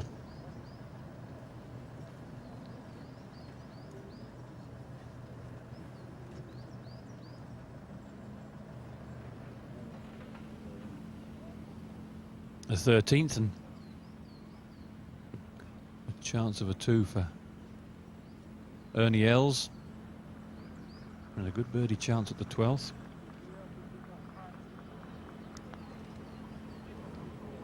To tie the lead, and he's done it. Ernie Els ties Des Smith, 4 under. Just had enough pace to drop in the cup. And a rare 2 at number 13.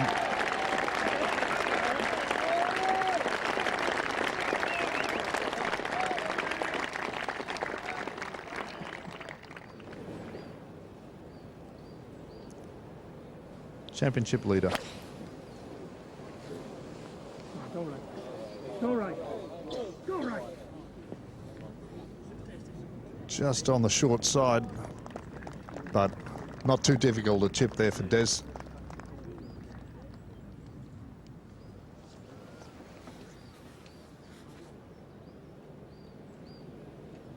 Tommy Bjorn ramming another one in the back of the cup. 73 blows for Thomas. Good finish, though. 1 under for the last 5 holes. So he's on -2. Peterson now on 16. Just want to start the ball in the middle of the green. Try and turn a little right to left.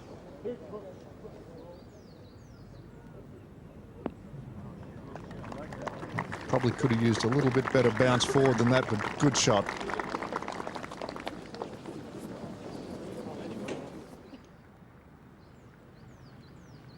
Approach of Tiger Woods to the final hole.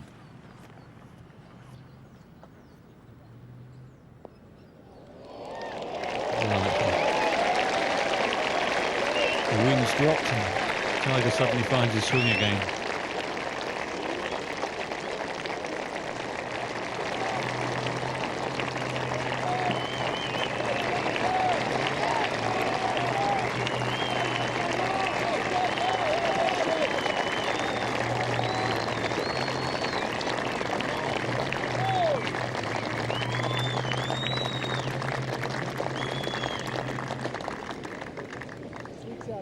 Well, he'll go home tonight and go over the round I'm sure through his mind many times also with his coach Butch Harmon.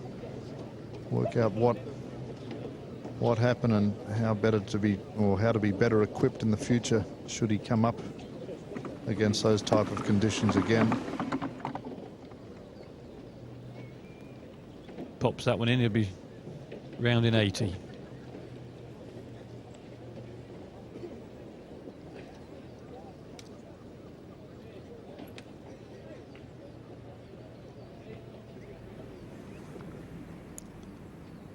Just off the left-hand edge of 16.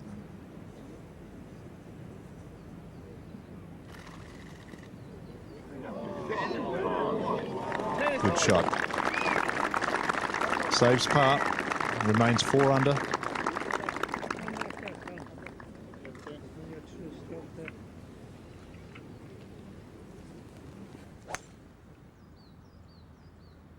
Nick Price, 18th tee. That's okay, just hit the right. Oh, into the next one. Thought it kicked to the right, might have just avoided them. Quite a steep lip on that putter bunker as well.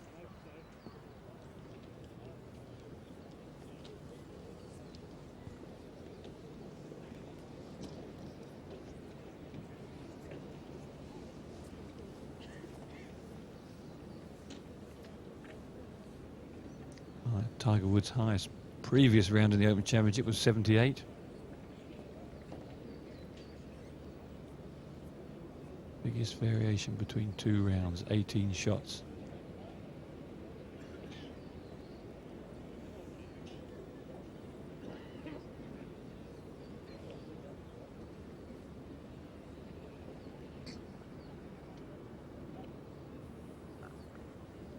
Mark O'Meara for par on 18.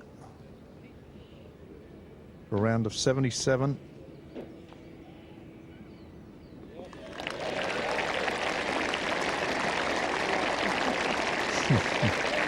Just Tiger having a little dig at O'Meara as he went past. Thanks, Steve.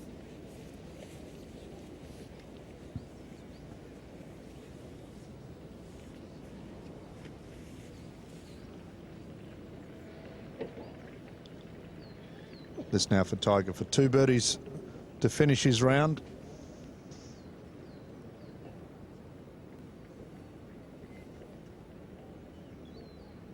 Magnificent second shot.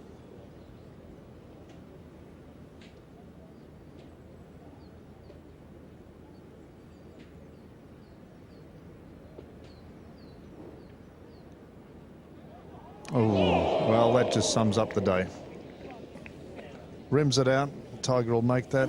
Be a round of 10 over par, 81.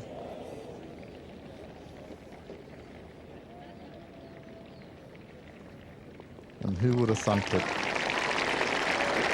Yes, that wasn't in the script, was it?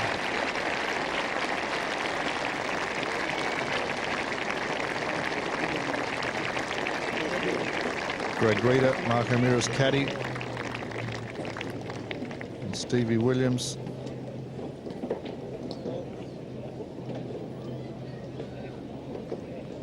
.42 for the front 9, back in 39.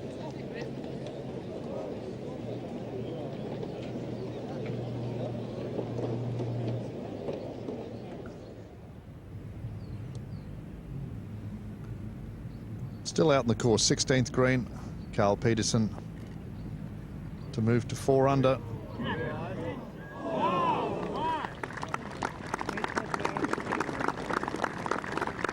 Taking a little bit longer than it normally would in 2 balls today with the inclement conditions. Rounds taking just over 4.5 hours.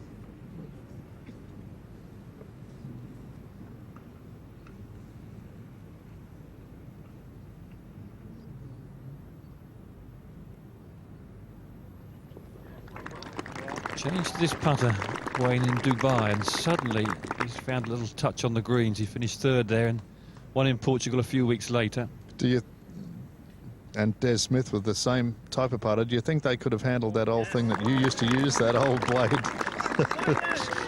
No, they had a pinhead of a sweet spot. These modern putters are a little bit more forgiving.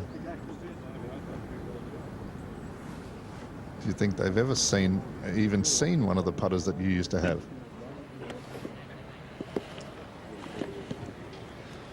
.178 yards for Monty. He's actually got a break here. Ball's just stopped short, and he has got a stance and he can get at it, and I'm pretty sure he can reach. Not playing the best of golf though. It's a case of a bad start and then falling to bits today, really.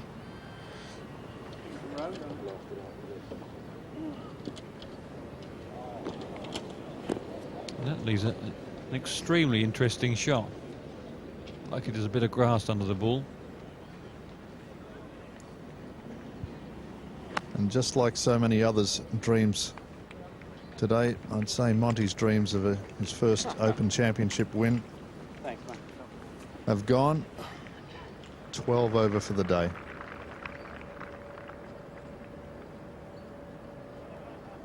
Harrington for a birdie at the 14th, much needed.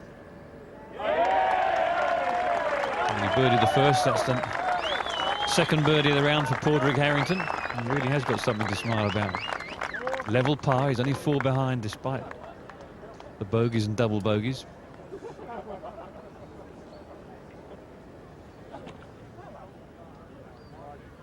Ernie Els just getting the ball back out into play. I played with Arnold Palmer here in 1987 and he got tangled up in those bunkers and took an 8. And very sad to watch.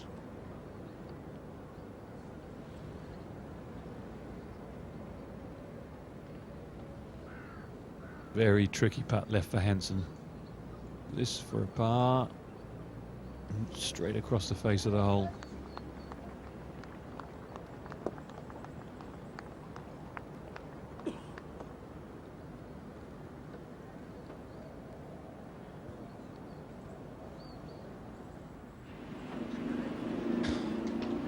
Nick Price just flopped it out of the bunker.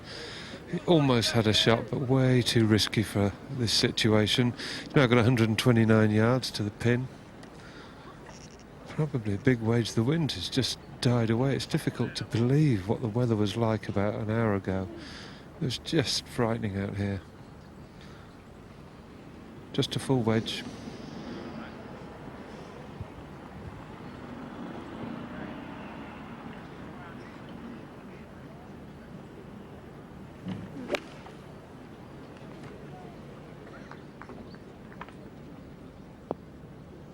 Loaded with spin, but just skidding on the first bounce, and when you go beyond the pin at the 18th, you know you've got a pretty quick putt coming back.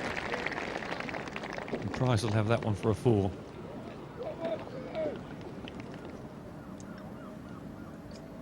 LeVay for birdie on 17 to move to 2 under.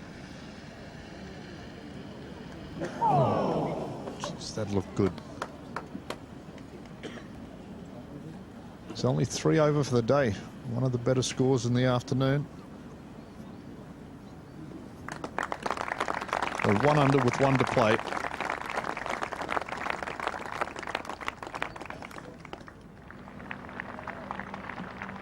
Problems for Des Smith.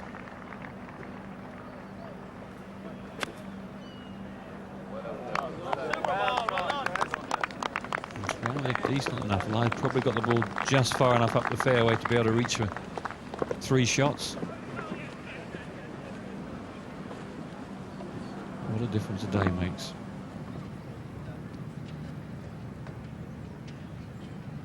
Equal championship leader. 174, 8 iron, trying to hit it in left to right, just landed. Cut, man. 4 or 5 yards left of the flag.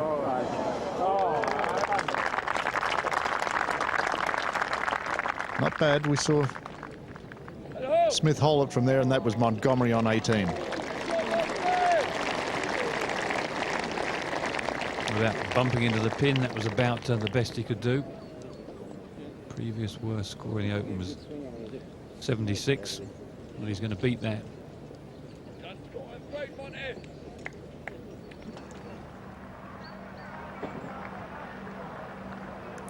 This is Peterson, second shot on 17. Not a great line for Peterson, right-hand side. cross bunkers are the danger. He's playing short, I believe.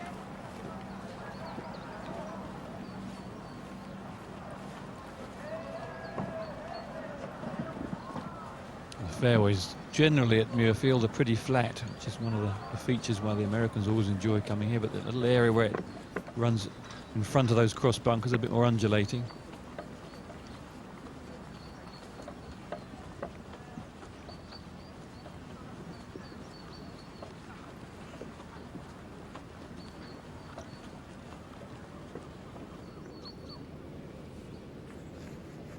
Nick Price on 18 green.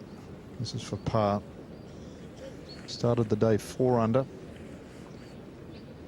Got off to a good start and looked like he might have been the man to beat. He got to the lead. Double breaker, this one. Right to left and then left to right.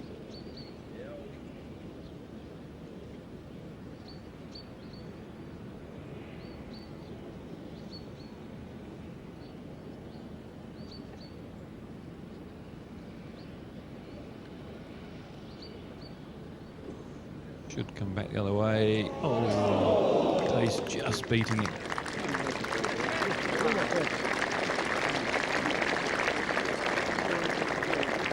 .75 it looks like for Nick Price.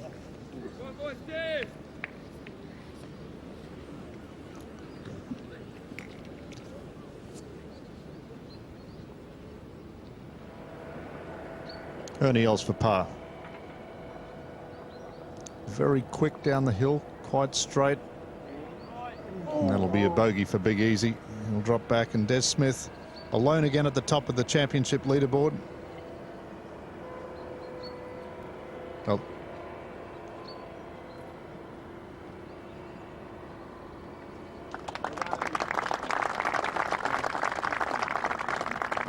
It's been amazing to see Justin Rose and Justin Leonard, who played together today, both got round in 68, slowly creep up the leaderboard as the day's gone by. 3 people ahead of them now, both at 2 under.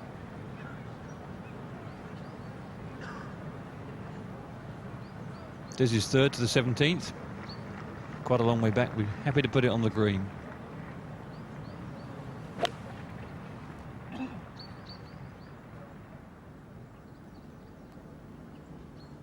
Uh-oh. Looked to have gone straight into that pot bunker. Peterson, third shot on 17.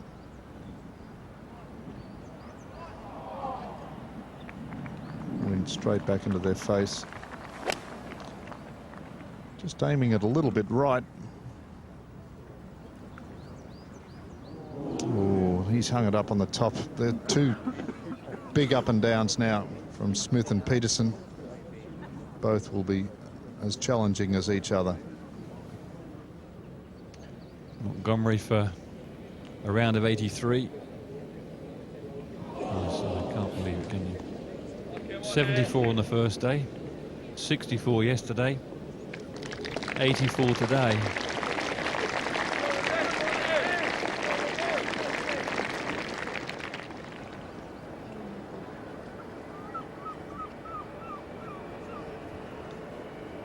Mariyama now for birdie on 14. Well, still smiling.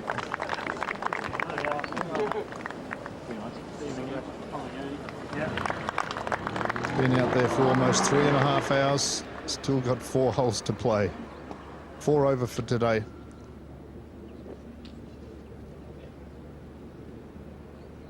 .75 blows for Nick Price, even par. 2-1-4, promised a little bit better. It was that 4-3, that birdie eagle at 8 and 9.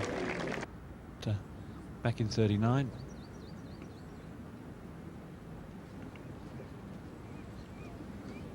And Soren Hansen on 16.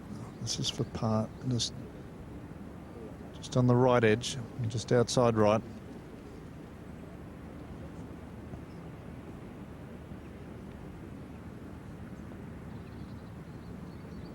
Good putt. He's really holed out well throughout this championship.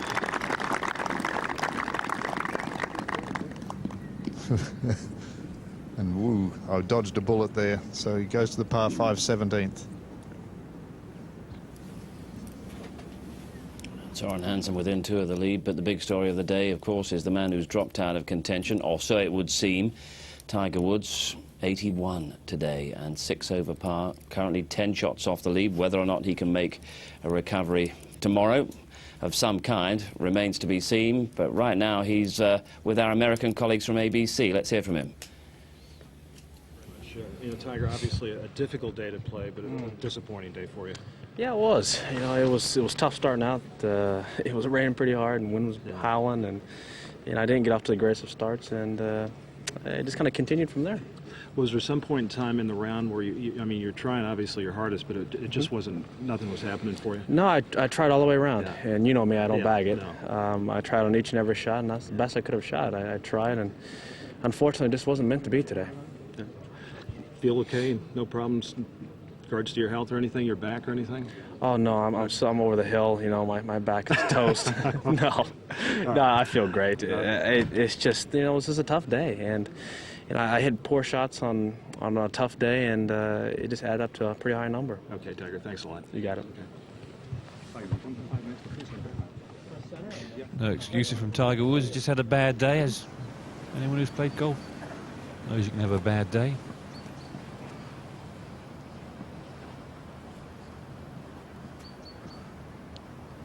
I think that's Des Smith's ball perched on the top of the bunker in an awkward spot.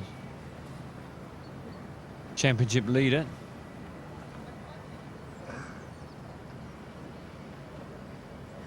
Well, the full shot for Des Smith on this 17th hole, it really is precarious. If he's not careful, he could land up in the bunker after he's played it. It's really not that difficult a shot to play if he can keep his balance. Coming over the brow at the back of the bunker. Only about 5 or 6 yards of green to play with, but it's a good lie, lob wedge. Not easy.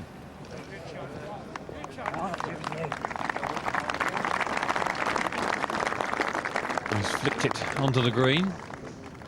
It looks odds on to drop a shot. Just struggling with his tippy toes to stop himself from toppling over.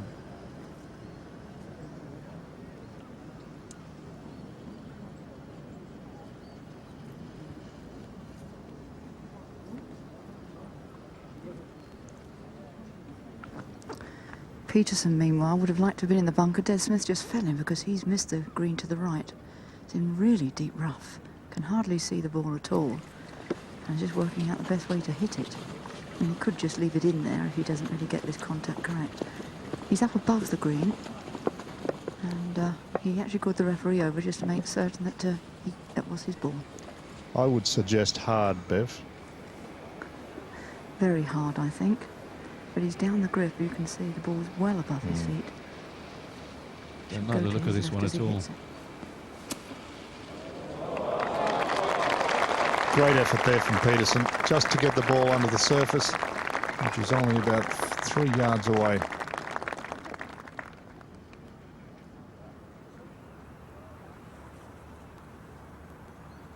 Feels like virtually every player just knocking an iron down this 15th. 415-yard par 4, slight dogleg from left to right. You see it through the corner of the dogleg. It's a fairly sparse area there, and you can see the top of the ball.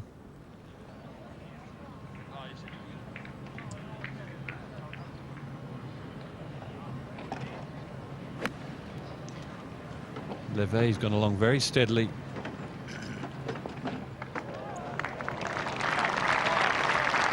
Lovely approach to the 18th. Currently 1 under par.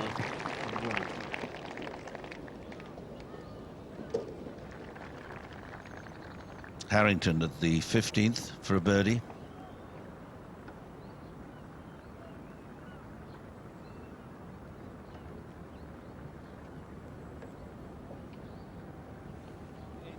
Well done. This has been one of the most extraordinary days in championship golf that I can ever remember. Des for his par to retain the lead. Beautiful putt.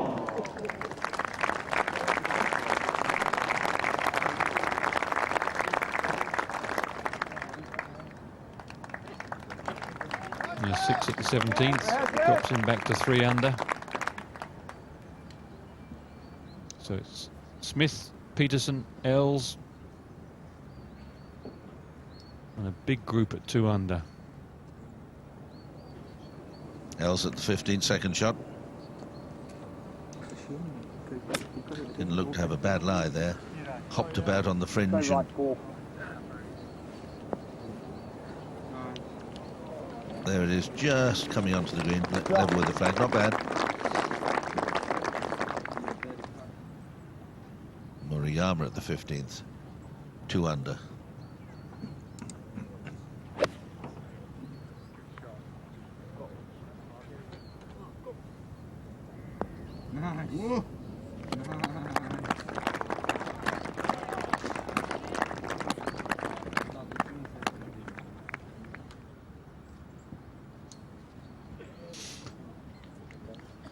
Carl Peterson, a putt there for his par at the 17th. And the 6 recorded. And that takes him back to just 2 under for the championship.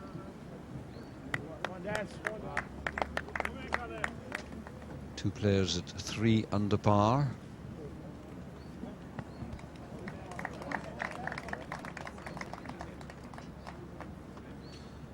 I've never seen a championship at this time of day with the leaders out on the course so empty. Waldorf, here's a man who is, I don't know what happened to Duffy at the 10th, but he was out in 45, and he's out in 45, starts back with a 5, and he's had a 3 at every hole since then. It's quite extraordinary. And he's got another short hole coming, so in a moment, if he gets a 3 at the 16th, he'll have had 6 threes in a row. Mr. Waldorf, quite amazing. Have you ever seen a championship course as deserted as this, Alex? No, I have not, Peter, and there's a sort of strange, eerie silence about it all out there, and people milling about and wandering off home. Tomorrow morning it opens pretty early. At 7 o'clock they're going to open the gates.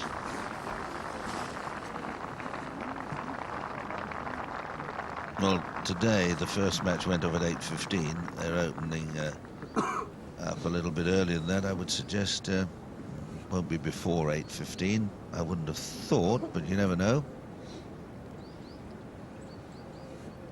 2:30, an hour's difference tomorrow. 2:30 the last match will go off tomorrow.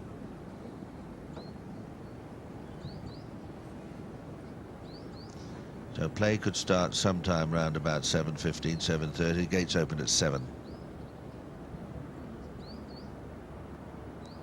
And we're promised a better day. Ernie to step once more into the lead.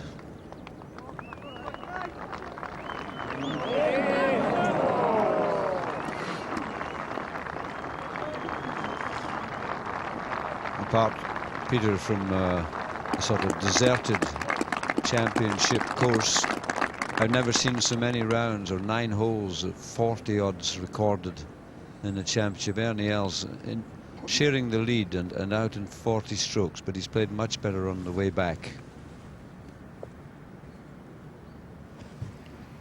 Last tee shot for Des Smith at the 18th. Wind helping a little bit from the left, but really has died down compared to earlier on today. Bunkers on the left to be avoided and 1 short right.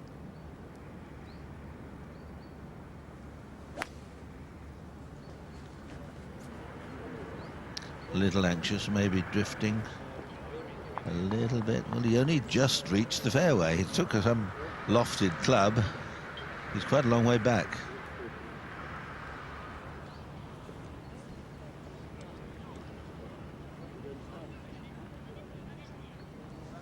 Peterson. I think this fellow will make it to the fairway, even though he's only got an iron club here. A mighty powerful young man, this Dane.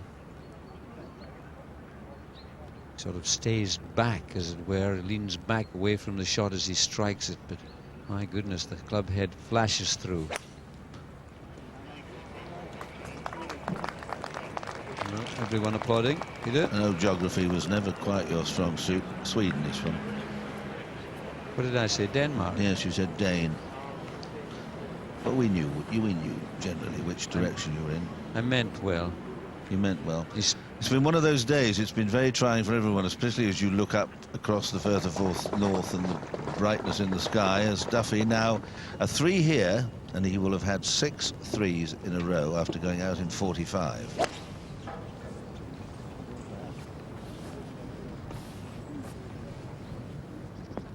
Oh, he might get a 2. Oh, he might spoil it all by getting a 2.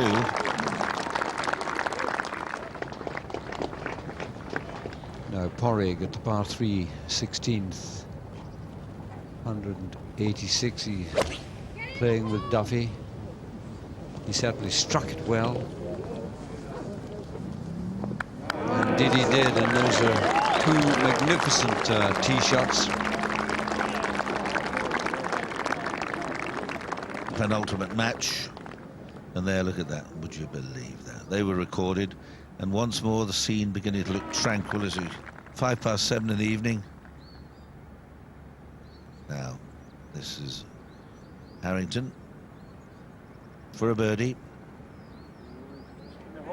Oh, you devil. So a 3 for Porrig.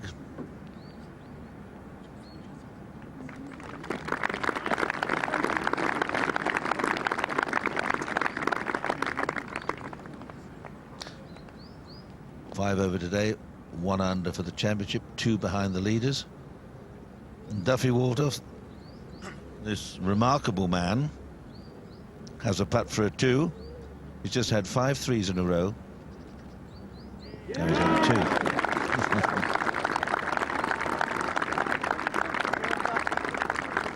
Now, isn't that extraordinary? He's only 1 behind the leaders, 2 behind the leaders, having gone out in 45. That tells you something about the weirdness of the day.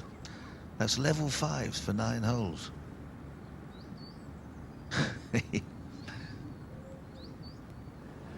Maruyama with the honour on the 16th. He's got 190 to the pin, and he's going with a 5-iron up the hill into what little wind there is now.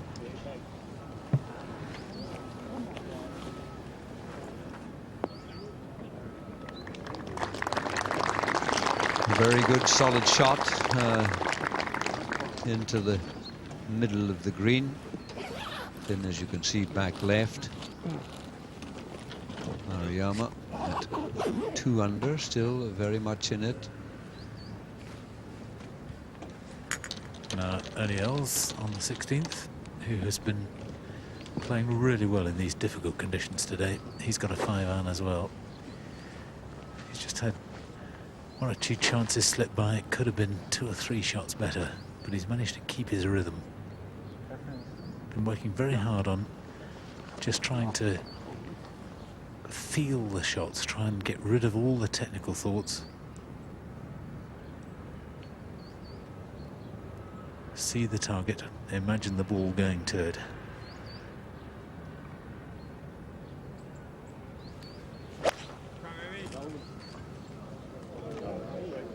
That looks rather good. Well, it is rather good. It's a beautiful shot. Now, if Ernie can knock that in, and 17, now that the weather has calmed down a little bit, 17 would be within his range. Who knows what might happen over the closing 3 holes. To the 18th, Des Smith, 2nd shot. Hold on, now it's drifting.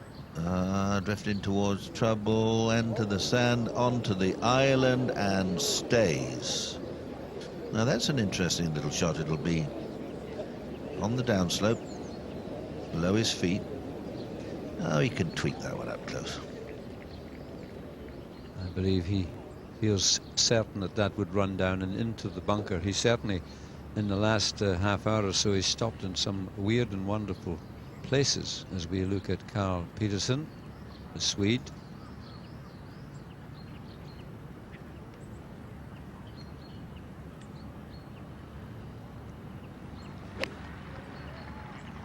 Well, that looked like a pretty hard hit, 4-iron. I think he's over on the right-hand side. don't think both can stay on that little island in the middle. Interesting, yesterday 35 players broke 70. Today only 4. Steve Elkington, Peter Lonard, Justin Rose and Justin Leonard. Extraordinary.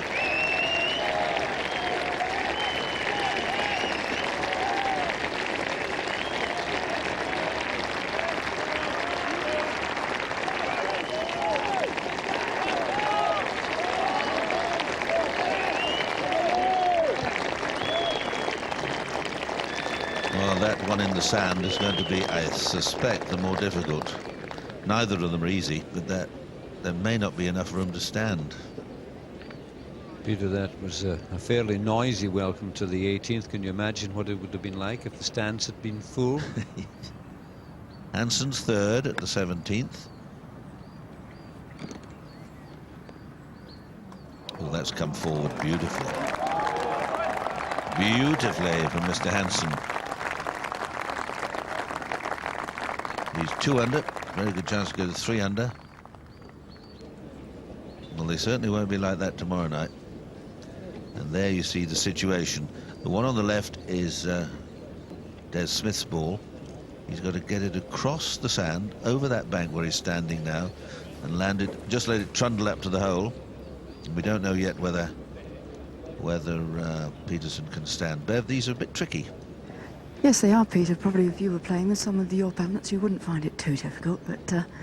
Don't be facetious now. I've warned you about that. But Des has got the easier option this time.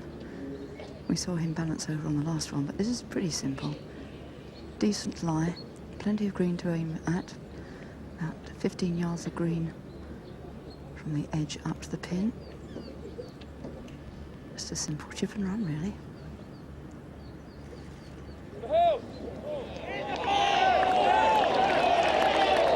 Beautifully done. Smith has that putt for a par to finish at 3 under. That'll be 2 over that. We've got that putt for 73. Søren Hansen, a birdie putt, 3 under par. And he shares the lead now. As I suspected, this might be a bit tricky. This is when you either want to be able to play off your knees like Seve can do, or have telescopic legs, but this is awkward. He's just got to get his body in a position where he can take the club back outside the ball, slide across it, keep the blade, point the blade of the club at the flag, but body aiming left. Oh, well, and you can see it's nestled a bit.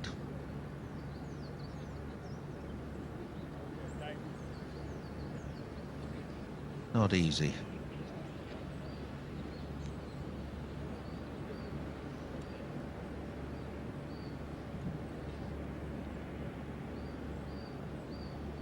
Well, he's decided to play a stabber, I fancy. Now this could run a bit.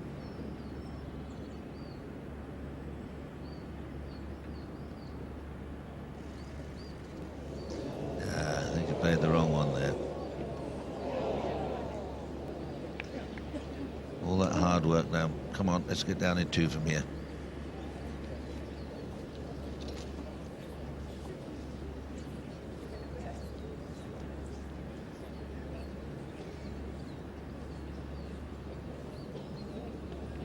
We'll just quickly go back out onto the course to the 16th, Ernie Els with a putt for a 2 to take the lead.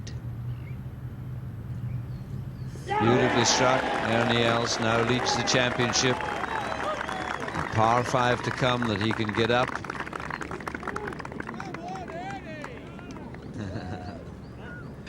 What an amazing 29 he had on the 9 holes yesterday.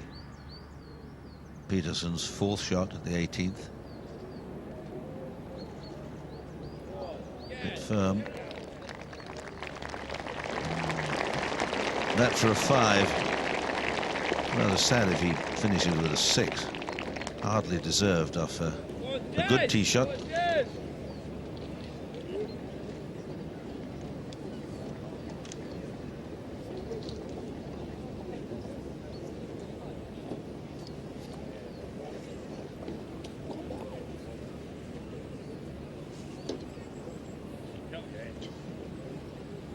What tales they'll be telling tonight, Alex, around the old campfire, eh? How did you do at the 4th, the 5th, the 8th, the 12th, and all the rest of it? 17th now, any else? Yes.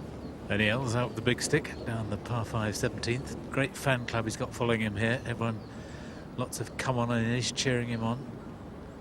Very popular man.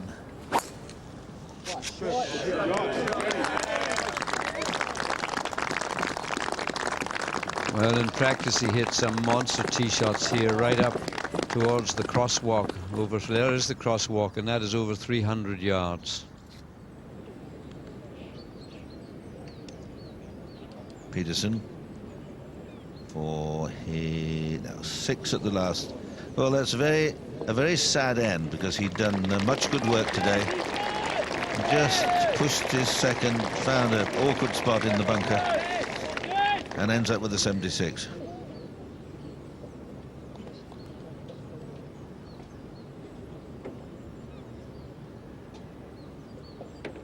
Peter, we can't say enough, can we, about this man?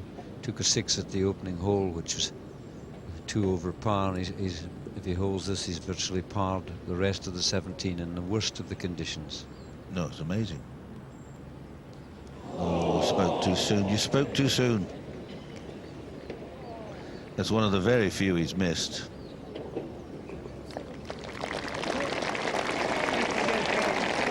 Well, it really is a strange and weird and wonderful game. But all to play for tomorrow, and I wonder what Justin Rose and Justin Leonard are thinking. I wonder what they were thinking when they came off the green. Well, we won't be in bad shape tomorrow. We'll be out about the middle of the field. And they're almost in the sort of last 2 or 3 games.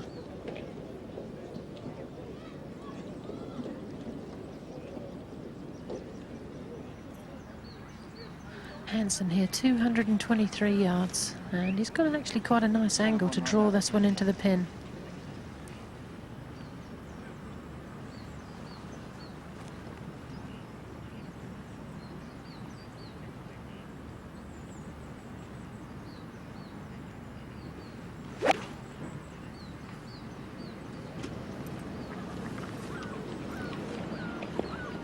Well, that's a beautiful shot. He played so well at Photo Island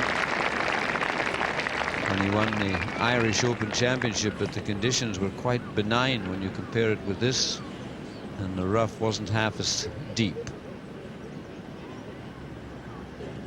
Rob Tway here, 199 yards.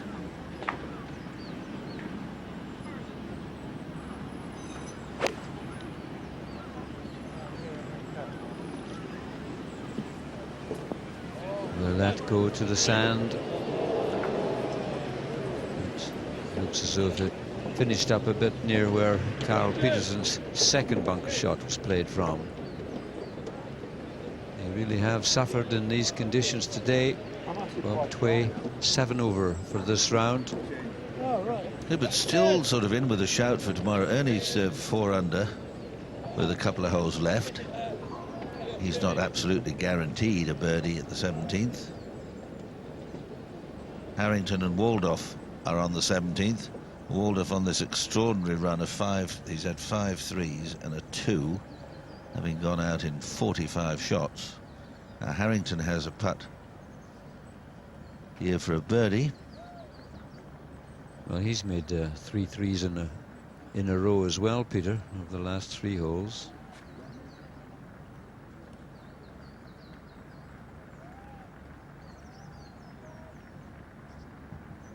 There's only 14 people under par at this moment.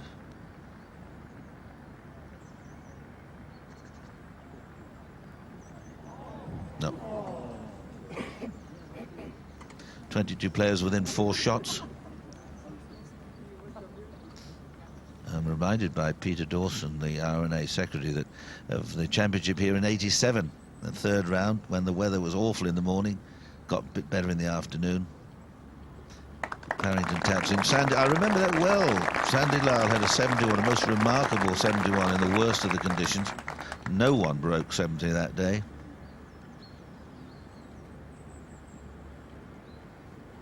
Now Maruyama taking a wooden club from the rough. You don't see that often here. And I'm not sure it was a wise decision.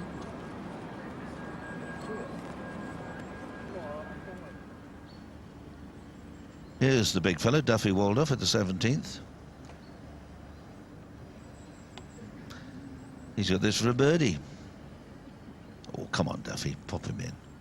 There you are, look at that.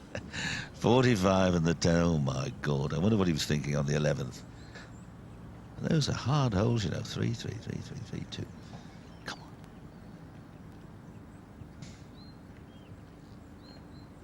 Oh, robbed. But a par. Now, make sure you get a par at the last.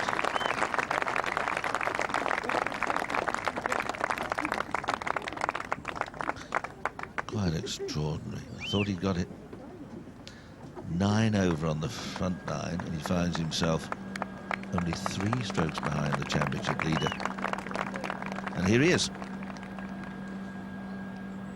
And he's got 243 to the front on the 17th. He was dabbling with hitting a driver here. The ball's on a very slight upslope, but he settled for the 3-wood. Still into the slight breeze and a very dark sky as well, just starting to spit with rain again. Right swing. You nailed it. Right swing. He nailed it. There's a hollow in front of the green, a little bank, and down it goes.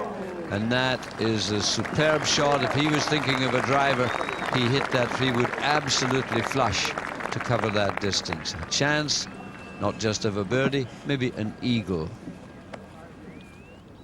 Tway at the 18th.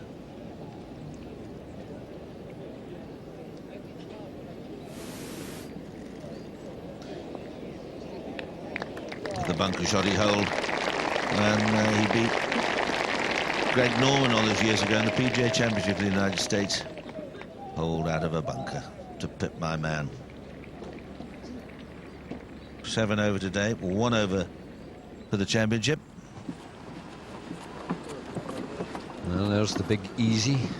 Ricky Roberts, his loyal companion. Hansen. This for a 3 and to get to 4 under.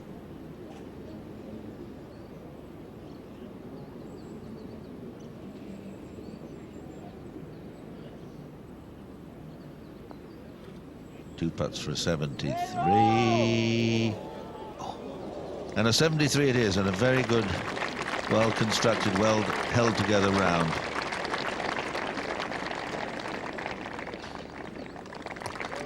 This moment, second position, alone, and so he'll be in the last but one match for sure. Not all that many mistakes on that card.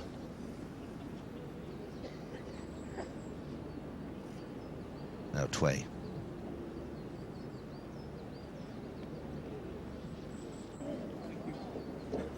Well done.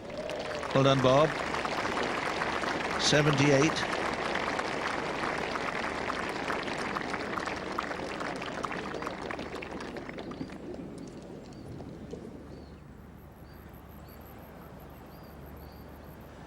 Mariyama's still got 120 to the pin on 17. Actually got it pretty well. An incredible shot from the deepest to... What a lovely... Wait till the caddy, he should smile too. Oh dear, he's staggering home. It's been a long day.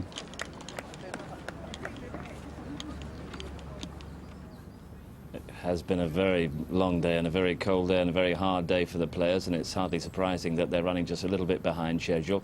So the programme that we've got scheduled for this point of the evening, Art That Shook the World, a little delayed, but it will follow the conclusion of our golf coverage here at Muirfield.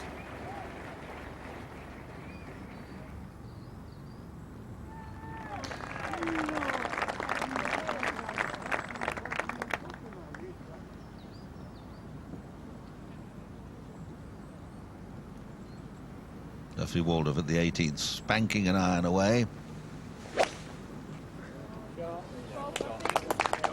I think it's quite remarkable. Out in 45, drops another stroke at the 10th, and he's got a par here to be home in 31. And if Ernie gets a par, he'll be 3 shots behind the leader. Harrington with his driving iron.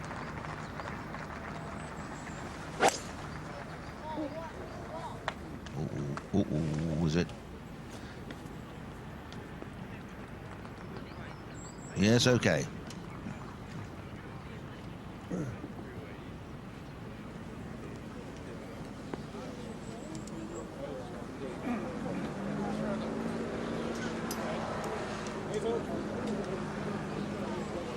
That's the situation.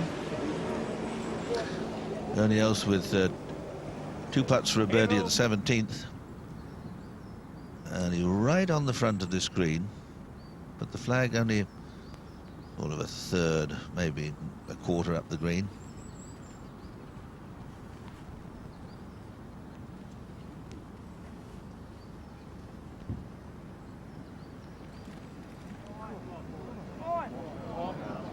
No, it's always drifting away. The slope comes off the knob, that bank, and the front of the green, the shoulder off that runs into the green.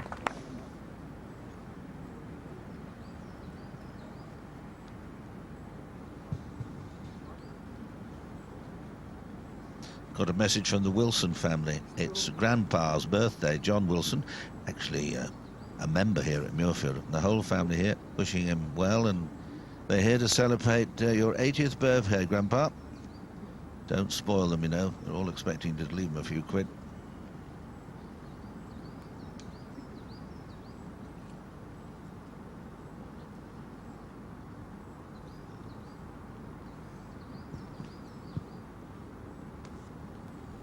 Shigeki Moriyama, and he has this putt. Well, he's 2 under at the moment. This is a birdie putt. Take him to 3, just 1 behind Els, although Els has a great opportunity. That's a good free stroke.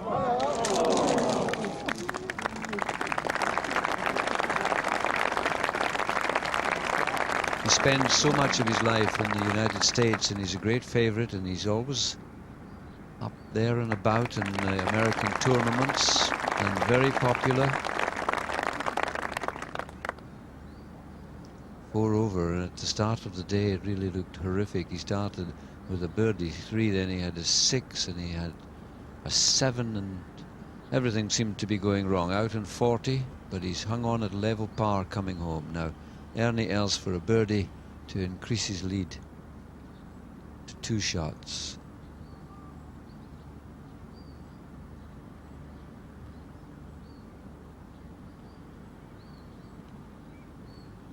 Beautifully struck. He hit 4 perfect shots there. Magnificent drive, powered the 3-wood all the way to the green, and the putt was perfect in distance, although just a little bit left. It's a birdie nevertheless. He's 5 under, and he leads by 2.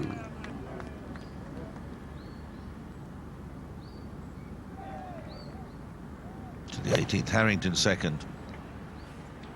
It's going towards the bunker. And it did for him.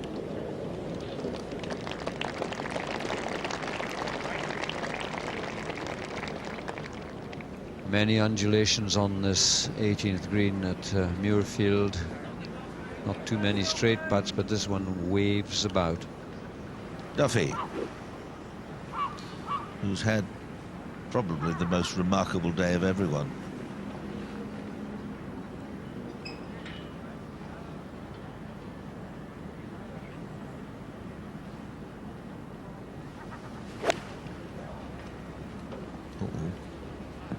Maybe just a bit heavy, as long as it's straight. No, it's not. Oh, and that's horrid. Oh, duffers. That's horrid. You won't like that at all.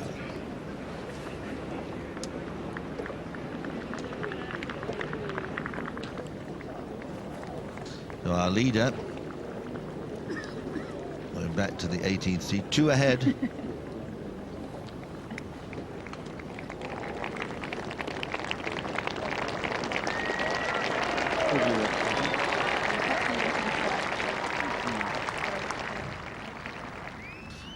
Quite a long walk back to the 18th tee. That's what faces him.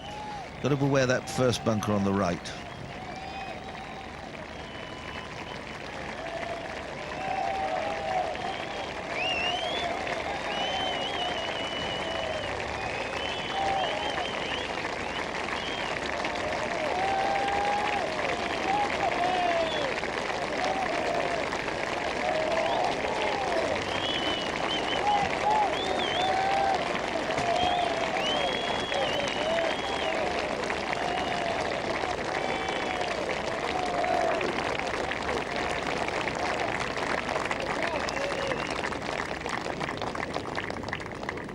I just feel so sorry for everyone who's worked so hard to create this year's championship, all the people connected with the club and everybody, the course, the greenkeepers, everybody, and then have it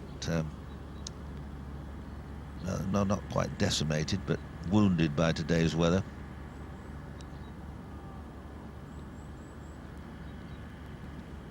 Ernie Els. Now, has he found the fairway? Looks a little worried. Oh no, he's only just reached the fairway. Tomorrow we're promised better things, dry and breezy. So we want you all to come tomorrow. Doors open at 7. Be plenty of room. You can pay at the gate. Bring the young ones in as long as they're accompanied by an adult under 16, 16 and under. And Duffy's got this horrid shot. Well, he just about had room to get at it, but he couldn't make it go forward well enough. His magical run of figures on the way home just coming to a standstill with the par at 17, and now he struggles to make a par here. Meanwhile, at the 18th, Murayama.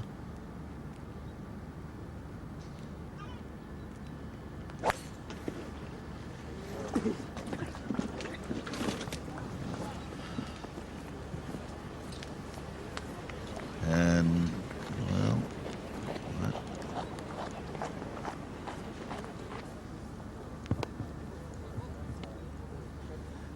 Murayama's just okay. He's come up just short of the bunker on the right-hand side. In fact, he's a wee bit behind Els. Harrington, straightforward little chip. There's a little hog's back. You might just get a view of it, a sight of it as he goes towards the flag.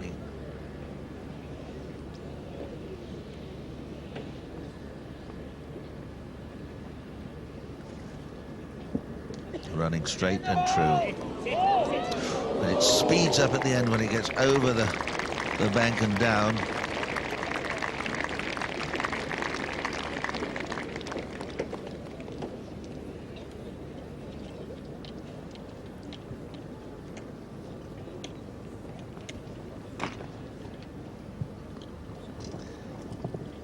You see how close things are. Els coming down, the last pair coming down the 18th, 2 strokes ahead at the moment. Garcia, McCarron, Murayama here. Lonard, Peter Lonard continues his good play. Steve Elkington, it's nice to see him in with a good score today. The remarkable Waldorf, who may well, if he misses this, go back to level par, but after being out in 45, he's got a putt to come home in 31, which would be quite amazing.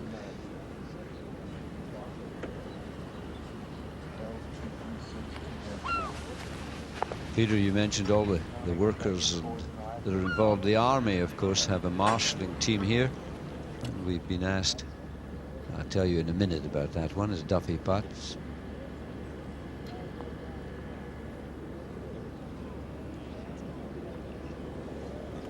Shot dropped by Duffy at 5 at the last hole.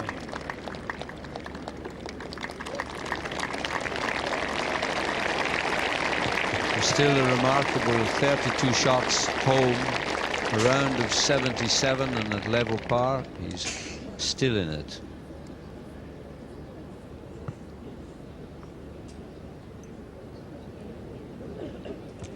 Well, he certainly didn't give up the ghost, did he? Ernie waiting back down the fairway.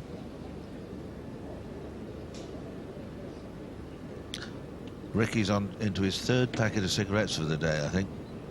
They get a bit soggy though, you know, at times. There must have been a moment or two when you probably got a wee umbrella to cover the cigarettes.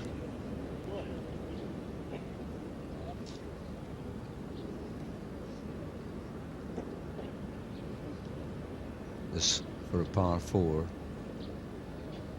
There's his technique. You think he's going to hit it, he retreats, does 2 or 3 practice strokes and just tips his weight forward to the toes again and hits it without much fuss.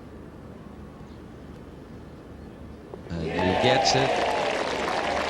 Well done, Corey. 35 back. That is very good level par, but it's a round of 76. But nevertheless, he's under par. Congratulations on surviving. Never mind getting it round. There's his card. 41-35. We've seen so many horrific 9 holes. None as bad, of course, as Duffy Waldorf's 45. And yeah, all credit to him for fighting back. And now there's just one pair left out on the course. Murayama and Els. A little replay of that putt and that wonderful happy smile. Now Murayama.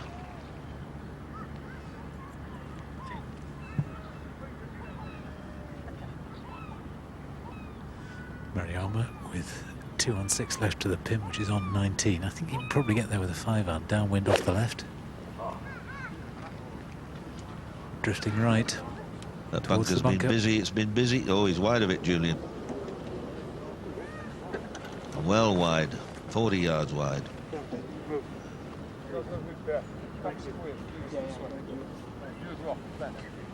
Just as well they're playing the 18th, because it's now getting very dark. They're playing towards the clubhouse, and lights in the clubhouse and TV lights and things, they're shining brightly.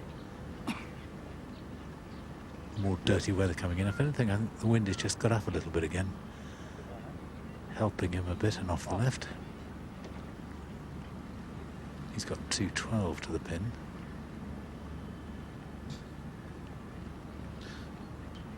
Only 2 birdies here today.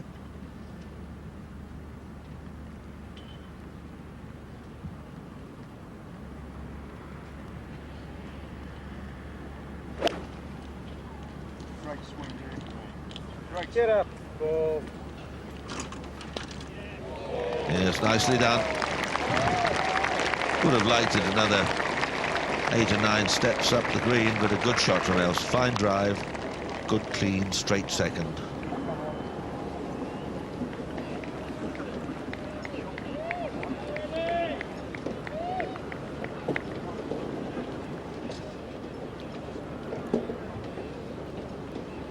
Just a little check for you on today's scoring. Just 4 under 70, no 69s. Handful of 70s. And on the reverse side, well, the biggest surprise, I suppose, Tiger Woods with 81. Mark Kalkavecki, well, they were a number over 80 under these terrible conditions.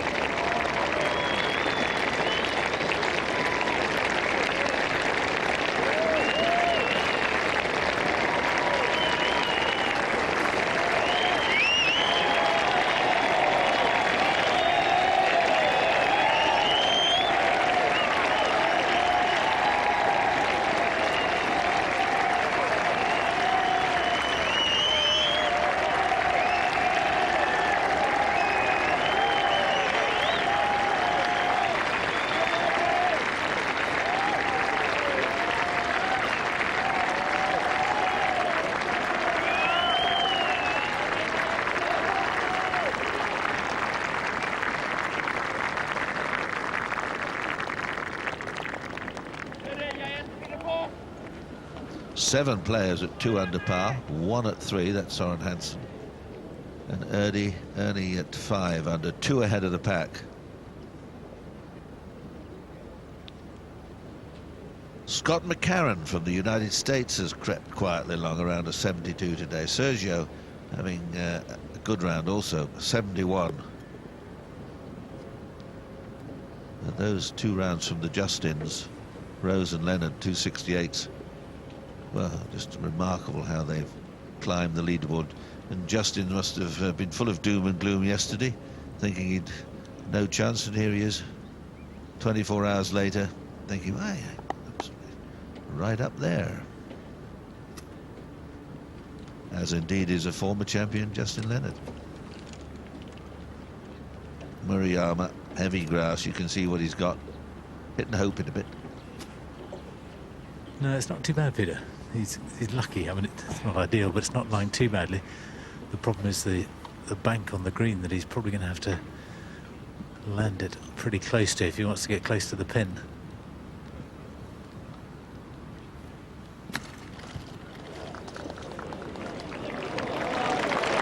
Played it beautifully, got a little check on that. That was well played.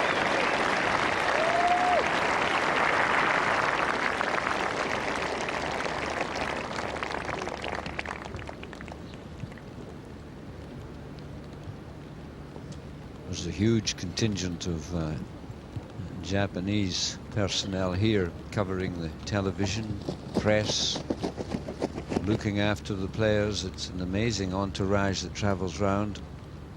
Huge supporters in Japan of the game of golf. Oh, well, they brought him along as well, but I don't think he was one of the Japanese. They are very well mannered. They made a tremendous contribution to the game of golf, Japan, and its well, its technology, and I suppose some people might say, well, blame them for the way the ball goes so far these days, but they've been such wonderful supporters of the game, and it's nice to see some of their players travelling the world, becoming global professionals. Only for a 3, and to take a 3-stroke lead. This for a 71.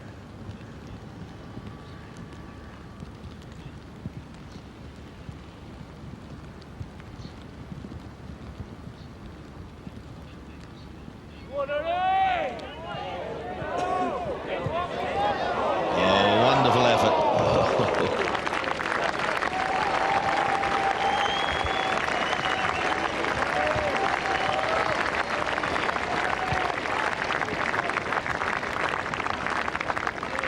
Fine 72.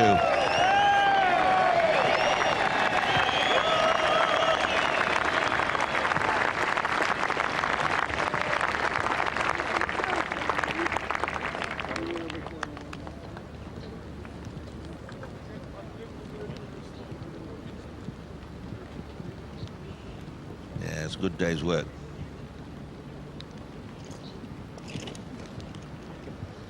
If he could have added that 32 to the 29 he had going out the other day, or yes, that would have been some round of golf. Indeed. Now, there'll be some smiles if this one goes in.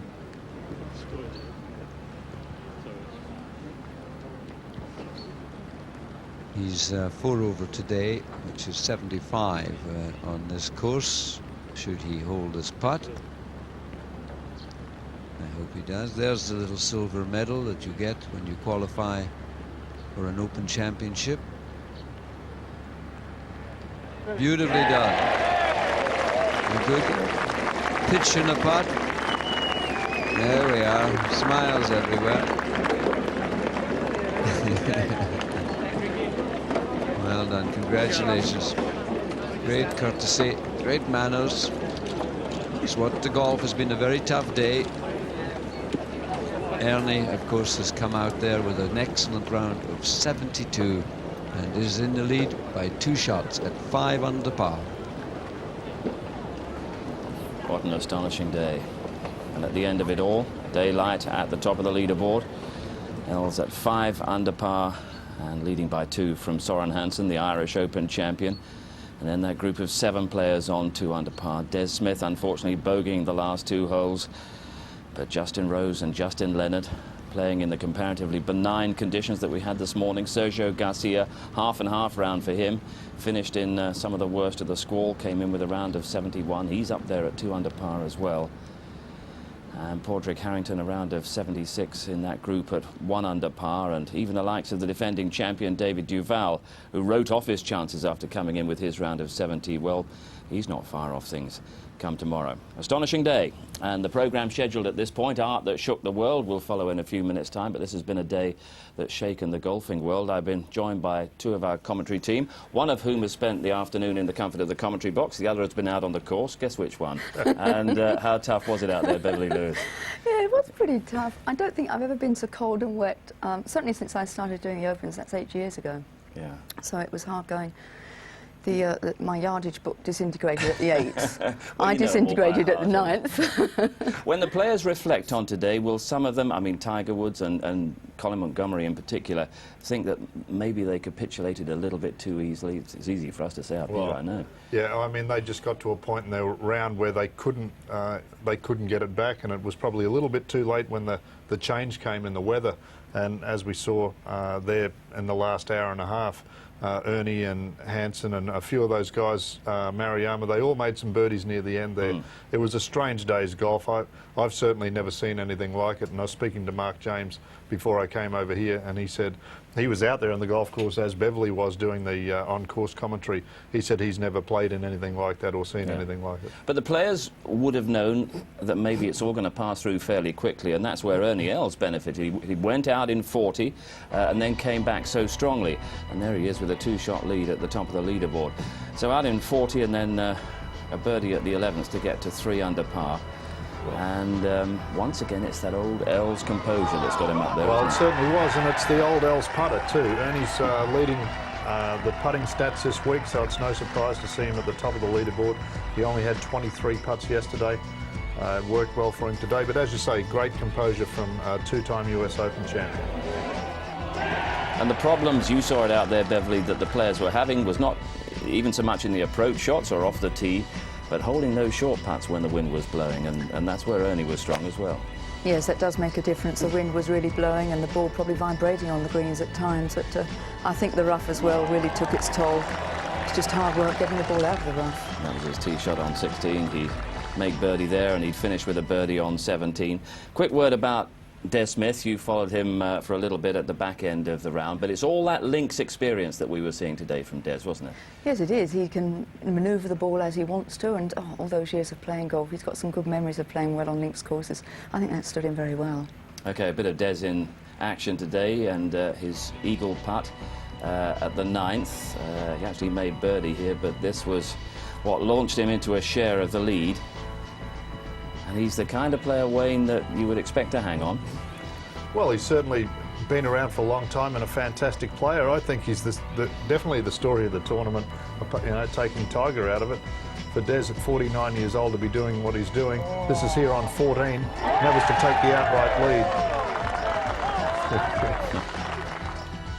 And at that moment, he was somewhat in dreamland, but wake-up call came on 18 when he missed that short one, which was sad, but he's just 3 shots off the lead after a wonderful Open Championship, just like he had last year. And we can hear from Des. He's been talking. You've got to look at it in the overall context. It was, for an hour and a half or 2 hours there, it was as bad as I've ever played in. It was close to unplayable for about an hour and a half. And funnily enough, I opened with a double bogey and played right through that bad weather, making tremendous pars, and I knew I was hanging in very well. And I was comfortable most of the way around. I just had a disappointing finish, really, to my day. OK, thoughts about Tiger before we go. Round of 81, his worst as a professional. Yeah, well, I mean, he just got caught out there in a bad time. He had more pressure on himself than any other person in the field. It was great expectations coming into this week. He copped the worst of the weather like the rest of the leaders. It was a great shame to see it happen to him today, but it's just part of open golf. You followed him round. What was the atmosphere like as it was all falling apart? Well, I think it was very difficult for the spectators as well. It's almost an embarrassment to see him playing that badly. Most of the shots leaked out to the right, and that's where he found the trouble in the rough. Couldn't get it out despite being so strong. Yeah. And I think when he was playing 3, 4 and 5, it was at its worst. The birdie at 17 was a nice moment. Resigned to his fate, really, wasn't he? Yeah. And then short one he missed on the last, but it was all done by then. Okay, 81 from Tiger Woods today, 6 over par. Well, we'll be on the air, BBC One, tomorrow at 11 o'clock in the morning with all the stories that surround this amazing championship. And, of course, out on the course at that time, we will have Tiger Woods, who will be starting his final round. And you wouldn't bet against the great man staging some kind of a spectacular comeback tomorrow. See it all in our final round coverage tomorrow, but it's been an amazing day here for all of us. Bye for now.